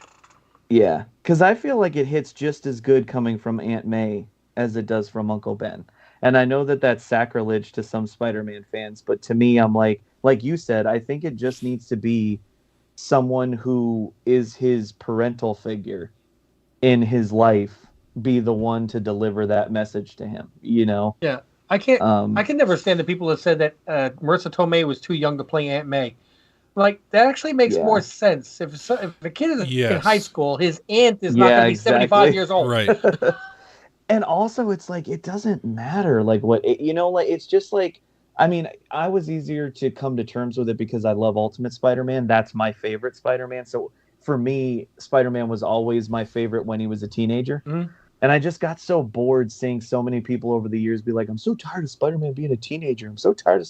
I'm like, that's what sets him apart in the movie universe, is that he's a wide-eyed teenager who is making mistakes and stumbling constantly, and he's not one of these full-grown adults who have a better capability of thinking about consequences and how big their actions are to people around them. Yeah. And I'm like, he's such a good, it's why I love Miss Marvel. It's why I love what they've done with Miss Marvel. She's the same thing. She's going to be this youthful, optimistic, like non-adult coming into this world of these heroes that have been through some shit, and it's like she's going to have such a different perspective than Bruce Banner or Hawkeye or Thor, who's been through probably arguably the most shit out of anybody in the MCU. And it's just like, yeah, I just get so tired of, and I'm an old white guy, so I'm going to say it, I'm so tired of old white guys bitching and complaining about these young characters that have hope and excitement about being a superhero. I'm like, I don't know about you, but if I was 15 and got fucking Spider-Man's powers, I'd be pretty jazzed, and I'd be like, I'd look up to Tony Stark too. And it's like, I'm so tired of people complaining about, oh, he was Iron Man Jr. It's like, no, look at that trilogy. It built his story fucking perfectly. It took him from this youthful, excited kid to, by the end of No Way Home, the real world hits him like it hits all of us when we graduate high school, where we, all of a sudden the real world hits you and you start realizing that the stuff that you thought was a big deal is not a big deal.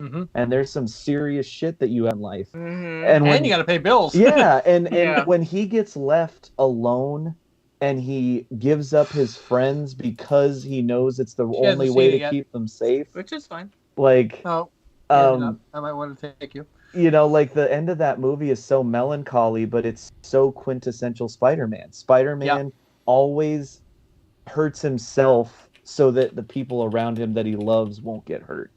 And like the place that they leave him in that movie is Spider-Man. And we wouldn't have had that. Yeah, they could have just rushed into that in Homecoming, but I think it's so much more fulfilling telling that story over the course of 3 movies. And yeah, I just feel like so many people have these rose-colored glasses for the Tobey Maguire movies. And don't get me wrong, I literally grew up the perfect age for those movies. I loved them too. But to me, I'm like, those movies did not stretch the story out as much as the current movies have. Even with Andrew Garfield's, I like, people are going to kill me, I like the Tobey Maguire movies by far the least out of any of the Spider-Man movies. By far. Because I can't stand Tobey Maguire. He, like, hashtag not my Spider-Man. Like, I'm sorry.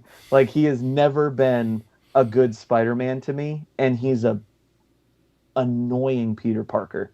People always say, he's a great Peter Parker. I'm like, what are you talking about? Peter Parker has personality. Peter Parker is like, goofy and lovable, and nothing is lovable to me about Tobey Maguire. Like, he just comes off as like this awkward weirdo who has the ugliest crying face I've ever seen in my life. And like, I'm not gonna argue that one. Meanwhile, you've got Andrew Garfield and Tom Holland, who have a wide range of emotions that they can portray and stuff. And it's like all these people that always complain, oh, Andrew Garfield's Peter Parker is too cool.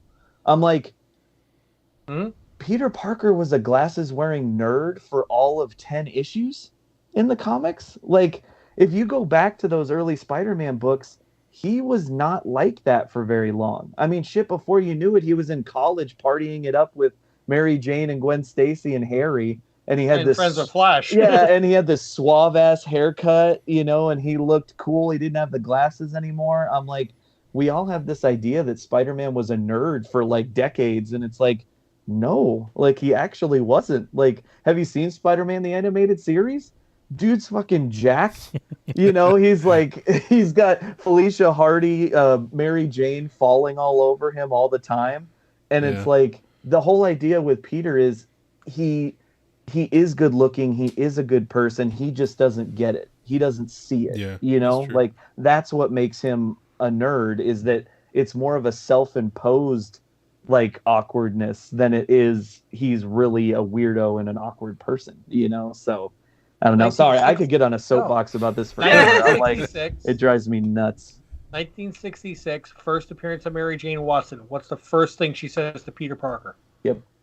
Face it, Tiger, you just hit the jackpot. She wouldn't say that to a nerd. Yeah, exactly. Yeah, she's not going to be on this blind date and be like, oh, yeah, he's goofy and ugly, but let's see what happens. You know, it's like... Face it, Tiger, like, you just hit the jackpot. I mean, for God's sakes, every woman in his life is gorgeous. Betty Brant is gorgeous. Gwen Stacy is gorgeous. Like, Liz Allen is gorgeous. Black Cat. Yeah. Seth said in the chat, like a few lines up, Toby was a perfect Peter, Andrew was a perfect Spider-Man, Tom Holland is a good both.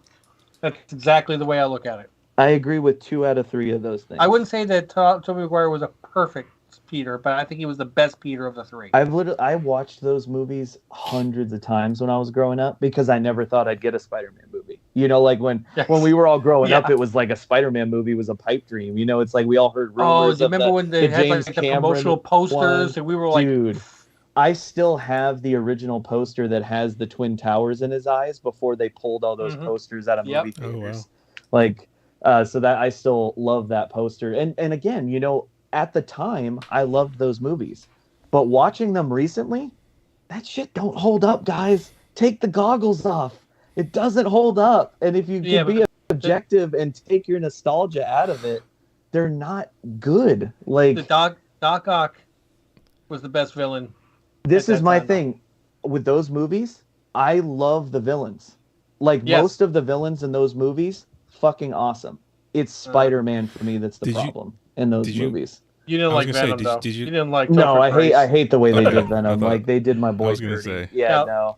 But Sandman was great, even though they changed his origin and stuff. I didn't hate it. Yeah. I still thought he portrayed that character incredibly well because there always has been a little bit of a sympathetic side to Sandman in the comics. You know. Now, I've said this on some of our shows before.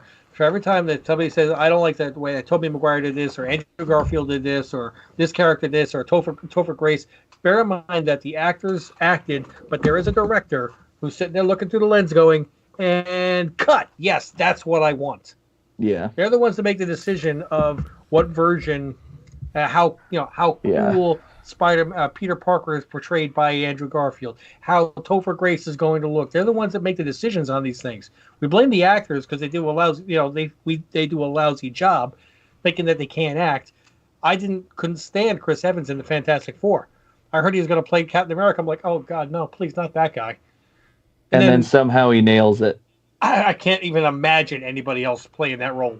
Yeah. I can't. It's just he's too perfect. Well, and again, I think that's part of my problem with Tobey Maguire is I think I feel bad talking so bad about him, but I just think that's just the actor he is. Like everything that he's in, like even Pleasantville and a lot of the other movies he was in. He was in Pleasantville. That's who that was. Mm-hmm.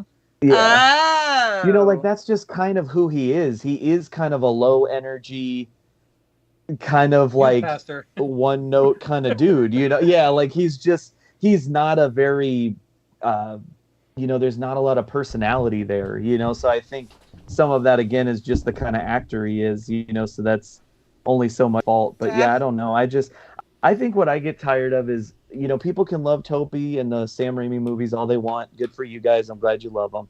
But what I get so utterly sick of is how much Raimi truthers just shit all over Andrew Garfield and Tom Holland. It's like it's their job.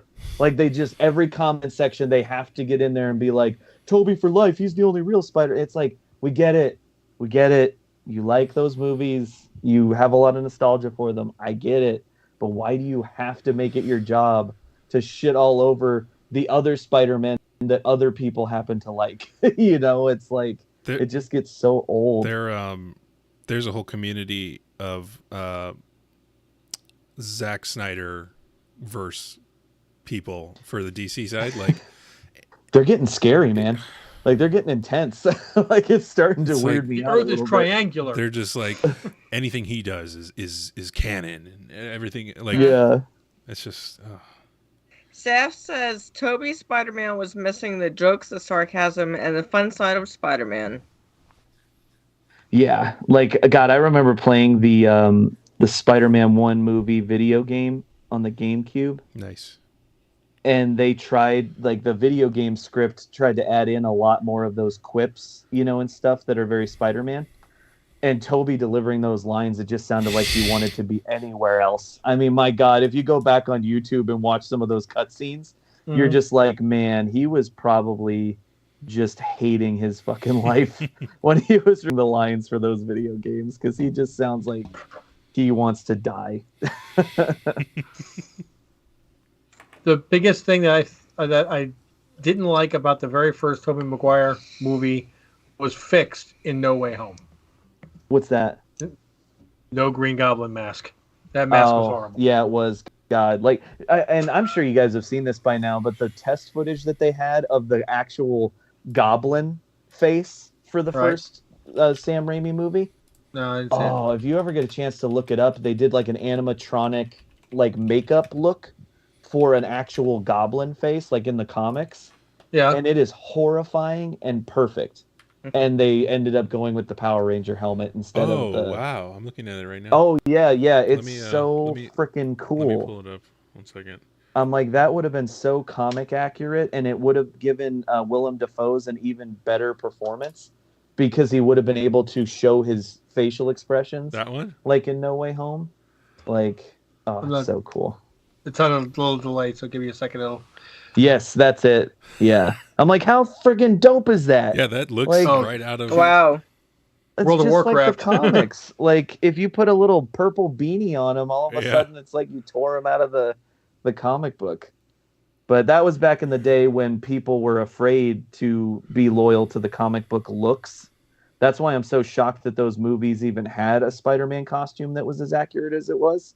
Because back then it was like they were afraid to put people in tights. They didn't want, it's like, it's why we got the X-Men in leather biker outfits for frickin' 10 years. I never thought of that. It's like, that's interesting. I hate how Hollywood just had this, like, that's why I love what the MCU is doing. They're not afraid to put people in costumes, Yeah, when we see the costumes, though, or even how they're tweaked to a new look, we flip out.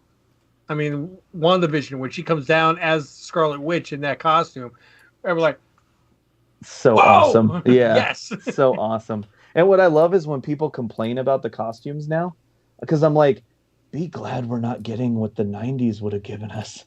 If we had Captain America in early 2000s when everything was black leather, we would have gotten some weird Captain America that looked like a dude in street clothes. They even kind of pick on it themselves. That costume does nothing for your ass. But yeah, it's like, I'm like, God, people are complaining about the costumes. I'm like, just be glad we have costumes. Like, I remember when they were terrified to give people costumes. It's like, let's put Wolverine in a wife beater and dad jeans. It's like, and then that's stuck for fucking 15 years. Yeah. I'm like, no, I want Wolverine in a damn costume with a cool helmet. What do you think about the little Easter egg in She-Hulk? I was just going to say, did you... That was so cool. Saw that? I loved that. Okay. Yes. I'm like, I love that they're finally kind of hinting at that, But, I mean, that's another... do you think there's a possibility, because he still has to play the role, we could have a Hugh Jackman lawyer consultation for the bar fight? That would be an amazing, like, post credits for the last episode. just him sitting in there.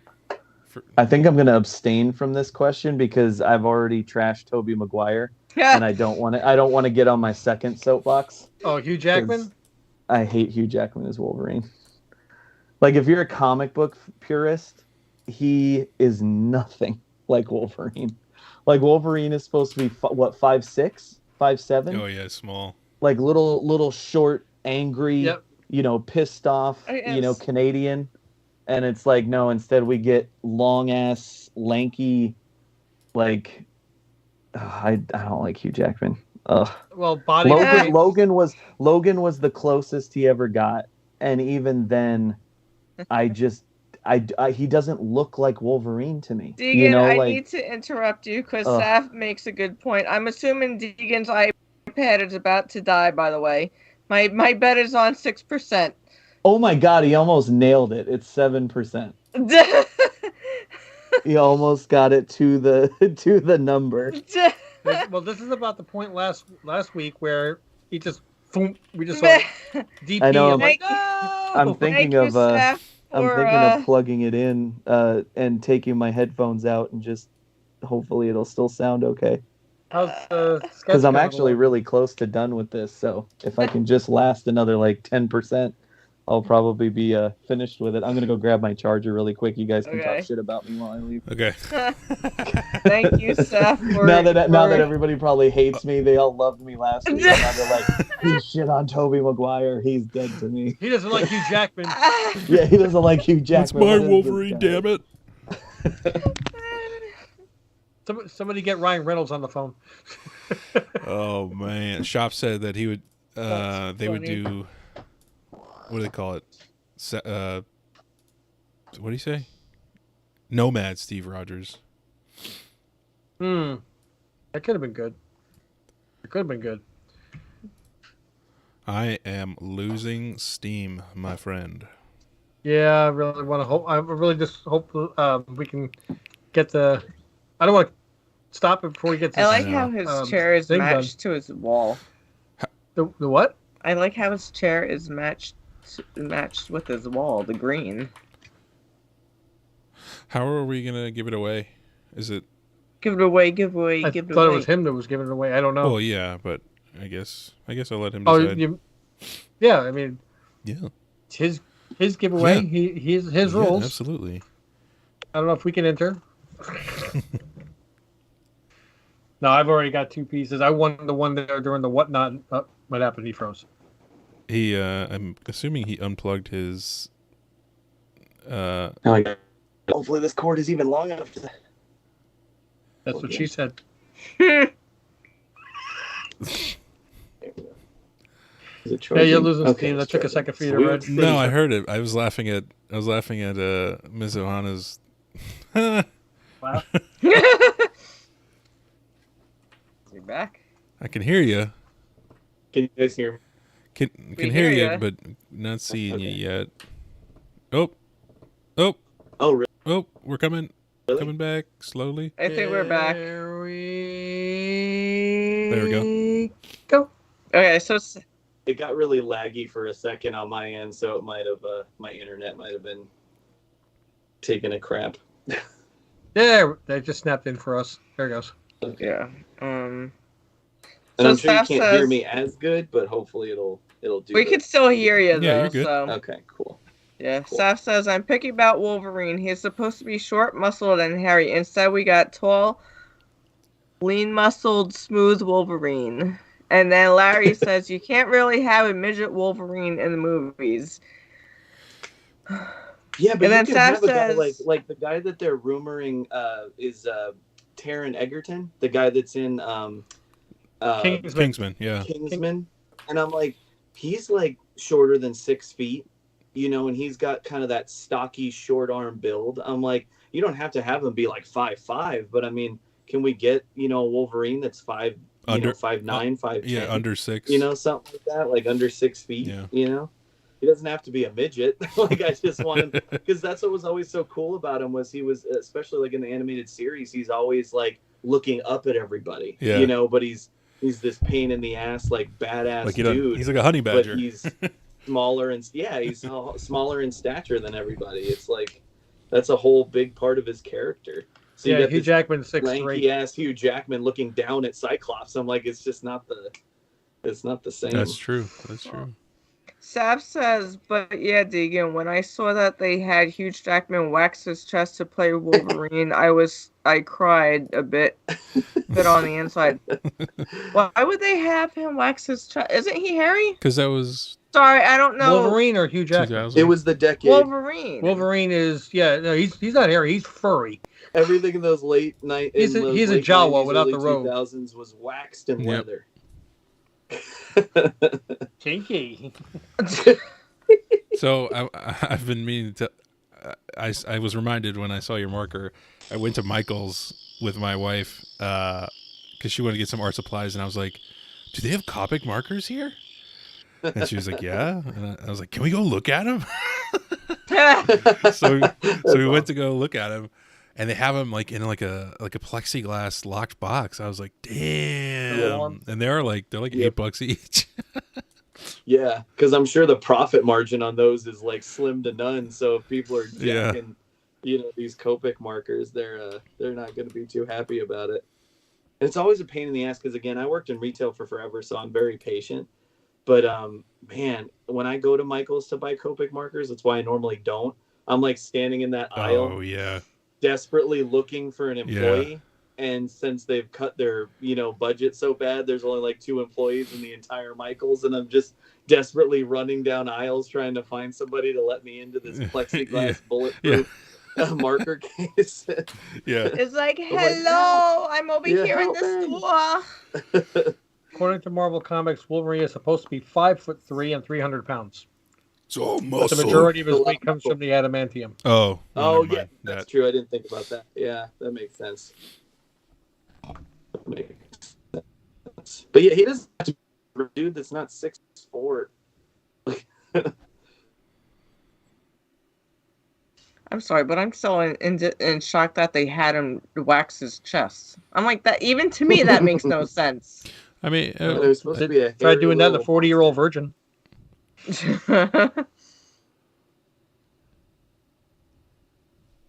Look, I agree 100% with the height difference, and I'll take Taron Egerton, but I've heard some people talk about Daniel Radcliffe. Please do not put Harry Potter as Wolverine. I can't deal with that. Have you seen him in anything else, though? Yes. He's an incredible actor. I don't care. I'm super stoked for his Weird Al movie that's coming out in watch November. That. I don't want to see him as Wolverine. I just can't. But yeah, like that. he was in a movie called Horns, which was an adaptation of a Joe Hill novel. Yep. It was great in that. He was great in Guns Akimbo, which is a fun like action comedy. But yeah, I feel like so many of these. Well, again though, Richard, you hated Chris Evans as Human Torch, and you didn't think he could be a good, Captain America. Mm-hmm. So you never know. You never know. They could surprise you. For the same reason you don't want to see Hugh Jackman, because it just doesn't. It causes your brain to short circuit. I just don't want to see Harry Potter. He's not Harry Potter. He's a human being. It's true. Nope. I'm sorry, but ever since Deegan said that Tobey Maguire was in Pleasantville, I'm like, and then realizing that it's Spider-Man, I'm like, that does not go together. Those two do not go together. I didn't even know you saw Pleasantville.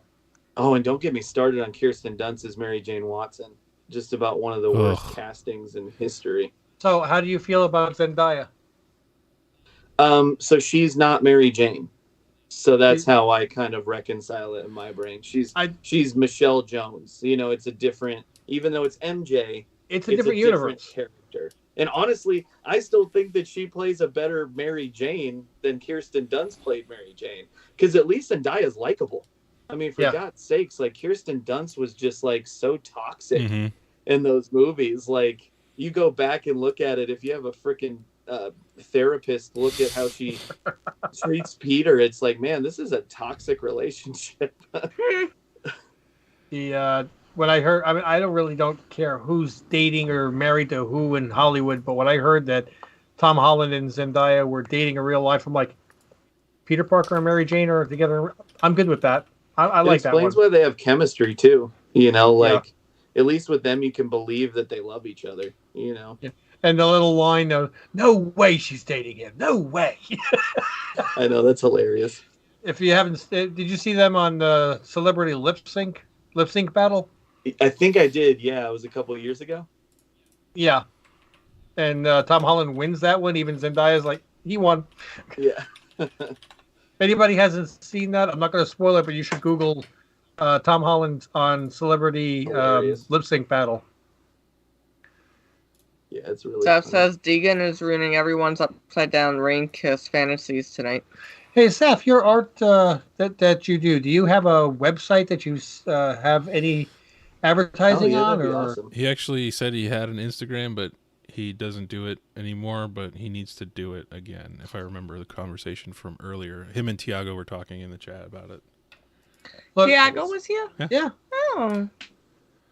Seth, if you get anything set up, like if you start selling anything on Etsy or have a website or on Instagram, and you want to drop a link in the chat on this broadcast or on one in the future, please, by all means. I mean, we'll take a royalty, yeah. But no, I'm kidding. Yes, we'll take a Mega Man picture because that's what you like to draw. He draws Mega Man? He most people ask him to paint landscapes and whatnot, but he prefers to do like Akira, Mega Man, and stuff like that. But people look at that as that's not earlier. Like he was mentioning that people kind of look down on the stuff that he likes to do, you know? Yeah. And yeah, I dealt with that a lot growing up. Like, God, my drawing and painting teacher that I had in high school for like 3 years straight, because it was the only art class, you know, he would just talk so much shit about comic art all the time. Ugh. He'd be like, "You're such a talented artist. Why do you want to do comics? Like, that's such a waste of your art skills." And I'm just and that's the type of teacher when you make it where you say, yeah, I would respond to that as saying, tell that to Todd McFarlane, who just spent $3 million for a Mark McGuire baseball at an auction.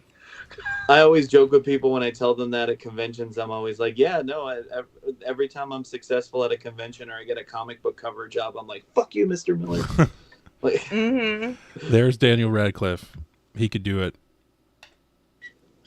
I personally wouldn't mind him as Wolverine, but I'll respect Richard's feelings. No, if you want to see it, by all means, go right ahead. I just want you to be able to enjoy it. Oh, can I talk about something with Game of Thrones? Me? Yeah, well, I hope it doesn't spoil anybody else. It's been out for years. I'm getting caught up on it.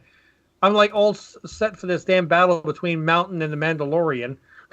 I'm like, Mando's going to kick your ass. Mando's going to kick your ass. And at the end of it, I'm like, you freaking kidding me? What the hell? That was really gross, huh? Yeah. And but I really thought that he was going to be around a little bit longer than that. I love Oberyn Martell, man. That dude's so cool, except for that part. Mountain? Yeah, I mean, huh? He plays the Mountain? No, that's the Viper. The guy you were talking, the Mandalorian. Pedro Pascal. Yeah. It's the name of his character in the show. Oh, he didn't live long enough to find out. Like every other character in this thing. I think I'm starting to like this character. No, never mind, he's dead. That's George R.R. Martin. That's why Deegan. Yes, that's why Deegan was saying earlier. It's a kick in the nuts that we can't watch over again. Yeah, and when he made that mention of that, that's when Tiago earlier said that it's like reading anything but with Kirkham does. Oh, Robert Kirkman kills a lot of people. Yeah, I think with Kirkman, like, yeah, he definitely kills a lot of characters and has some brutality and stuff. But nothing ever like made me as sick feeling as a lot of the stuff in Game of Thrones. You know, like it like. You know, some of the stuff is mean-spirited, but like the stuff in Game of Thrones just feels so mean-spirited so much of the time. You know, like just 90% of it with Joffrey, but yeah, it's excessive. Well, you know, like bad things happening to decent people. You know, it's like a jackhammer on your soul, kind of, and you're just like, yeah. But it's not hitting me as hard as Squid Game did, though. And the bad guys in Game of Thrones just don't get as much comeuppance as you would want, you know, and like, well, that's life. I feel like if you're gonna kick people in the nuts over and over and over again, you got to give us some relief more often, you know, and give us something to be. That's that's life, that's not movies. It's one of the biggest reasons why like I want to like view any entertainment. Like that's kind of how I am with a lot of my entertainment. I don't like stuff that's really depressing because I'm just like, If I want depressing, I'll walk out the Yes. front door. Like, Yeah. This is escapism for me. Like, I don't want to get kicked in the nuts like I get kicked in the nuts in real life. I mean, that's one of the reasons why I always thought that Empire Strikes Back was the best of the Star Wars films. Now challenged by Rogue One. So, but see, even with it's because Empire, I feel like there's doesn't still always hope, win. you know, that things could get, you know, that heroes can rally, you know, and it's like, even though it ends in a darker place, it's not miserable. It's not like, oh, there is no hope, we're fucked. Oh, like the end of Infinity War. Yeah. What happened? What? No, I'm saying in the end of Infinity War. What happened? Where'd everybody go? Okay, I'm sorry. I mean, with you guys' just conversation, I'm still stuck on the whole Deegan's teacher saying, you know, that your comic art, you know, was like a waste of time. And then I'm like thinking, as a teacher, you're supposed to encourage your students. Yeah. Bon Jovi's music teacher told him don't go into a field of music because his voice was horrible. It's a classic. Randy was told by her guidance counselor that she's not pretty enough to be a performer. I think even Michael Jordan didn't even make his like school basketball team. Who? Oh, Michael Jordan, yeah. Oh yeah, I don't think he's junior varsity. Yeah. Junior varsity. Yeah. Or it was I know he didn't make a bet, but it's a tale as old as time. Song as old as rhyme. How's that battery power going? Oh wait, no, he's plugged in now. Yeah, I'm going up, man. We're at 11 now. We're on the rise. But how's Saf? Saf is dying on us. No, he's there. Oh, I'm almost done, guys. You're gonna be able to see this soon. Don't leave us now. Almost if done. you leave us now. I want you guys to see what you can enter to win. And I'm, as much as I want to, I'm gonna leave it black and white. I want to color it, but we got to stop somewhere. Saf says there's just this Hollywood trend where a movie is more meaningful or better if it ends sad. Yeah, and I definitely get there because there's definitely been stuff that I've enjoyed a lot that kind of ends sad or ends, you know, on a not great note. But for the most part, I just tend to lean more towards things that give me a little bit more hope and a little bit more relief. What about La La Land? I've actually never seen La La Land. I haven't either. It's fortuitous that I've worn my Blue Lantern shirt because that is the lanterns that believe in hope. Really? That's their whole thing, yeah. So that's you were a Blue Lantern, my friend. I guess so, yeah. And also, I mean, Leia giving R2-D2 an enema was, you know, in the New Hope. Yes. That is a new Larry type of hope. Says, Larry says, Games of Thrones favorite characters always killed, and then he said Game of Thrones. Yeah, Game of Thrones is real life. Yeah. And then Saf says about art teachers. Art teachers tend to be like that, though. They have their style, and if you paint a little different, then it's bad. Yeah, I think that's why I've just never gotten along with a lot of the fine art community. Because it's a lot of people in fine art just like they're on their little high horse. They're snobby. You know, and they think, yeah, like have you guys seen the most recent Candyman? Mm-mm. Like the newest Candyman, it's pretty good, but they have a basically with the main character, his girlfriend is very involved in like the high art community and stuff, and like the way that they portray some of those people is like the things that I like the least about the fine art community. They're obviously not everybody in fine art is like that, but like my least favorite parts of that are these people that are just kind of snobby and think that they know better than everyone else, and if you're not this kind of art, then it's garbage. It's trash, you know, and it's like, oh God, give me a break. It's like art is expression. It's like it shouldn't matter how you express yourself. Just express yourself. Express yourself. Like, I was thinking Madonna. Do it. I don't know. Every time somebody says express yourself, I just hear that like clip. Oh, damn it! I did it again. Sorry. You're good, Greg. You're good. I have the live stream window open, and that's where the channel Ohana Comics can respond, and that's what kind of Rich has been using. But then I've tuned in on my personal account, and that's what I've been using. But when I forgot to change back to my personal one, so I responded as Rich. So I should just type. That's okay. I would say so true. I mean, I can handle those two words. So also. True. I don't know what you said. So true too, because that's so far away I can't read it. Can't read it there, old timer. Sorry, didn't mean to laugh that loud. No, it's funny. No, it wasn't. I'm sorry. Never mind. It was rude, crude, and absurd. Well, it's so bad because a lot of times I work until crazy hours of the night. Like I'll be up drawing until 3, 4 in the morning, and especially if I'm on my iPad, like right now it's starting to get there, but my vision will start to blur so bad because it's dark and the lighting is harsh and stuff.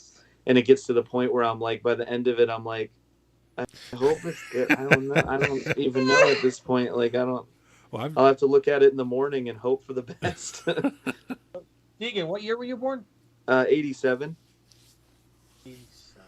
So I'm 34.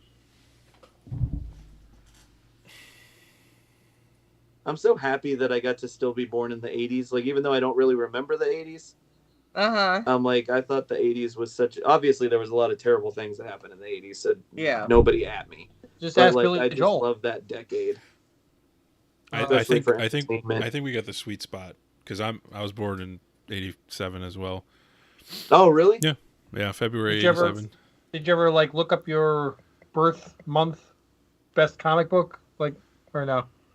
No, I haven't. I've looked up my birth year for movies, and I'm super happy because Predator came out in 1987. That's one of my favorite movies. Nice. But no, I should have looked up what comics came out in my birth year. Yeah, I could say it doesn't matter because once I say the comic book, everybody's going to know it anyway. My birth month comic book, what came out the same time as me, and I don't mean came out, but is Captain America 100. Nice. April 68.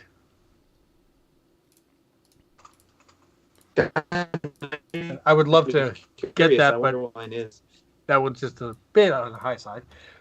I wanted to get the baseball card set, but that's also the rookie cards for Johnny Bench and Nolan Ryan. Jeez. Oh, geez. Yeah. It's a little pricey. I've been on a mission to get books from my birth week. Well, the coolest one book from my birth week. How do you look it up? And I found out it's Spider-Man versus Wolverine. It's like a one-shot. Oh, nice. Yes. I have that book. You have this one? Yeah, I remember reading when it came out. That's when I came out. Yeah, I was born December 18th, 1987, and I'm just like, how do I look that up? Did you find what comic came out? Did you read that book, Greg? No, I haven't read it yet. Read it. That traumatizes Peter. Oh, okay. I mean, fighting Wolverine would, I assume, traumatize. I could see somebody. Yeah, I could see that. Even if you're Spider-Man. Well, God, one of my favorite Ultimate Spider-Man stories was when Wolverine and Peter switched bodies. Oh, I'm gonna have to read that run now that you've. Oh, dude, seriously, you should. Honestly, it's worth buying Marvel Unlimited for a month just to binge it. Yeah, I can do that. You said it was December what? December 18th, 87. Okay. So that's. You got a website where you can see the books that came out that month, or no? I start by figuring out what day it was in the week. What day was it? Friday. Okay, so I'll look 2 days prior for Wednesday. So it's the 16th, December 16th. Oh. God, we got 12 people back in here. It's 1:30. Yay, 12 people. Cow. That's crazy. We had 12 people 4 hours ago. Yeah. You guys are awesome. You just wait, though. You guys are going to have me on a couple more times, and everybody's going to be sick of me. No, I don't think so. you guys will be like, I'll be like, yeah, do you want me to come on? And you'll all have a meeting, and you'll be like, I don't know this time. Like, the more the merrier. Exactly. Tell you, we want to shoot for that Brady Bunch. What 9 windows? Crap, where did I put the... I know, I was thinking about going up there on my laptop and then... Sort by... All right. Got all I'm down to 19%. Flashback comic track. Yeah, Deegan, Seth's wondering, I was also wondering this. Did you also get your presents like December 23rd and it counted for your Xmas and birthday gifts? So thankfully, my parents were always nice because my mom's birthday is on December 28th, so she always kind of got the short end of the stick growing up. That's nice. So she was understanding of it, and so my parents never mixed my birthday and Christmas. It was always separate. Uh-huh. But relatives all the time. I'm like, really, guys? Like, you're gonna cheap out on me, but you don't cheap out on everybody else in the family just because their birthdays happen to be further away from Christmas? Because I get that all the time. This is your birthday and your Christmas gift. I'm like, what the fuck? You're just being lazy at that point. Yeah, it's like, this is unfair. I would think the people who are born close to Christmas should celebrate their like birthday in like July or something. I know. I'm like, people always say that. I'm like, no, I like December. I don't want stupid July. I'm like, no. Like, I want to celebrate when I was born. Damn it! Why don't I get... Okay, December 87, 16th. All right.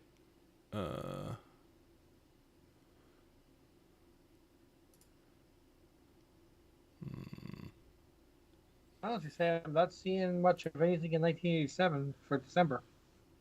It's 3 issues before 298 on Spider-Man. Oh, man. No, Spider-Man. What? It's not man, it's Spider-Man. Oh, Jesus Christ.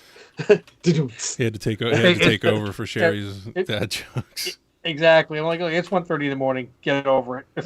It's as good as it's getting.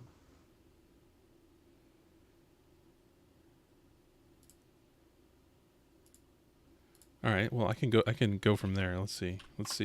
There had to have been a Spider-Man that came out.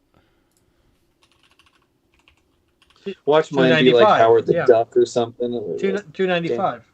3 issues before Venom. Oh, that would have been so cool if it was 298 or 299. That would have been cool. All right, December 1st. Okay. January 1st. Ooh, okay. God, that's crazy. I actually have a good book. Me and Venom are like the same age. Huh? I have a good book for you. Oh, okay. Do you mind if people know your month and year? Kind of. Yeah. Okay. Sorry. Fair enough. Fine. What?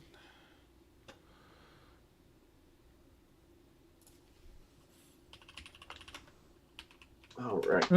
I said not found. That picture, yeah.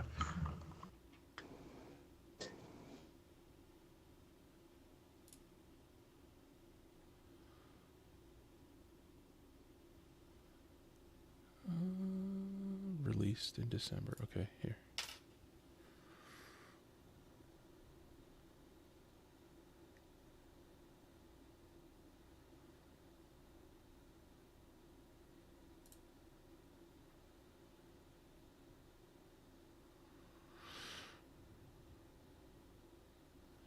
Sorry, I got quiet, guys. I'm like on the home stretch. Good. Almost got it. I'm trying to see. Sorry, I muted because I was showing Miss Ohana which book came out.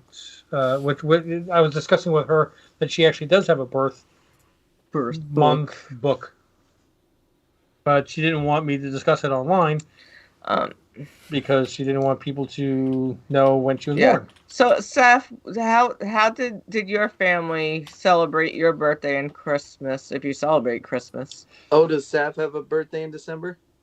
Yeah, because he said, well, now that I know Deegan is 1 day older than me, I could ask him about his old age sage wisdom more. That's hilarious. Okay, so it looks like the coolest thing that came out your birth week is probably like the most high profile comic is Avengers 290. What was in that one? Let us see. I'm waiting with bated. Okay, featured. I knew I smelled fish. Jesus. Featured characters: Namor, Marina.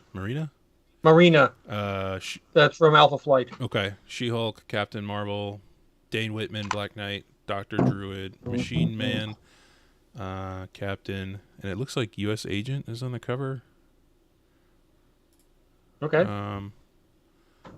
And everybody, there's like some Silver Surfer, faceless Silver Surfer guy, who's got people in a bunch of boxes. But the synopsis is, it's the Adaptoid, like apparently. The Adaptoid, with the powers of the Cosmic Cube, gets rid of Cubic and captures the Avengers. The Adaptoid then begins to self-replicate as he prepares to take over the planet. Captain America takes him on one, and the Adaptoid is defeated.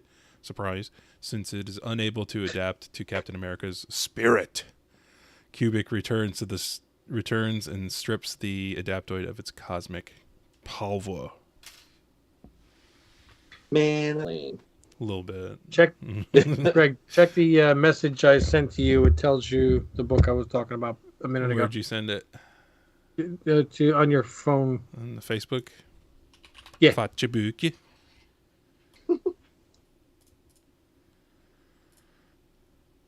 Whoa, that's a cool one. Yeah. There's another comic called Action Force. And then one called Air Raiders. Air Raiders. That's so 80s. Captain Justice, DP7, Flintstone Kids. Got those Copex.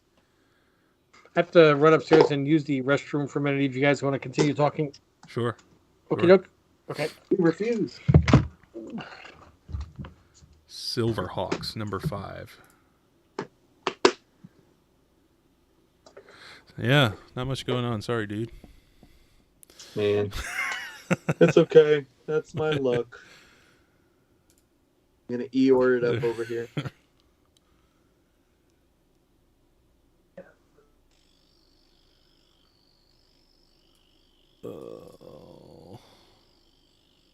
Well, actually, might as well ask, did anybody in the chat have any questions for me that we forgot to get to or that you wanted to ask, or we were blabbering on for too much?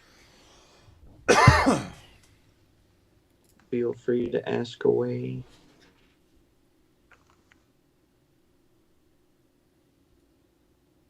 I can't remember the last time I was up till 2.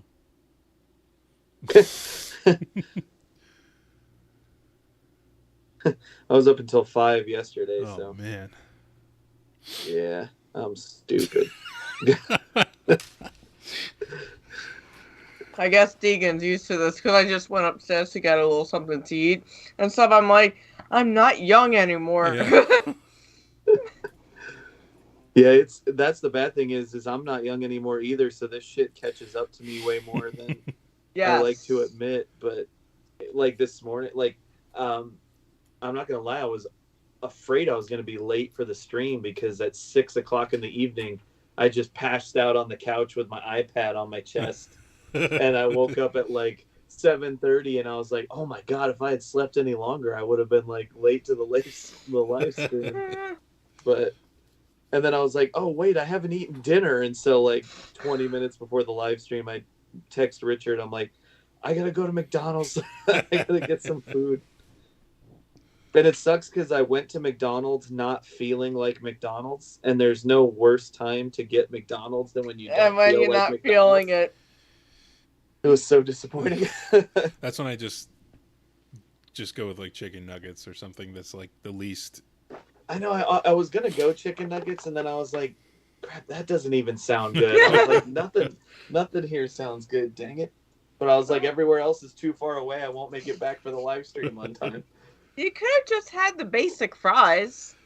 I definitely got fries. That was probably the thing I ate the most of. But then I got a quarter pounder and ate like half of it. Mm-hmm. half of it was like pink, and I was like, yeah, I'm not weird. Not chancing that. I know.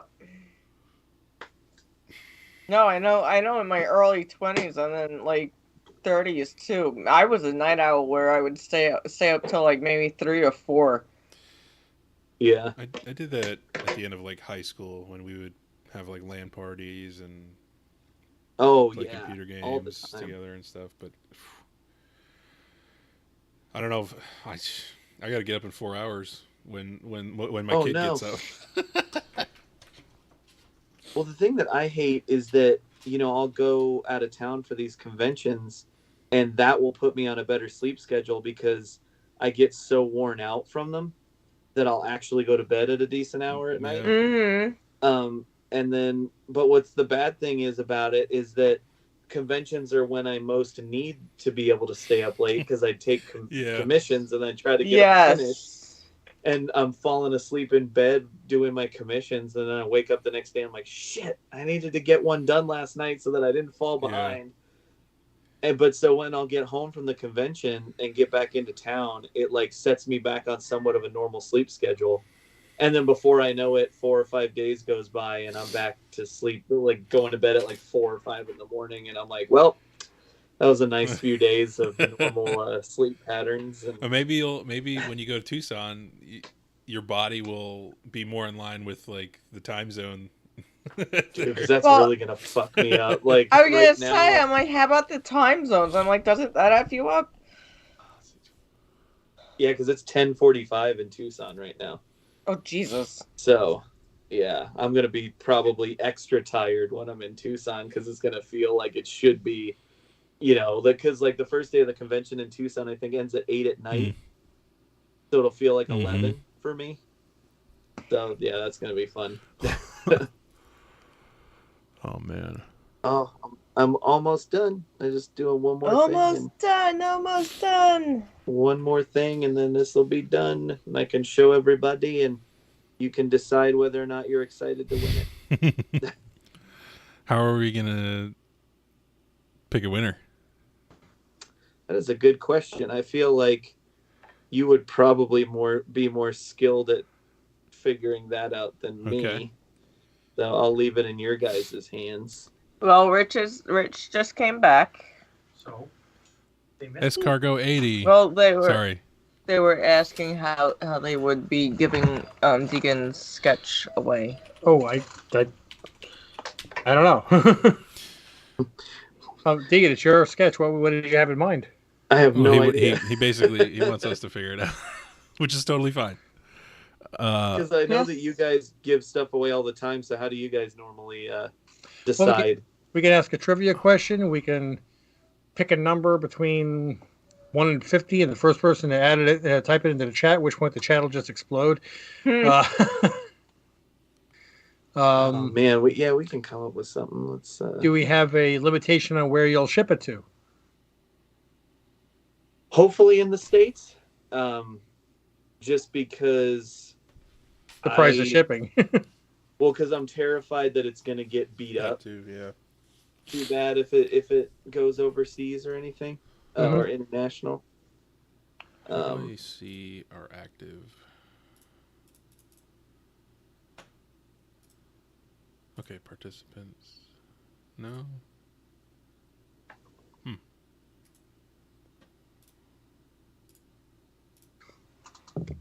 We're getting ready to give this away, so everybody make sure that if you're alt-tab to another screen, get back to this one. Yes. Come back. Come back to the light. Come back. Come back, baby, because I like to say, been around the world back from Bombay. What song is that? Red Hot Chili Peppers. Okay. From All Around the World, I think it's called. I don't know. Nonsensical lyrics. I thought you were just making it up. I'm a freestyler, you know.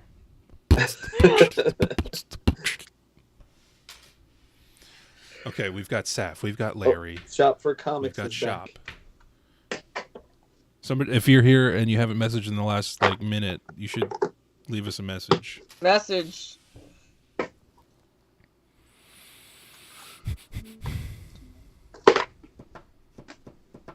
Okay, how are we gonna do this? Let's see. How many tattoos do you have there, Deegan? It's just one, but it goes all around. I was gonna say enough to the point that I stopped counting.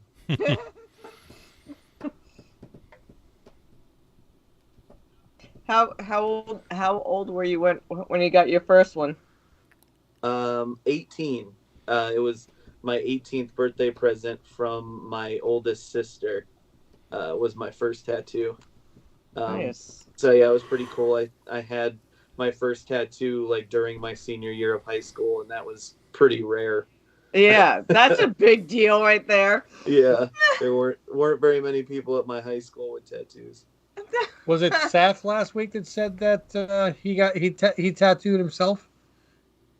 Yeah, I don't remember if it was him or somebody else, but yeah. I just figured he's the artist, you know. Saf says, I'm internally giggling at Deegan, starting the stream with, I'll do a quick sketch, but then his perfectionism is kicking in. Well, you know how I said no color? I saw some green earlier. Color on. I saw the marker box come out, and if he already had black, he didn't need the marker box. Yeah. Oh, man. Yeah, I'm sure it's gonna look awesome though. One day I'm gonna need like a handler, like seriously, like at some point with like a cattle prod, because clearly, yeah, I'm gonna have to pay somebody to just tell me what to do, like I'm a brain dead. Do you know what Copic markers are? Special markers that are expensive. You know? Well, that's what they were discussing. Deegan, could you hold up that box real quick? Let me lock it. Yeah, first. don't spill. Yeah, don't C2E2 it. Those look like fun. That's the best reaction. Those look like a mortgage payment. Those look like fun. Yeah, they're super fun until you like buy this many and you add up how much it cost, and then you're like, I'm stupid. Was it C2E2 where you dropped it? Oh God, yeah. It was C2E2 on day 2 of the convention, at 7:30 in the morning, and I was working on commissions the night before, and I didn't lock the case because I was afraid of waking up my friend Christian, who was sleeping, having a nice little sleep while I was up slaving away, and I forgot to lock it. So in the morning, I went to grab it and picked it up off the desk of the hotel, and they just went all over the floor. Oh. That was fun. So then he said, late for convention or organize the box. Yeah. I had to fight with myself, like the internal artist struggle of organize them so that they're what they're supposed to be, or throw them in the fucking box so that you can get them on time.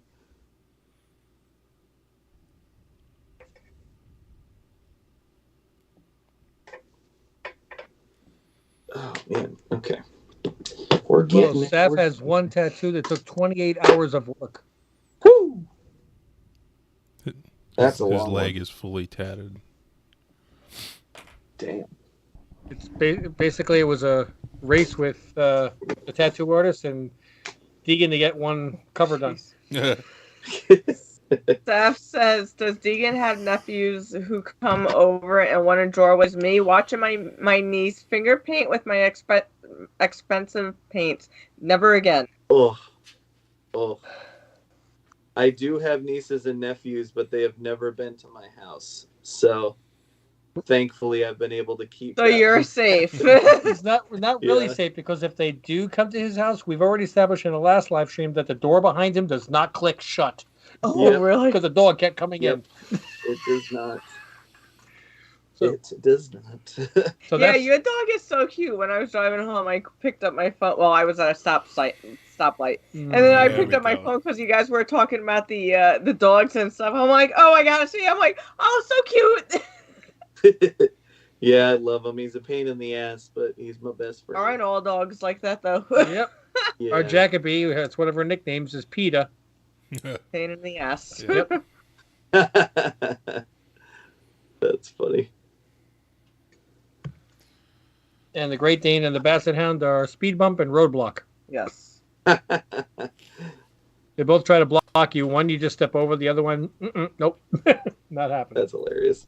Well, with the Dane, it's like you walk and then he purposely gets, to the side of you, but once you start walking forward, he gets right in front of you and just stops. It's like, if you're going to do that, keep walking. Yeah, he'll go and then like cut 90 degrees and like, where are you going?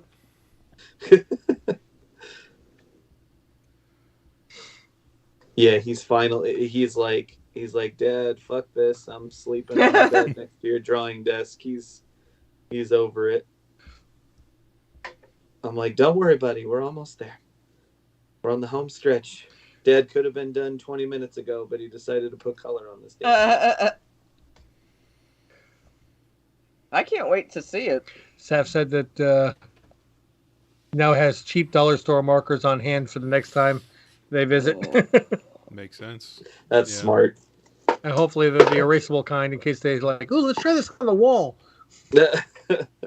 Seth said my niece used up my $29 turquoise tube with finger paint the sky. Jeez. Oh. At least it was turquoise. Oh my God. Love me a good turquoise. Oh, we're down to 7 people. Yep. Uh-oh. I'm sorry, guys. Man. People coming up on 2 a.m. Dun, dun, dun. We'll soon be getting the Japanese crowd. I apologize. Oh, the guy from New Zealand. So do people have to be here to get to be entered? I don't know how you want to do this. I mean, again, it's. I feel like is there a way that you guys can see everybody who has come in? I was trying to look through that. I'm annoyed. Can you link this into that random comment generator?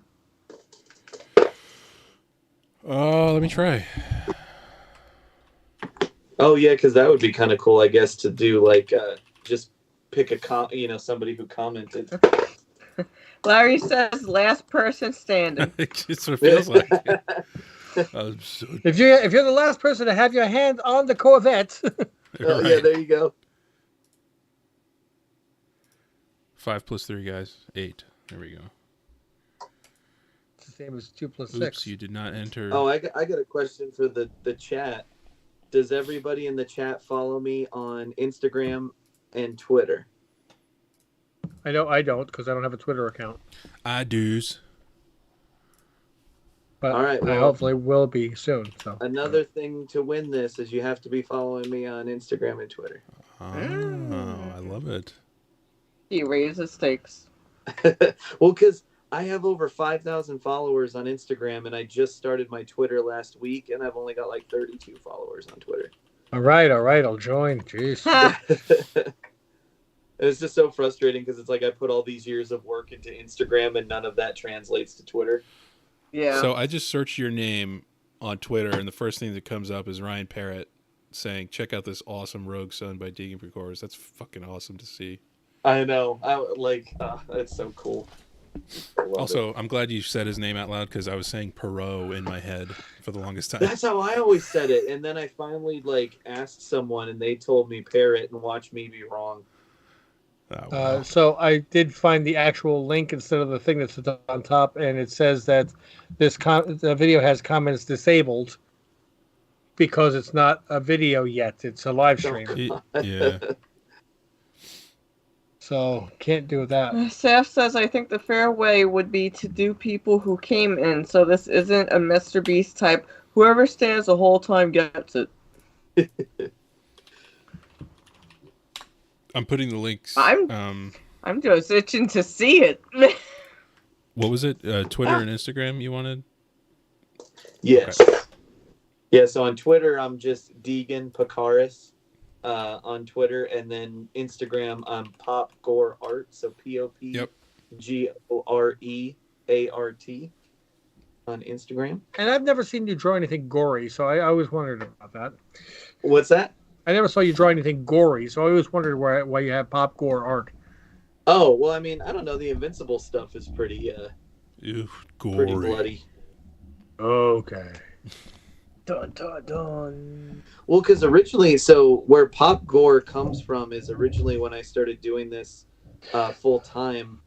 I originally was going by Pop Gore instead of just my name because I kind of had it more as like a brand where I was gonna do comic book stuff, but I also was gonna do a lot of horror and pop culture art. And like I sold enamel pins back then. You know, and I was going to get into doing t-shirts and stuff like that. But then, you know, things just kind of morphed over time, and I was thankfully able to start doing like comic book art primarily, you know, instead of having to do all this other stuff to try and, you know, make some income. So I'm kind of trying to get away from the whole Pop Gore thing, but I don't want to change my Instagram name because for 3.5 years, so many things have tagged me as Pop Gore. Yeah. Yeah. You don't want to lose that. Yeah. Yeah. No, I mean, I used to sell baseball cards 25 years ago, and my email address was Cards Guy, which I don't use that much, but I still have it because, you know, some people that have known me forever still know that. Yeah.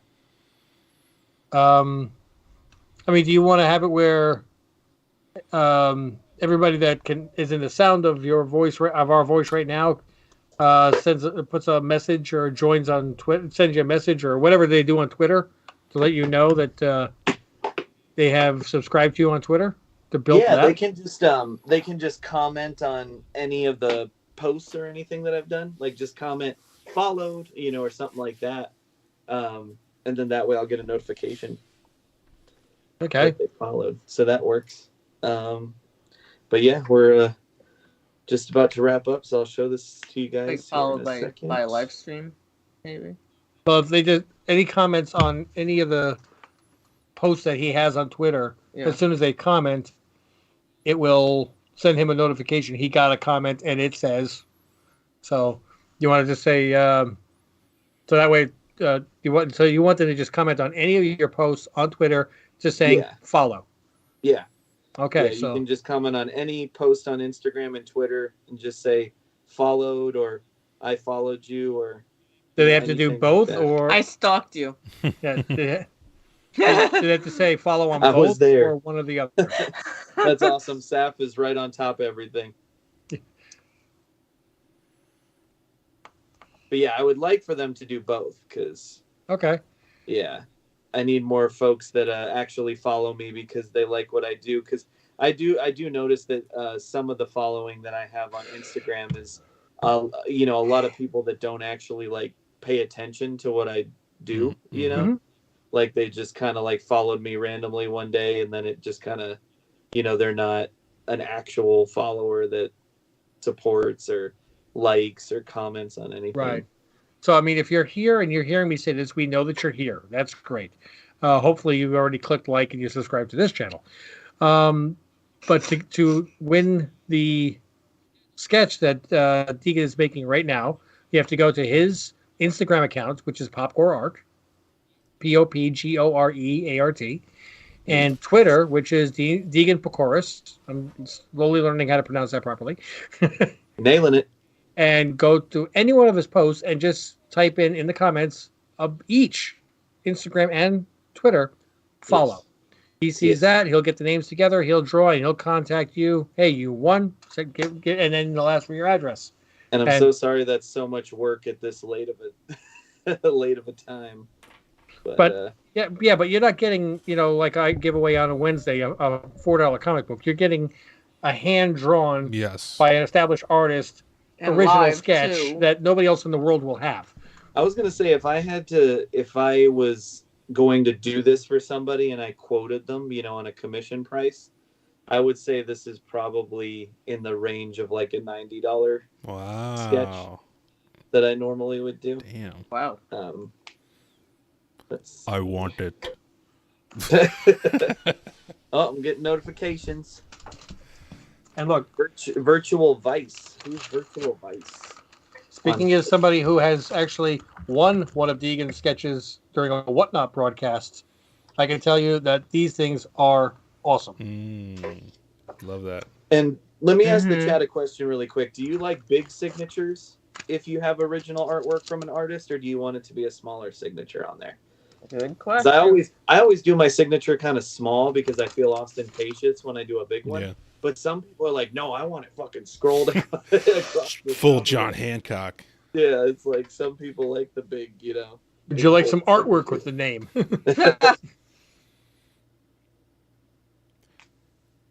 I guess Larry was the name you said.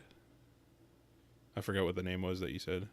I said what was it? Shop. All right, we got all kinds of notifications coming in. So Modern Comic Art followed me. So that's Nate. Very cool. Soylent Greenie. That's Larry. Okay. No, Larry is Virtual Vice, he says. Oh, okay. Awesome. So who's Soylent Greenie? Larry. Probably one name on Twitter, one name on Instagram. Oh, okay. Oh, yeah. be. See, this is where it fucks me up is Facebook has the whole business profile and it takes all of your notifications from all of your social medias and puts it all into one place, and it doesn't say which one it's for. Larry won the New Comic Book Day this week, so I've been messaging him back and forth on Instagram. I know it's so great. Oh, sorry. I just saw him put Virtual Vice. That's the only reason I said it here. Steph responded to your signature question. I like small signatures and things like a cover, but when it's like a sketch or stuff like this big. Okay.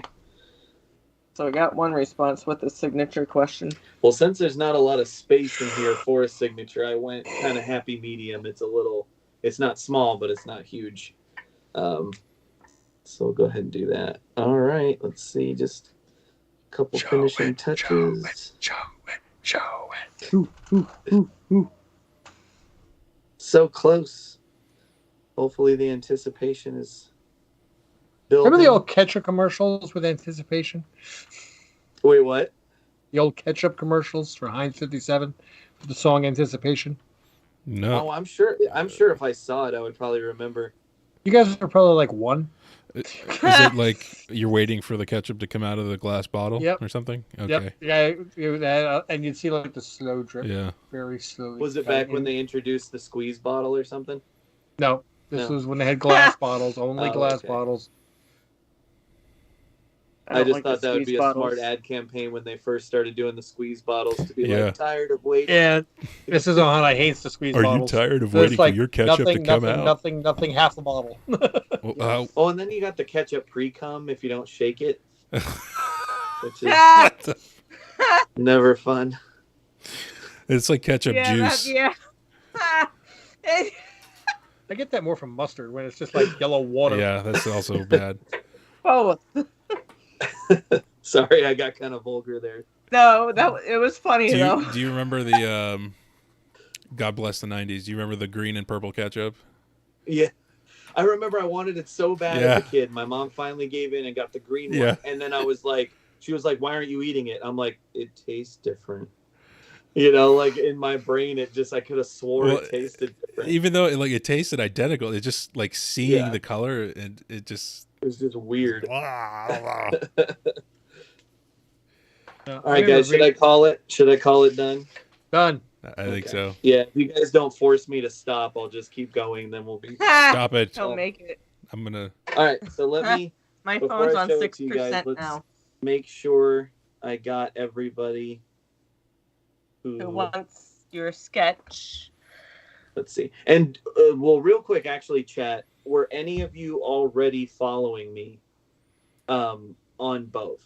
Because then I want you to still be entered. I would feel bad if you couldn't enter, quote unquote. Oh, yeah. Refollow me. So let me know if you were already following me. While I kind of wrangle all this stuff. I already was on Instagram. I don't have a Twitter account, but I'll rectify that tomorrow during normal business hours. All right, let's see here. So we got Twitter. Let's see. All right, so we got Lyndon. So I'm guessing that's Shop for Comics. I think that sounds right, yeah. And then Ultimate Fallout. So that's Nate. Virtual Vice, we said that was Larry, right? One of Larry, yep. Yeah. Okay. All right. So those are the only 3 that I'm seeing on Twitter. Steph just said I unfollowed and refollowed. I guess that's an option too. All right, and then Instagram. What do we got on here? Let's see. Yep, we got Shop for Comics. We got Saf on Instagram. Okay. Alrighty. And then is anybody that entered outside of the US or doesn't have a US shipping address? Larry and Shop both do. Saf, I think we've established is in Brazil. Let me this Escargo 80 was asking. Let me drop the link in again for you. Yeah, because I don't want to pick a winner until we got everybody that wants to. Popcore Art. Yep, I dropped it in the chat, so you should be able to just. Actually, in the search, if you search Deegan's name, it'll come up to Popcore Art on Instagram. All right. Well, while we're getting this all set up, I'll at least show you guys what we're dealing with here. Drum roll. Yep. And what's the size of this thing, actually? Let's see. He's teasing us. Business now. card. Let's see. Oh, Saf is in Massachusetts. Yeah. Oh, okay.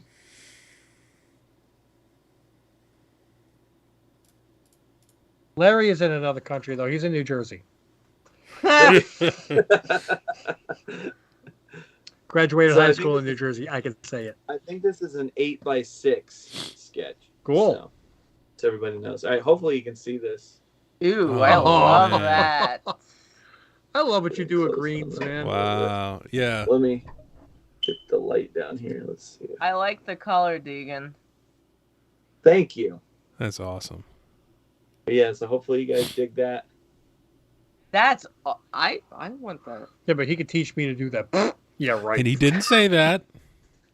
He said. I'm gonna He said he could teach me to do something that I wouldn't be started angry drawing or hate it if I put it on paper. If it didn't look like that, I would hate it if I didn't put it on paper. So, Well, fair enough. Spin the wheel. Let's see. Oh, of course. God, even my house is telling me to go to bed. One of my fire is chirping. My fire detectors is going. I mean, so I'm like, was that ours or someone else? Yeah, I thought that was mine. oh, we were making different pun jokes before, and Sherry said something about, I have a pun in the oven. Oh yeah. And right then, somebody's channel went ding, and like it's done. Oh my God. Sav said we established last time that Deegan won't come to New England because we're horrible. That is not true. I want to come to New England so bad. It's just so expensive and so far away. And Rhode Island, he's tried going. He just can't find it. It's so small. Yeah, I'm telling you, if you want me to come to New England, bug all your local conventions and be like, you need to invite Deegan as a guest. And I'll definitely come if I can have a guest table. So bug your people. All right, let's Write see. your congressman. Schwab says those chirps are annoying. I know. I'm sorry. Once we do the art drawing, I'll hop off of here and take care of it. Yeah. Oh, I mean, when that happens in my house, it'll keep me up all night. All right, so I'm gonna write this down really quick. Let's write our list of folks, just so I make sure I didn't miss anybody, and then we'll do a draw. What are you growling at? Do our wheel of fish. Wheel. I always hate when my dog just walks into the hallway and starts growling at nothing at 2 in the Yeah, you said he did that last time. He just looks down the hall. Like, that's not horrifying or anything. How do I not have a piece of scrap paper? Well, you got a bunch of writing utensils. Yeah, no paper. Let's see. Okay. So we got Saf. Got Larry. You doing the wheel, Greg? I can. Does anybody have a wheel, actually? I can do it. Wheelofnames.com. And then we got Escargot.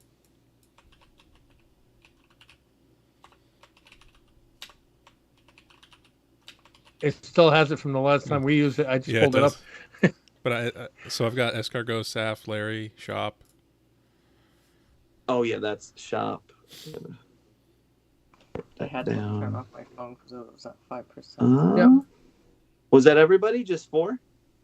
I think that made it this far. Yeah. All right.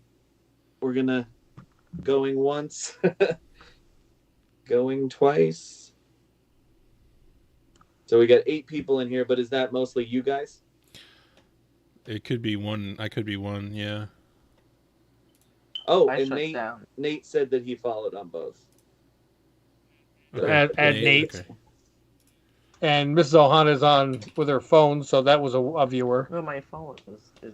But it didn't disconnect. It's still on, probably. That's true. Oh. I just grew a dog from my lap. It's a lap dog. Nice. You want to come up here again? Here, get down. Go around this way. Come on. Come on. Come on. Come on. Come on. All right. So so cute. Now I can really look at him. Look this way, doggy. Oh, so cute.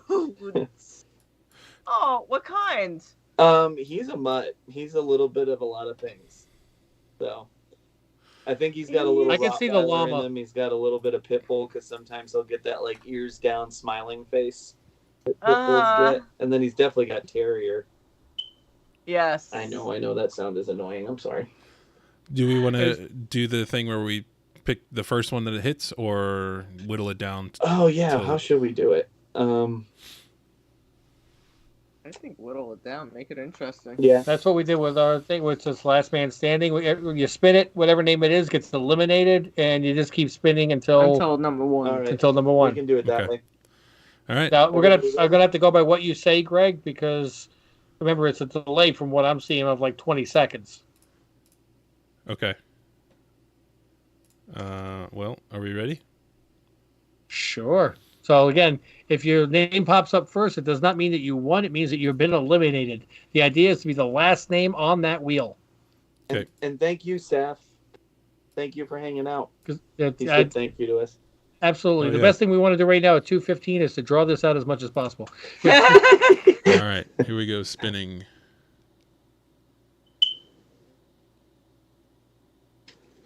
Where are you going? The dog to join us. I see it spinning now on my screen. And oops. Ignore the winner part. So Saf, sorry, not Saf, Shop, sorry. Has been eliminated. Yep. Okay. Larry's like, wow, that was close. It was close. Next person being eliminated is... You can't get on the desk. Who's blue? Escargot. Okay. Okay. Down to 3.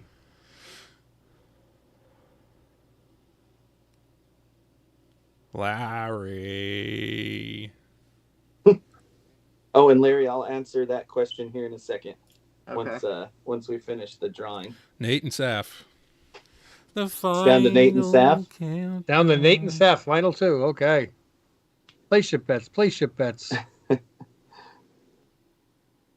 There's a Pokemon ball again. There you go.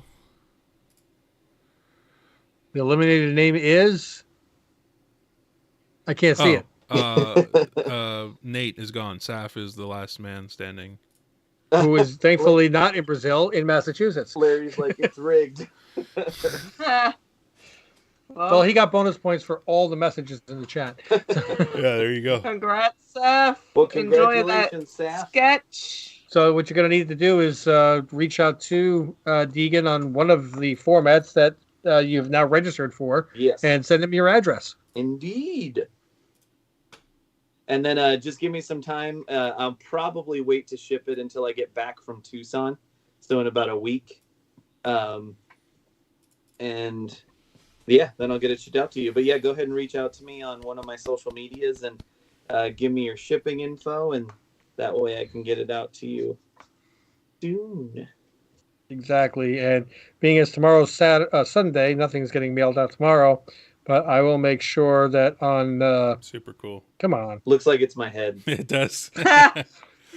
I'll make sure on Monday that Nate, I'll get the slab out to you for winning that earlier this evening. Thank you very much. And yeah, I'm very ready to call this an evening. Yeah. Thank you guys for having me. Seriously, it was fun again. No, thanks for joining. Really, have a lot of fun in Tucson.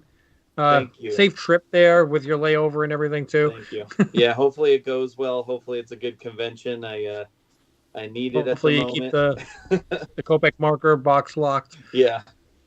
Who's coming in to be your handler this time? My mom. Well, I don't know if she's going to be able to stop you from working, but she definitely will keep you fed. That's what I was thinking. Yeah. So, yeah, that's going to be awesome. I'm going to get to hang out with my mom that week, and she's going to get to see what I do finally. That's awesome. You still have family down there? Actually, most of my family is still there. So, like my sister and her husband, I'm going to meet my nephew for the first time. And he's like 4 years old already. Oh, wow. So, Okay. Yeah. Are they coming to the show, or do they live in Tucson? So they're gonna come to the convention too and see how everything works and how it's going, and so yeah, it's gonna be really cool. Awesome. I'm excited. It's so exciting. Yes, have lots of fun. I mean, it's not just comic wise, but family wise, and just soak it all in, man. Enjoy it. Yeah, I haven't seen my mom in 6 years, so wow. Yeah, so that'll be awesome. I'm excited. And he's going to Arizona in August because Georgia's not hot enough. Well, it'll technically fall into September, so yeah. Cool. I mean, the temperature just drops right off the edge of the table. Yeah, it's just like the second it turns September, it's it's right down into the 40s. You can bring a coat. You guys are awesome. Hey, thank you so much for joining in again. We're anxiously looking for your return, and we'll try to keep this channel going without you. Well, I look forward to seeing all the content and stuff. And, again, thank you guys so much. And everybody have an awesome morning. Yeah, right. Yes, exactly. And all the viewers that joined us and stayed as long as you did, thank you so much. Yes, absolutely. If you're catching this on the rewind, don't forget to click like and subscribe. Click on those notifications so you don't miss it next time. You'll see that pop up, and you can be here for the entire 4-hour journey from the beginning. 5 hour tonight. Oh, shush. 5.5. Yeah. Hey, it was fun and enjoyable. I wouldn't have missed it for the world, man. Awesome. But in the meantime, though, we're going to get going. Everybody have a safe one until we see you again. Toodles. Bye. Mahalo. Bye. Goodbye. All right, stream ended.